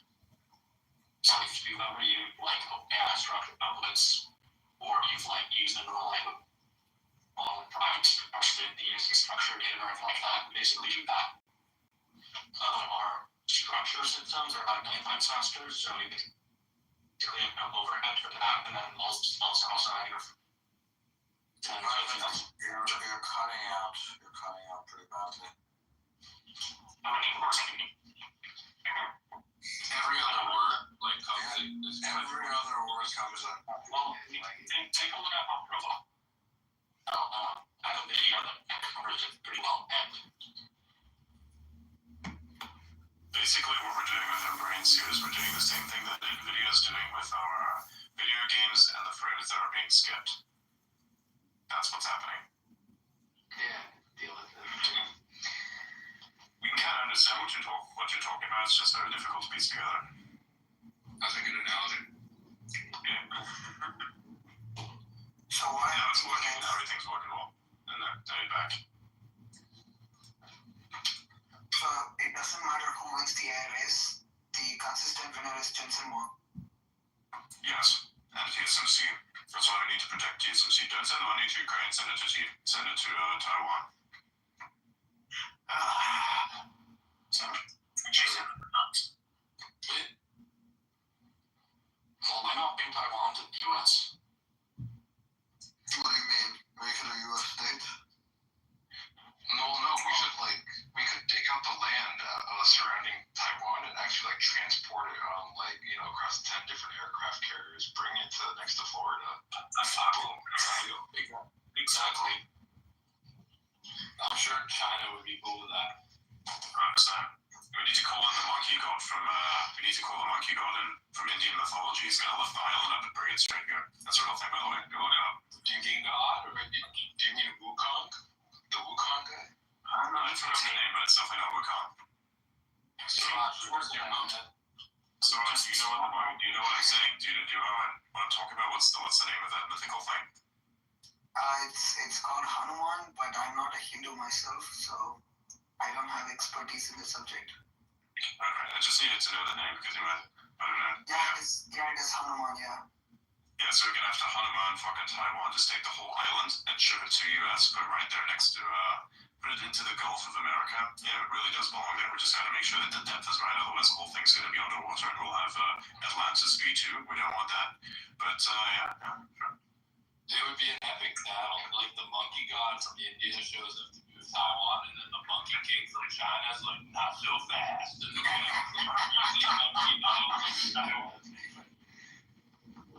And then once we put it into the Gulf of America, if we make it just U.S. territory, then we don't even have to give all the people visas, because the people on the island will already just technically be residents of the island. Yeah, exactly, like Puerto Rico, yeah. So They would be U.S. citizens. I'm like a highly expert, trained racist. And Siraj, what is your last name though, isn't it? Your last name. No, it's my dad's name actually. Well, go on. No, yeah, I'm not very religious. Well, he's your dad though. Yeah, him neither. So an atheist or looking at it with some fellow racist? I would say maybe agnostic. That would be more accurate. But atheist for, I would say, practical reasons, so I don't get into rabbit holes every day. What about you?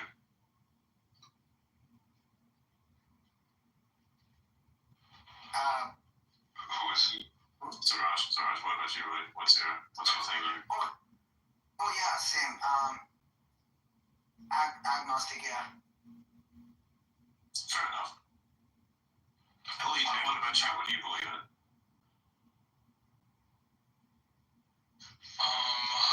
I'd say agnostic, kind of used to, I think like a lot of people probably in here, I went through a more hardcore atheist phase when I was younger, and then kind of more agnostic now. Yeah, but yeah, I think everyone goes through that well, not everyone, but most people go through the atheist phase. Yeah, a lot of people go through that. Anyone who has a brain goes through like the atheist phase at least once. The trick is to come back from that and reconnect with what actually is logical, because if you don't come back from that, then you will deny the core functions of the universe and be a fucking retard. Yeah, I think if you stay in the atheist phase, you're usually retarded. But it's not like always retarded. They're the worst. Seriously, look at the world around you. You want to tell me that this thing that works so methodically like an actual system itself just happens to be by random chance? Yeah, I don't know. I don't know if there's a god, or I don't know I don't know that shit, but at least, maybe it's a simulation, maybe it's something, but at least there's some sort of thing, Something to create this thing. There's intent. The design of the universe is intelligent. You can tell. It's either that or we are super biased because we are intelligent, but, whatever. It's possible I may just be retarded. No, you said you were agnostic. Nah, You said you I were did beat him in chess, and I am retarded myself. So.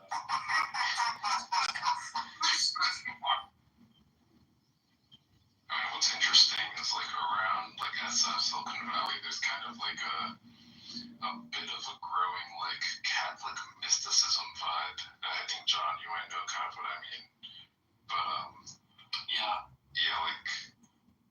Like there's a kind of increasing mysticism, not necessarily in a bad way I'm saying, but just like interesting mysticism that's growing. What is Catholic mysticism?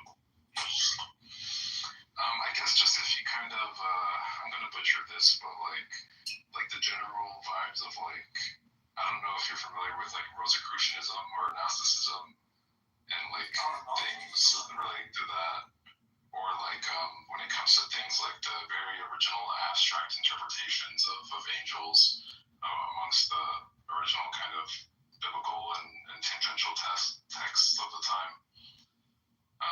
Those sorts of things, like very much more abstract, like more like original true interpretations of things that are not like kind of imposing narratives of the churches at the time. Are we about to see the beginning of a religious war between the the Catholic mystics and Y Combinator?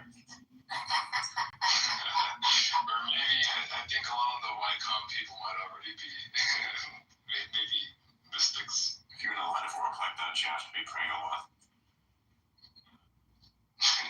Especially if you work at SpaceX and need to pray for the literally. A lot of the like aerospace and defense people that I know are Christian. Almost all of them. Yep. BTS, that's pretty agnostic. I think I've noticed a trend with like, and this is like pretty low sample size, but like infra people, like people that like even like high up in like, you know, maybe like a head director of like infra for maybe like a big AI project or something. Like at a previous company I worked for, this was the case. Like he was like a very Christian guy at the head of infra, and then I think Greg Brockman at OpenAI, I think he's like Christian too, if I remember it. Yeah. And he's like I think head of infrastructure or like a president or something like that. There's definitely a personality type that's attracted to religion, and then certain religions overlap with certain cultural types, cultural and like personality types. So I can definitely see that being true. Just hit a glass wall with a plate.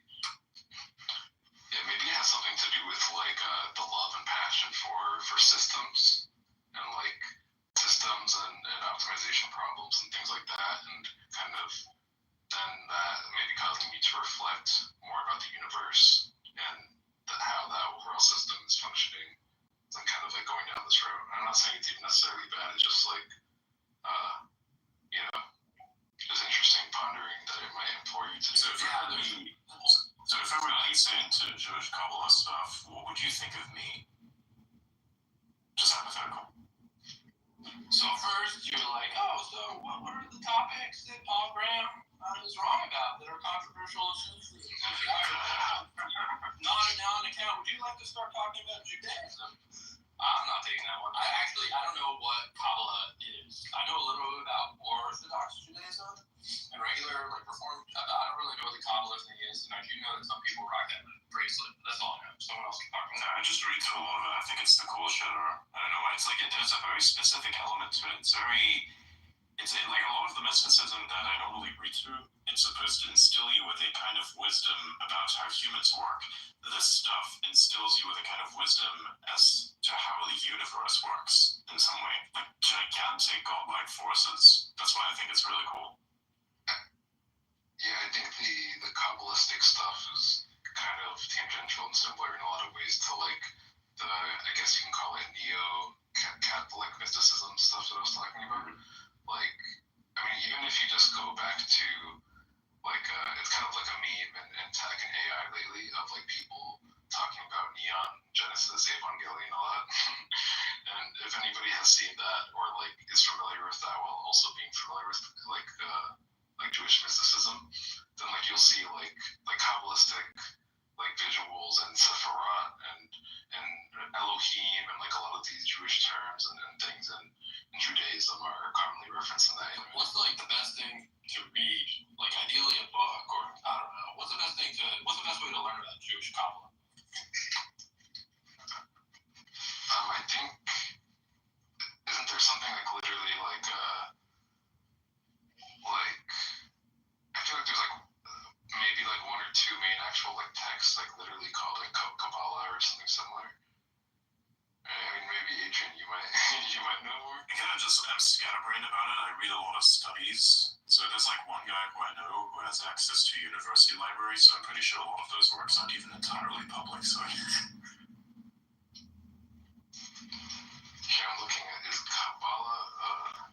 There might be some good books on it. Yeah, it seems like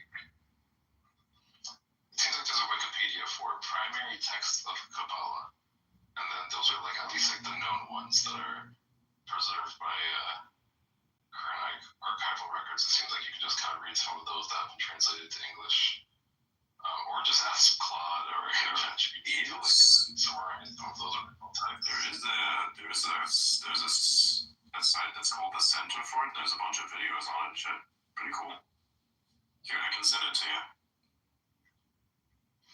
Awesome. Anybody else wanted to? I mean, I'm sure I can read it later, whatever. There you go. There's that. It's like literally a website that's called Kabbalah.com.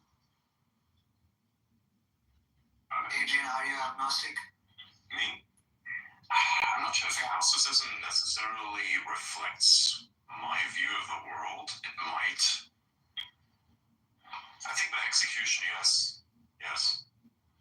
You realize that we're all in a church, right? Like, we're all in the cult of Adrian, and every day we listen to his sermons, and sometimes we confess things to Adrian, and we do our 15 push-ups. Like, you guys realize that? That's true, yeah. We do have a cult ritual. It's good to make everybody eat healthy and do push-ups. I'm actually going to do 90 after this phase. Actually, after I'm finished eating this thing. Just have my steak, just about to eat it. You can like hear the heart attack happen on faces, like that close 90 push-up. Yeah. Speaking of religion and ideologies, what do you guys think of Don't Die? I feel like most of us probably agree with that ideology. It's olive oil. Ladies and gentlemen, he's about to tell you about the olive oil mafia. I'm not going to talk about olive oil mafia because I've been at the bottom of the East River. But he's vegan, and I don't know. I'll just leave it at that. Yeah, I think, like, here's the thing, the Don't Die thing, I understand that. I believe also in optimizing human health to the point that you can live as long as possible. I don't want to die personally. I don't know what comes after. Maybe it's that I fear what comes after, but realistically, it is more so about the fact that this world is extremely entertaining and I don't want to leave it behind. So I kind of just want to keep going and keep going as efficiently as I can and as effectively as I can. Like, if I'm sitting there as like a fucking vegetable and I really can't be doing much of anything with my life, then that's kind of not how you want to live. So purely from the perspective of being fit and being able to move around at least, yeah, that's something that I'd want. How he's going about it, I think, is completely incorrect, however. Like, he needs to do things to his body in order to sustain a very counterintuitive diet that is just not realistic. And not even necessary, because he's going off of Sinclair's work, which is fundamentally incorrect on multiple levels. Also, it's like purely vegetable food, by the way. Yeah. Yeah, I think like maybe the best argument for it though is along the lines of like, maybe not going as hardcore and like in the specific direction that Brian Johnson is, but the overall sentiment of Don't Die. I feel like even if you do enjoy, let's say, eating fast food and doing this and that, and like if you ask such a person, hey, would you rather eat fast food and this and that rather than be dead, and they most definitely likely say yes. And like if you want to actually maximize the amount of time that you can eat fast food and do this and that, then like you should just try to at least survive to like, a longevity escape velocity, assuming that you at least believe that could happen. And like at least make it to there, and then you could do whatever you want. Then you could spend hundreds or thousands of years eating fast food, and like you don't have to worry about dying. You know, just try to. Yeah, but this would do. the right way. Exactly. Yeah. Fucking vegan and measuring nighttime erection time.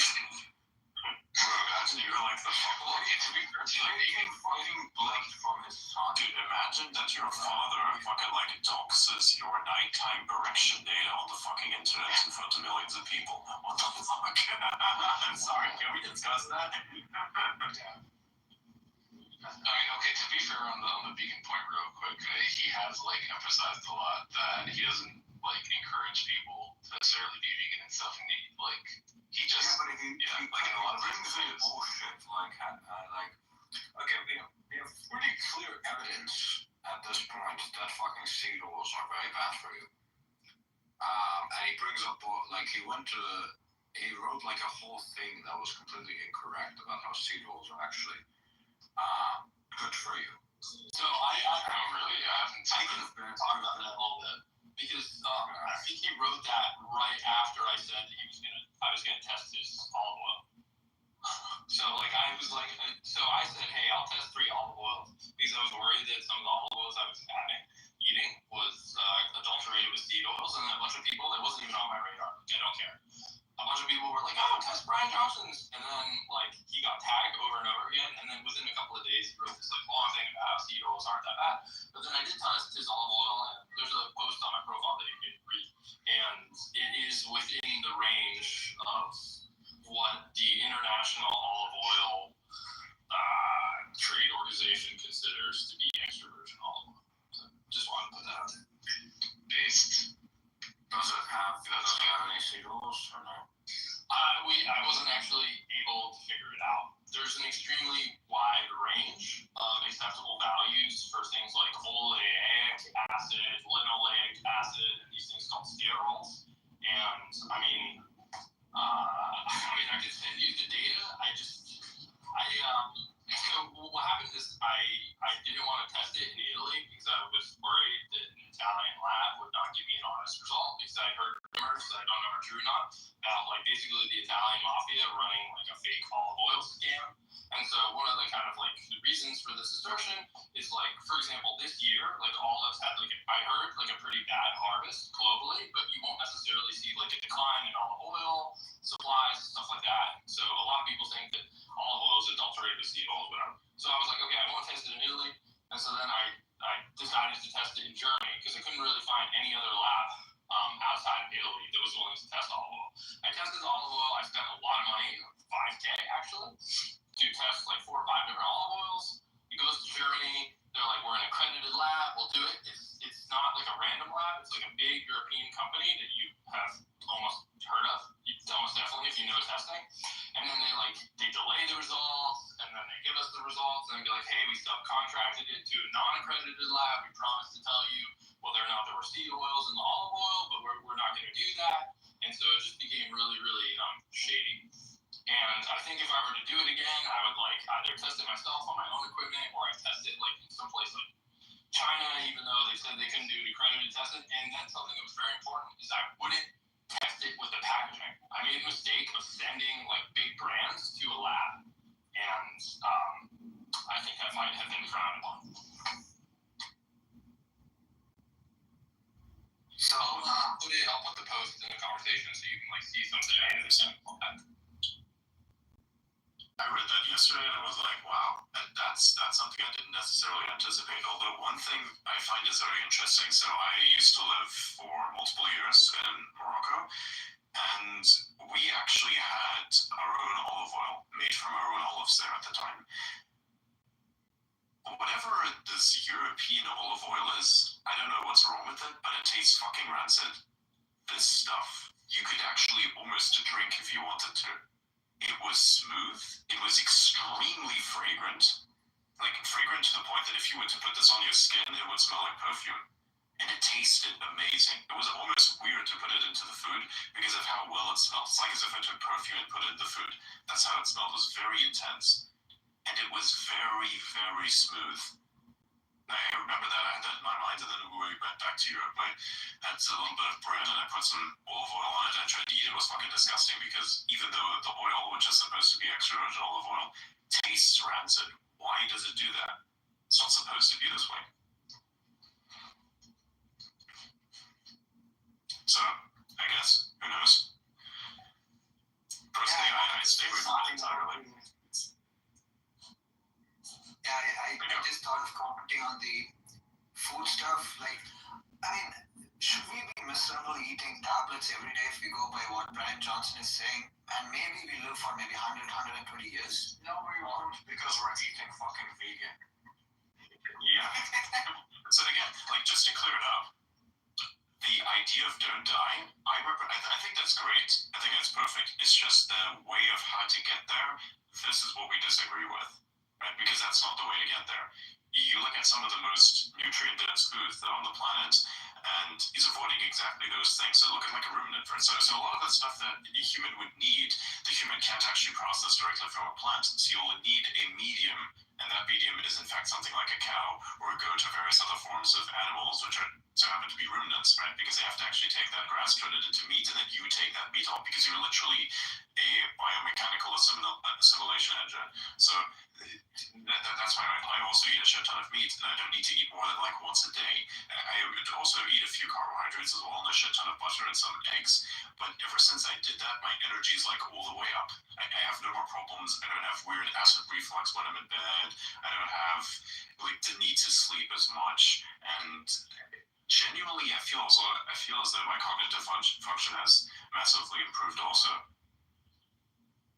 You will actually die on the vegan diet if you do not take supplements. Like, exactly. There's no plants that you can get vitamin B12 from. And keep in mind that this is something where we have actually bred plants to be this effective.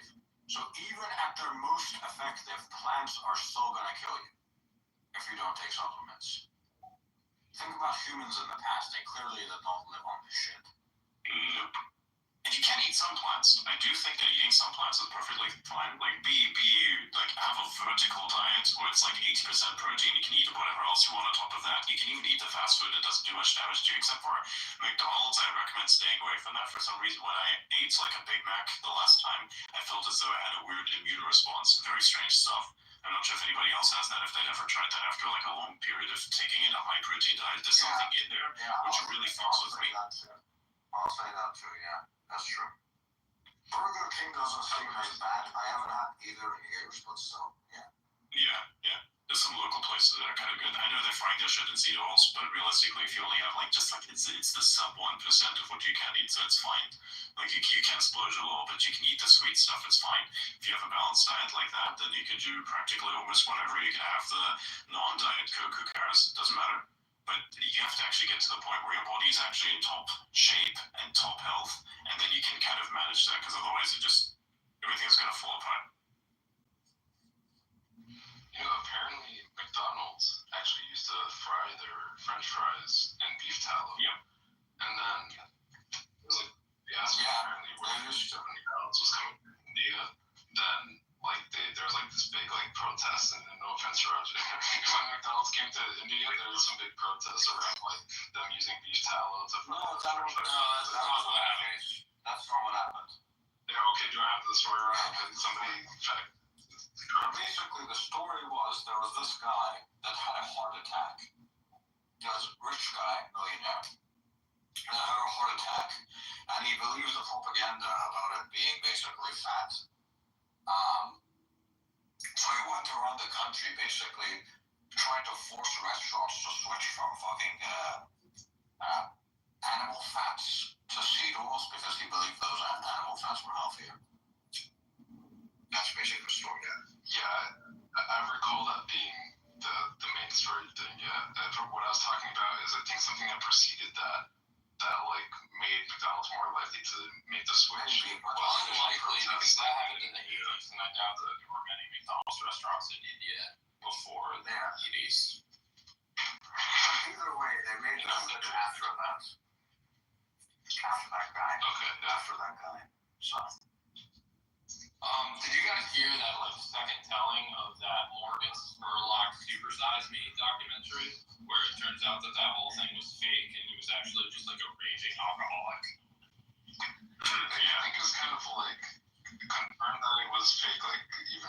about that. I mean, maybe it just wasn't widely known, but yeah, like there's journalists that tried to get like Morgan Spurlock allegedly had written notes down of like exactly his like caloric intake of each day and exactly what he ate, and then when other journalists tried to like ask him for those records of like all those notes he wrote down, like he would never give it to anybody.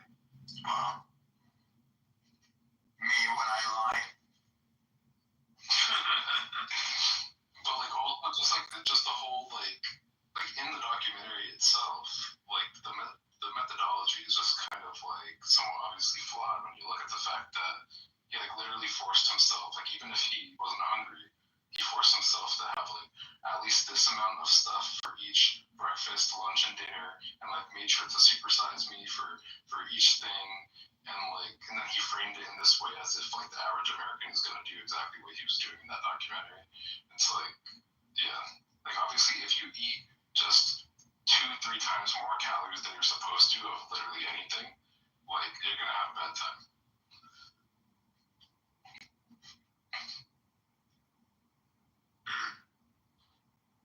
You're seeing Elliot's post here. What the fuck? Why is there like a really rusted looking band in the background? Nice cast on it, but what the fuck is... Joseph Everett did a very good takedown of the bullshit that Brian Johnson was talking about. And then he got this very, very retarded ass community note, whose source was literally the r/vegan subreddit. And then Brian Johnson responded with, whether you like it or not, most of our knowledge on health is based off of surveys. And I'm like, yeah, then probably that's the fucking reason why we live such an unhealthy life now. This is the unhealthiest people have ever been. Alright, I'll say it. I met Brian Johnson briefly, just briefly, in a very short interaction. It was not a positive interaction, but I may have just been misinterpreting something, whatever. But the dude has scars behind his ears. I could be wrong about this, and it could have been me being far away, but he has scars behind his ears. Correct me if I'm wrong, go find a picture behind the ears, but that plus veganism, that's all you need to know in my book. Well, yeah, I'm confused. Does like scar behind the ears signify like a specific thing, or you get them from a facelift? Oh, thank you for that context. Right. I was starting to think that he's supposed to make a lizard people joke. Jesus Christ. You never know with me. I can see that. With Lizzie too, I've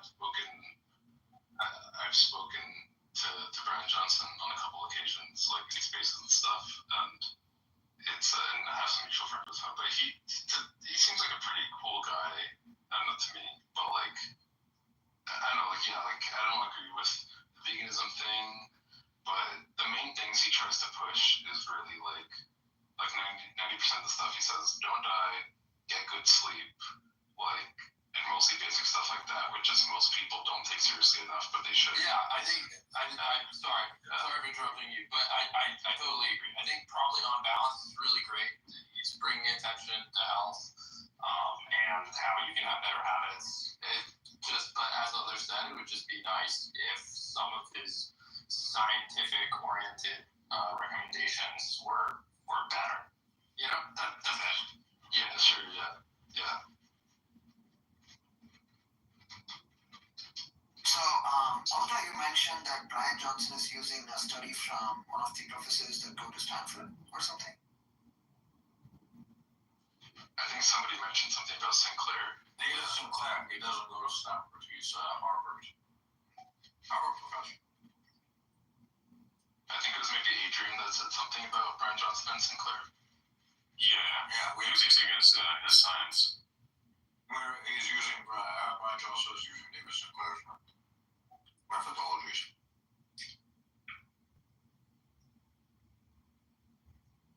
He follows me. I want to follow him back, but I don't know how to feel about that. Who, David Sinclair or Brian Johnson? Yeah, actually, it's kind of like, it was like, this guy's the antithesis of me. Do I like How do I deal with the antimatter? Yeah. By the way, just for context, What do you really call hugging mantises? Coming up. I'm just kind of surprised that you said that you're the antithesis of him, or vice versa. Yeah, when it comes to like the health aspects in terms of how to get to a certain destination, that would be it. Because I have a guy, this guy would eat just plants, right? I would prefer to eat only meat. I actually don't like to eat anything else, really. That's the stuff that really I enjoy eating the most. Everything else is just kind of meh by comparison.